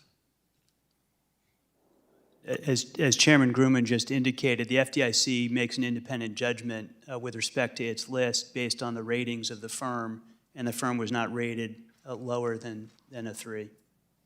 Chairman Gruenberg, has Silicon Valley Bank ever previously been on the FDIC's list of problem banks? The reason I hesitate is we put the aggregate assets of the institutions on the problem list. We don't indicate the individual institutions. Here you can do that? Yeah, no, I take your point. And this is a question from Congress. Yeah, well, I believe I can come back and answer your question. If I may, Yeah. could we follow up for the record? But be glad to do that. I just want to check, but yes, the answers will come back with an answer. The answer is yes? We will come back with an answer for you if that's okay. Okay. Thank you for your testimony. I still think there are lots of questions regarding what happened here, especially with Silicon Valley Bank, and I appreciate your time. I yield back. I'll go to the gentleman from New York, Mr. Meeks, for 5 minutes. Thank you, Mr. Chairman. Let me thank all of you for your responsibilities and the duties and what you've done. You know, it's funny when you've been here for a while, you know, a lot of folks are here talking about Dodd-Frank shouldn't be the golden rule, but if you were here in 2008 when there was no Dodd-Frank, that was a crisis. That was something, this is nothing, I mean, I wish some of my colleagues who are here, who were not here, we are a long way away from where we were in 2008. And the bank's system is much stronger now than it was 2008. And I say, thank God that we had Dodd-Frank at that particular time. So I want to thank you for that. But as a result, let me just ask, maybe Vice Chair Barr, as part of your internal review, you've indicated that you plan to evaluate whether the application of more stringent standards would have prompted SVB to better manage risks. So as part of that, do you expect to look into whether more frequent stress testing for a bank of SVB's size would be appropriate? Yes, Representative Meeks, we'll look at stress testing. We'll look at really all the enhanced prudential standards, liquidity standards, capital standards, stress testing. All of that will be part of our review with respect to SVB, and it'll help inform broader questions we've been working on since I arrived in July about what the capital framework for the system should look like. Now, are stress test results for our largest banks, those that are above $250 billion, they are available to the public, is that not correct? Yes, the stress testing results are available annually to the public. And I understand that because of SVB's rapid growth and the timing of when the bank crossed the $100 billion asset threshold, SVB would not have been subject to stress testing until 2024. But when a bank with about $100 billion in asset size is subject to stress testing, who has access to those results? Would, for example, an individual or small business client of the bank be able to see those results? So under the current framework you correctly described, the Federal Reserve's rules established in 2019 would provide that SVB would be subject for the first time to stress testing in 2024. There is currently, under that structure that was put in place in 2019, no stress testing for firms below the 100 billion level, and that's part of the framework. So could you expound a little bit more on how helpful it might be for a depositor, for example, to get to see those results, especially depositors who are uninsured, that have uninsured deposits? So stress testing results for the firms that are in stress testing are published annually. For firms that are below that level in the current framework, they're not required for that kind of stress test. They do internal liquidity stress test as a normal part of their requirements on a quarterly basis. That's an internal proprietary action by them, subject to supervisory review.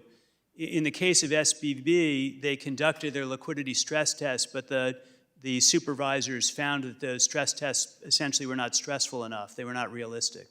So, I mean, that's, but I believe there's an issue that customers and investors who bank with institutions that are large enough to have triggered a systemic risk exception do not have the transparency into the risk management and scenario plan that their banks may have underway. But in the limited time I have, let me just follow up on a couple of questions that some other people had asked. I am thinking about small banks and community banks, which are very important, and talking about depository insurance, and I know someone was talking about that. Now, to me, not a lot of people, especially in the community banks, have $250,000 in the bank. So this would, but in trying to help strengthen those banks, what I would like to see is some of the small businesses may have more than $250,000 in the bank, and they have to pay employees, and I would like them to be giving them some business. So do you think that, and I don't know, but that there should be some, when you look at depository insurance, a difference between small businesses and personal, as far as that's concerned going forward? Congressman, that's a good question, and it's one of the things we'll be looking at in the report that we're going to submit on May 1 and laying out some policy considerations to take into account here. Thank you. I'm out of time, so I'll yield back. Another gentleman from New York, Mr. Lawler, is recognized. Thank you, Chairman. Chairman Gruenberg, just to follow up on that line of questioning, yes or no, should the FDIC insurance limit be raised? Let us do the work on this and then come back to you with a report. Well, in the 2008 collapse, we raised it from 100 to 250,000. We made it permanent in 2010. It has not been raised since then. Do you think it should be raised? I don't know the answer to that question right now, Congressman. Okay. Did the Fed, the FDIC, and the Treasury have the tools needed to deal with this crisis when you were made aware of the situation with SVB? Do you all believe, yes or no, that you had the tools needed to deal with this? Yes, we have the tools we need. Yes? I agree, yes. Yes? I agree, we had the tools to Okay. prevent a Did the Fed, the FDIC, and the Treasury have the tools needed to prevent it? Yes or no? I think that's a very difficult question to answer. I don't have a yes or no answer for it. I think we can do better at supervision and regulation, but whether we could have prevented the collapse in 24 hours of this institution, I don't know the answer to that. I agree with Michael's point, but from a supervisory basis, I think there was an opportunity. I'm sorry, Congressman, can you repeat your question? Yes or no? Do you think the Treasury had the tools needed to prevent this from happening? The Treasury had the tools to use the systemic risk exception And used it? and recommendation to prevent a crisis. So the FDIC and the Treasury do believe it. The Fed, not sure yet. But so in that case, do you think the Federal Reserve failed here in its role? I think fundamentally, as I've said, it's the responsibility of bank management to run the bank. The bank managers failed in basic risk management. Right, but you provided, the Federal Reserve and the San Francisco Fed provided guidance, provided notices, and failed to follow up on that, correct? I would say that there was follow-up. The question is whether the follow-up was stringent enough, and that's part of the review we're looking at.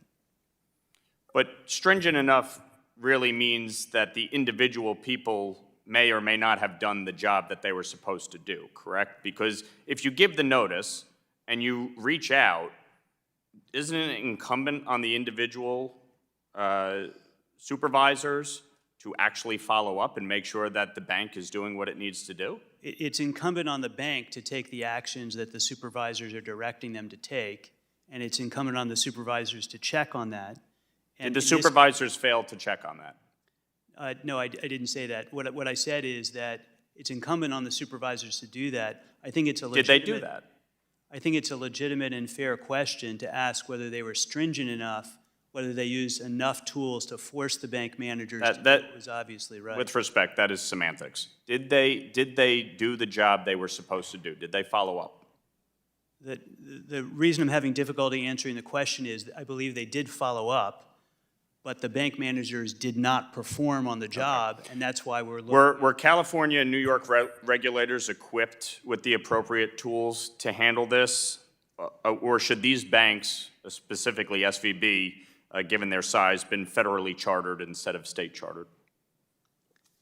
I think that our country benefits from having a wide diversity of kinds and sizes of institutions and the diversity of chartering authorities that we have, so I'm not recommending that we change that. Okay. When did any of you first speak with Superintendent Harris regarding Signature Bank? Just date, please. I'd want to check the record on that, if I may. I will come back to you. I just want to be sure we're accurate. Okay. Do either of you know when you first spoke to Superintendent Harris? I do not. I mean, Signature Bank is an FDIC in New York state-regulated institution, but I don't know when I first had a conversation about it. Okay. Chairman Grunberg, when was the decision made to close Signature Bank, and what criteria were used to determine whether or not Signature Bank met the systemic risk exception?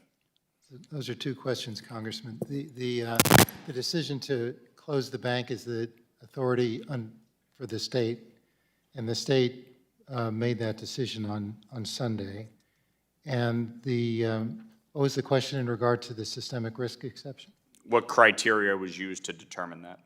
Oh, I think we had before us the a failure of two institutions, both Silicon Valley and Signature, and we also had before us evidence of significant liquidity stress at other institutions, and we had data in terms of deposit outflows, and I think that was basically the data we relied on in making this judgment. If the chair will submit that data for the record and answer for this, Yes. would you be willing to do that?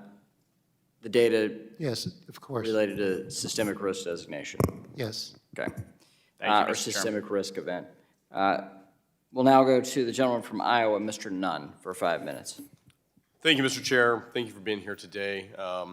If you would just, with a show of hands, do you believe that, as most Americans do, as I've said and as the President said, that taxpayers should not be on the hook for that? Would you agree with that statement? Yes. Further, would you agree with the statement that we should have diversity within our banking system? Yes. I agree. Specifically, then, would you be supporting our regional banks, our small and local banks, and recognize the undue burden that they potentially are going to be saddled with as a result of a FDI assessment because of these two banks? As you may know, Congressman, I responded to that issue, and the answer is the FDIC has authority under the law to consider who benefits from the assistance provided, and we'll take that into account with particular attention and sensitivity to the impact on community banks. I appreciate that, Mr. Gutenberg. I want to specifically talk to Mr. Barr here. For the diversity in banks, when you do your holistic capital review of banks under $10 billion, what would that look like? We're not anticipating in any way raising capital requirements with respect to community banks. It's not part of my holistic review. Good. I'm glad to hear that. Second, I'll highlight here $22 billion, as we say in Iowa. That's a lot of money. And in fact, it's 20% of the entire FDIC's fund for this. In order to make that up, special assessments will inevitably have to be part of this. Do you see that being passed along to the top banks primarily, or how will you calibrate that? Well, Congressman, it's relevant to my response before. We're required by law to pay for any costs to the Deposit Insurance Fund caused by the coverage of the uninsured deposits through a special assessment.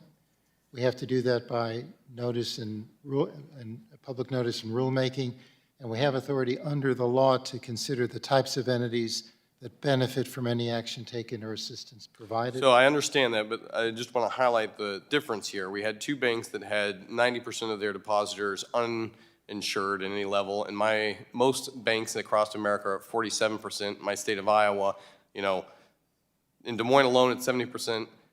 And my rural guys, it's 7%. I mean, these are farmers who are looking to plant this spring who know that they have a good deposit there. It's small businesses that are supported by this. What they don't need is ultimately, to my original question, a increase on their cost of living, on their cost of doing business by a special assessment that disproportionately punishes those who are at the medium and small size. Are you committed to making sure that's a priority for you? Yes. Excellent. Last question. I want to be brief here. Silicon Valley Bank did not have a chief risk officer, Mr. Barr, for how many months? I believe it was approximately 8 months. So almost a year. During that time, they did have 4 members who served on something called the Governance and Corporate Responsibility Committee. And these 4 members were actually on their risk committee, but had no, as I understand it, actual experience in managing material risk. Were these individuals focused on the wrong thing, and was there no true risk management being taken at Silicon Valley Bank in the lead up to the fail? I can't speak to the particular individuals. I can say that the supervisors told the board of directors and the bank that the board oversight with respect to risk management was deficient. That was one of the findings that was made in the summer of 2022. So then, did beginner risk management of interest rate risk and liquidity risk cause this bank to fail, SVB specifically? Yes, ultimately, they mismanaged their interest rate and their liquidity risk, and their very large percentage of uninsured depositors had a massive and unexpected run.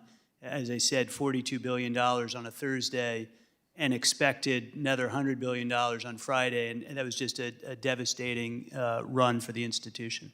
So I'd like to ask this question then, and I hope that Mary Daly has the opportunity, Mr. Chair, to testify in person before this committee. But as you're overseeing this, why did she tout the regional Fed's work on cataloging climate risks, even going so far as to assemble a team to study how these risks are likely to impact the Fed's future reserve mandates? And I'll state here that one of SVB's memos from their supervisory credit group claimed they had been working closely with the Fed to inform its agenda priorities, namely fiscal risk to banks from climate change. Were the regulators focused on the wrong risk posed by this administration? Yes or no? The supervisors were focused overall on the system on interest rate risk, credit risk, cybersecurity risk, traditional risk in the banking system. There are some supervisors who are focused on climate change. But there was no risk officer to look at the actual dramatic overage that they had at this. I'm sorry, you're talking about the bank risk officer? Thank you, Mr. Chair. I yield back my time. I'll submit the rest of the questions independently. Gentlewoman from Texas, Ms. Dela Cruz is now recognized for 5 minutes. Thank you, Mr. Chairman, and thank you, witnesses, for being here today. What we've learned in the wake of the first run on a major U.S. bank since the Great Recession is that the management team of Silicon Valley Bank took, quite frankly, foolish actions that no informed financial institution should ever make. Now, by taking on deposits from their customers, which is short-term in definition, and buying long-term bonds when interest rates were low, now that is before President Biden's inflation crisis, they chose to become vulnerable. When inflation skyrocketed after enacting the Democrats' partisan $2 trillion American Rescue Plan, the Fed was late to determine that inflation wasn't transitory, forcing a decision to spike interest rates, creating risk in the banking system. Now, if we backtrack for a second and look at what the Federal Reserve was focusing on when they were hiking interest rate, it wasn't the risks associated with those actions. Instead, it was research papers on climate risks and social issues, which you just acknowledged a second ago that some were focused on climate change. My question is to you, Mr. Barr. I realize you didn't come into your role until July 2022, but isn't it correct that when you did, you quickly announced your holistic view of Fed regulations and your own Fed special scenario analysis for weather and climate risks? Those are a few different items. I announced that I was doing a holistic capital review, which was looking at capital in the system, whether it was at appropriate levels. We've been conducting that really since July. There's a separate thing, which is that in the beginning of this year, we piloted for the globally systemically important banks, GSIBs, a pilot of climate scenario analysis to evaluate how they were addressing climate risk in the system.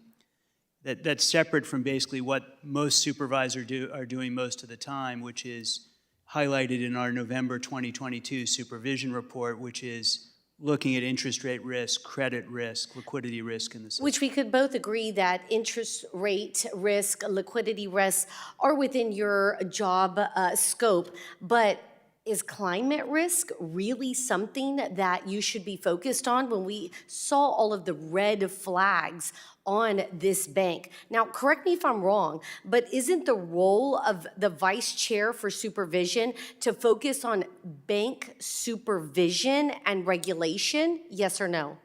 Yes, that is in fact what I am focused on. So if that's the case, then were you distracted from the mission of your role, which again is supervision and regulation, and instead focused on climate? No, I would disagree respectfully with that. The way that we're looking at climate risk is about the risk that climate change might pose to the financial system and to individual banks. It's a very narrow role focused on financial risk, not climate policy more generally.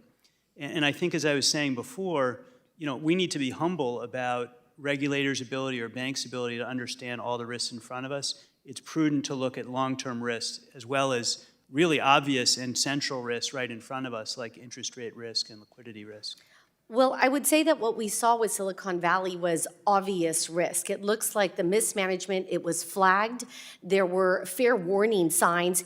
And while I appreciate that you were able to focus some attention on the actual supervision part of the bank regulation, we see a gap here. And I think that we would like you to focus on your job as the vice chair of supervision in the wake of SVB's collapse. And I feel like this was a little too late when you all finally stepped in to look at it. So thank you. With that, Mr. Chair, I yield back. We'll now recognize the gentlewoman from Indiana, Mrs. Houchin. Thank you, Mr. Chairman. We are here today to really determine who knew what when, who did what when. Is this a failure of Silicon Valley Bank? Is it a factor of lack of adequate oversight or lack of regulation? I'm happy to hear many of you testify today in admission it was largely a factor of lack of oversight. We've heard discussions today about FSOC, the Federal Stability Oversight Council. Vice Chair Barr, what's the purpose of FSOC? I'm sorry, the question is, what is the purpose of FSOC? What is the purpose? What is the mission of FSOC? The FSOC is an entity that brings together regulators from around the financial system, market regulators and bank regulators, to look at risks in the system and to try and coordinate across those agencies. Right. So it was created by Dodd-Frank in 2010 to provide, according to FSOC's website, comprehensive monitoring of the stability of our nation's financial system. It's chaired by the Secretary of the Treasury. It includes the Fed, the OCC, CFPB, FDIC, CFTC. In fact, all of our witnesses today take part in those meetings. Do you not? Yes or no? Yes, each of the three of us participate in FSOC as member agencies. And the function of FSOC, is it also to identify risk to the financial stability of the United States? Mr. Barr, yes or no? Yes, that is among its functions. Following an executive order by President Biden in May of 2021, entitled Climate-Related Financial Risk, FSOC now also evaluates climate-related financial risk. Is that right, Mr. Barr? That predates my time, and we're not in charge of running the FSOC, so I don't know the sequence of events, but it is the case. But I assume that it is now part of FSOC's charge to monitor and evaluate for systemic risk also? I'm sorry, I couldn't hear the last sentence. I assume it's also part of FSOC's charge to monitor and evaluate for systemic risk. Yes, that, as I indicated previously, as a core function of FSOC is to look at risks across the financial system. In a quick review of the FSOC meeting minutes dated December 16th, 2022, 5 pages were devoted to, quote, climate-related financial risk. Mr. Barr, many of those comments came from you. I couldn't find any pages devoted to market and news reports of the apparent looming problem with Signature Valley Bank and Signature Bank. In fact, in December of 2022, Signature Valley Bank was listed on the S&P Global Marketplace as the top U.S. bank by proportion of uninsured deposits at nearly 94%. Only 4 other banks were estimated to be above 80%, including Signature Bank, but none of that was mentioned in your December 16th meeting. Are those factors not important to comprehensive monitoring of the stability of our nation's financial system, Mr. Barr? I was asked at the meeting you were describing to discuss one risk to the financial system, and that was with respect to climate risk. Let me just ask that question one more time. Are those factors not important to the comprehensive monitoring of the stability of our nation's financial system? The debt ratio, the uninsured ratio, is that not important? The standard factors we think about in banking, among those factors are interest rate risk and liquidity risk. Those are core issues that we do in the bread and butter supervision every day. So do you not consider the uninsured ratio as part of a factor of systemic risk? We look, with respect to microprudential supervision of individual firms, we're looking at their liquidity risk. And one element of their liquidity risk is the extent to which they rely on uninsured deposits. That includes uninsured deposits from financial entities, uninsured deposits from operating businesses, and then their insured deposit base. So it is a core part of what we think about when we think about liquidity risk. But none of that was discussed in the December meeting relative to Signature Bank or Silicon Valley Bank or any system gap. As I said, the specific request to me in that meeting was to talk about this issue.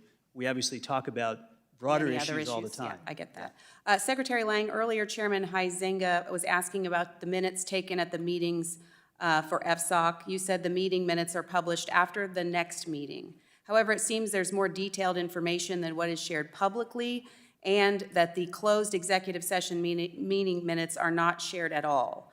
Will you commit to providing this committee with unredacted minutes from every FSOC meeting since the March 10th meeting, including closed executive sessions?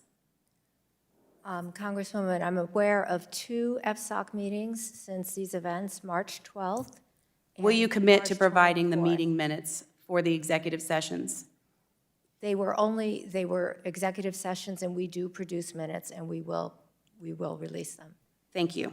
I yield back. We'll now go to our final 2 questions. So the penultimate questioner, Mr. Ogles of Tennessee, is now recognized for 5 minutes. Well, good afternoon, and thank you for being here. I know it's been a long day. I'll try to be brief because I know you guys have to be exhausted.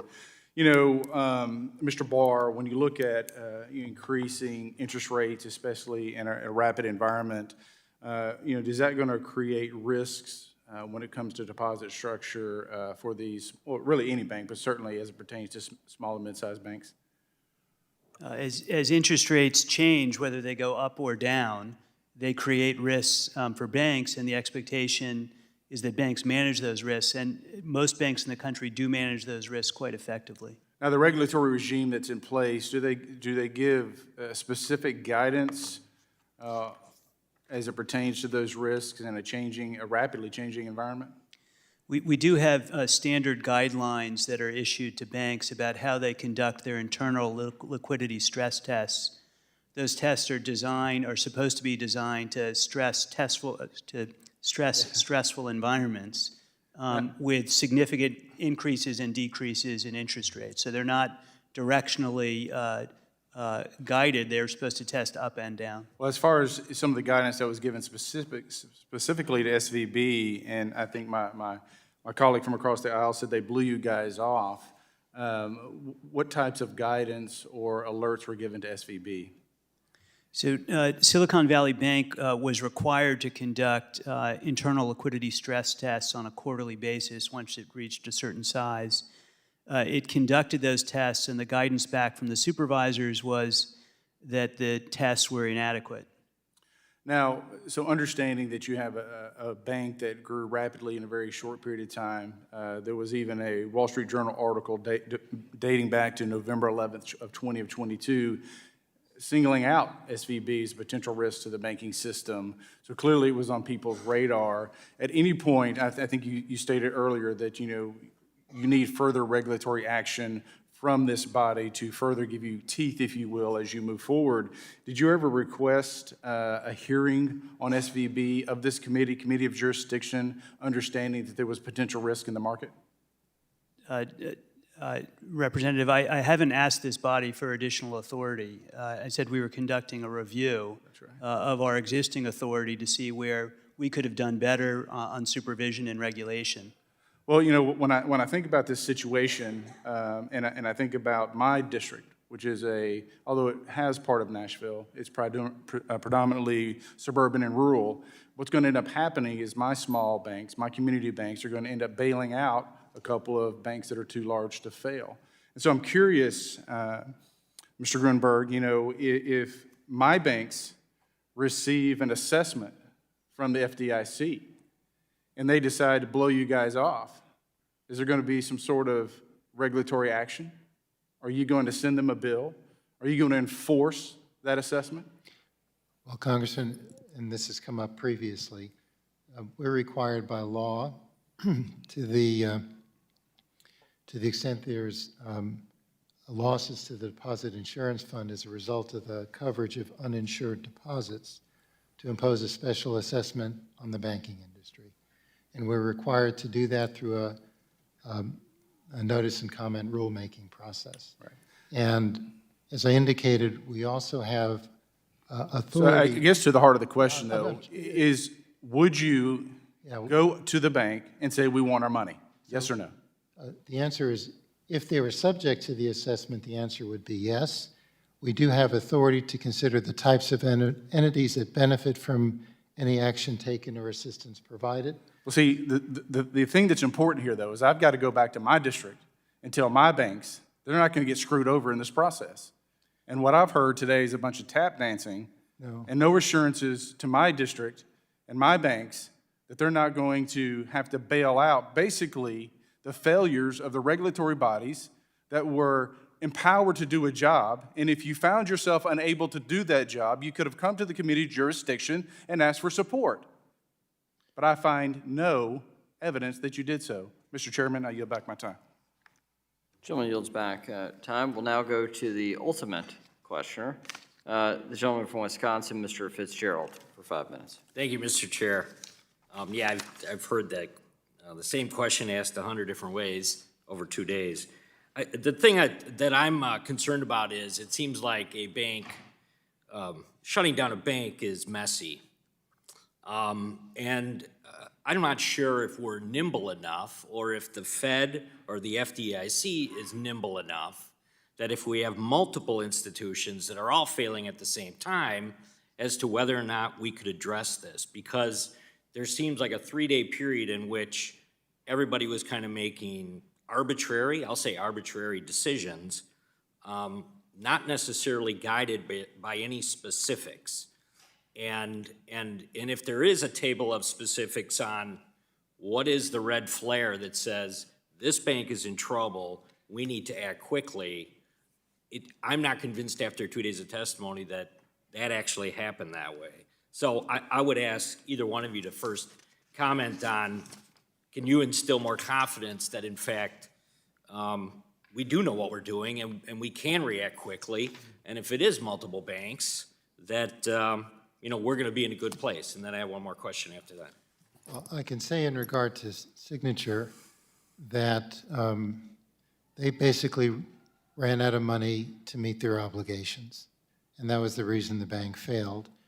As I indicated earlier, they barely met their obligations at the end of the business day on that Friday, And it was clear to the state regulator, New York State, as well as to us, that they could not open on Monday and get to the end of the day based on the liquidity they had.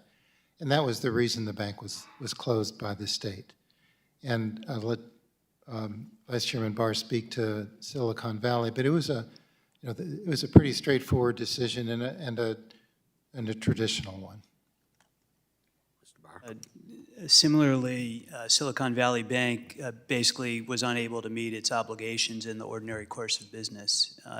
They suffered a devastating run, a $42 billion run on Thursday. On Friday, they expected to face a run of $100 billion, and they did not have the collateral sufficient to support discount window letting, and so they were not able to meet their obligations, and they were closed. And then the last question or comment, I'll just, Ms. Liang, when were you informed, first of all, that there was a possibility of Silicon Valley Bank defaulting? And was the president made aware of that? How much conversation was happening within the White House? And were there conversations with specific depositors or those that had an interest, like Governor Gavin Newsom in California? And now I further learned that the state makes a decision on actually shutting down the bank. What were those conversations like, and could you characterize them for me? So I learned, the Treasury learned, or I learned, I can speak for myself here, of the issues at Silicon Valley either Wednesday evening or Thursday, after it issued its statement, its earnings report, saying that it had a loss and was going to raise capital. We heard certainly Thursday night of concerns at the institution because of the very, very rapid deposit withdrawals. And then on Friday morning, we learned the California state regulator had closed it, and the FDIC was appointed receiver. We did, that was our situation. Over the day of Friday and Saturday, we heard from many people, institutions, businesses, wondering how they could access their deposits, could they make payroll, and so we were gathering information and consulting regularly with the Federal Reserve and the FDIC. So that by Sunday we could make a decision. Did you speak to Governor Newsom at any point? I did not. Did anybody at the White House talk to Governor Newsom? I do not know. Okay, thank you. I yield back. Gentleman yields back. With prior agreement between the ranking member and the chair, I'll now recognize the ranking member for such time as she may consume, and then I'll close. Thank you very much, Mr. Chairman. Chairman McHenry, I thank you for working with me on holding this bipartisan hearing, and I look forward to additional hearings on these bank failures. Importantly, we need to hear directly from the CEOs of SVB and Signature Bank. I also want to thank our witnesses and their staffs for the countless hours they've spent since the failure of SVB and Signature Bank. The economy is stronger today because of your decisive actions. I look forward to hearing from you again when you have completed your review of the bank failures. And I expect those reviews will consider the various matters raised by myself and committee members here today. In listening to the concerns of members on both sides of the aisle, I must say I'm heartened by how much agreement there was. I heard Republicans argue for our bank regulators to be more aggressive in their bank supervision, to do more on-site exams, escalate penalties more quickly, apply enhanced prudential regulations for all banks over $100 billion, expand deposit insurance, and protect community banks from bearing the burden of these bank failures. I and my Democratic colleagues couldn't agree more. And so I look forward to working with Chair McHenry on legislative reforms to effectuate those reforms quickly. Again, I thank the witnesses for being here today and doing everything that you could possibly do to respond to the questions and the concerns that you were presented with today. Thank you. I yield back. I want to thank the ranking member, and I want to thank the ranking member on our joint call for this hearing. The agreement that we had was to pursue this to find out the facts. I think that's the way the committee comported itself today. I think I won't speak ill of the Senate, but you had a hearing yesterday, and this today was a different hearing. That was the expectation that the ranking member and I both had, and I think it met those expectations. But bottom line for you as the panel, there's bipartisan frustration with many of your answers. There's a question of accountability and an appearance of a lack of accountability.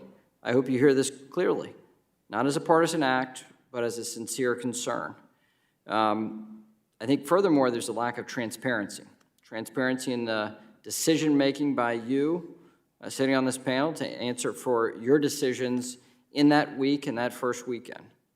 And while I think we're able to start painting a picture of what happened, there's still much that we need to understand, specifically timelines of what you knew when and how you responded. I think those are very important things for you three on this panel to answer fully for in the name of transparency, but frankly, in the name of building confidence. So there are still questions that somehow, after 3 weeks, that many of you have given here that you're going to check with staff. You're not sure. You know, this was not a gotcha hearing. This was not a surprise thing. We expect a little more detail than what you provided in many of your answers, specifically the timeline, the data used, and the evidence for your decision-making. And we need leadership. Leadership in that key moment of that week, we want to understand that, the decisions, the decision-making.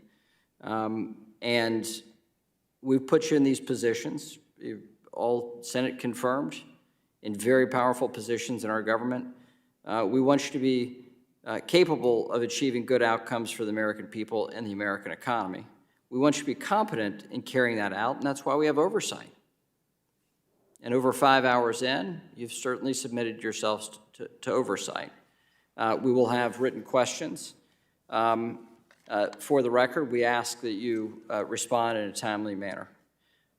But the final note I'll say is understand, in a time where there may be a bit of a political divide in America, I don't think you heard that, by and large, in this hearing, both sides of the aisle.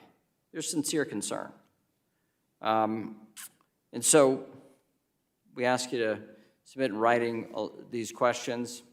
And we know here on Capitol Hill that our work's not done. And we will have oversight of this, independent of your actions and your coordinated effort on oversight with these reports.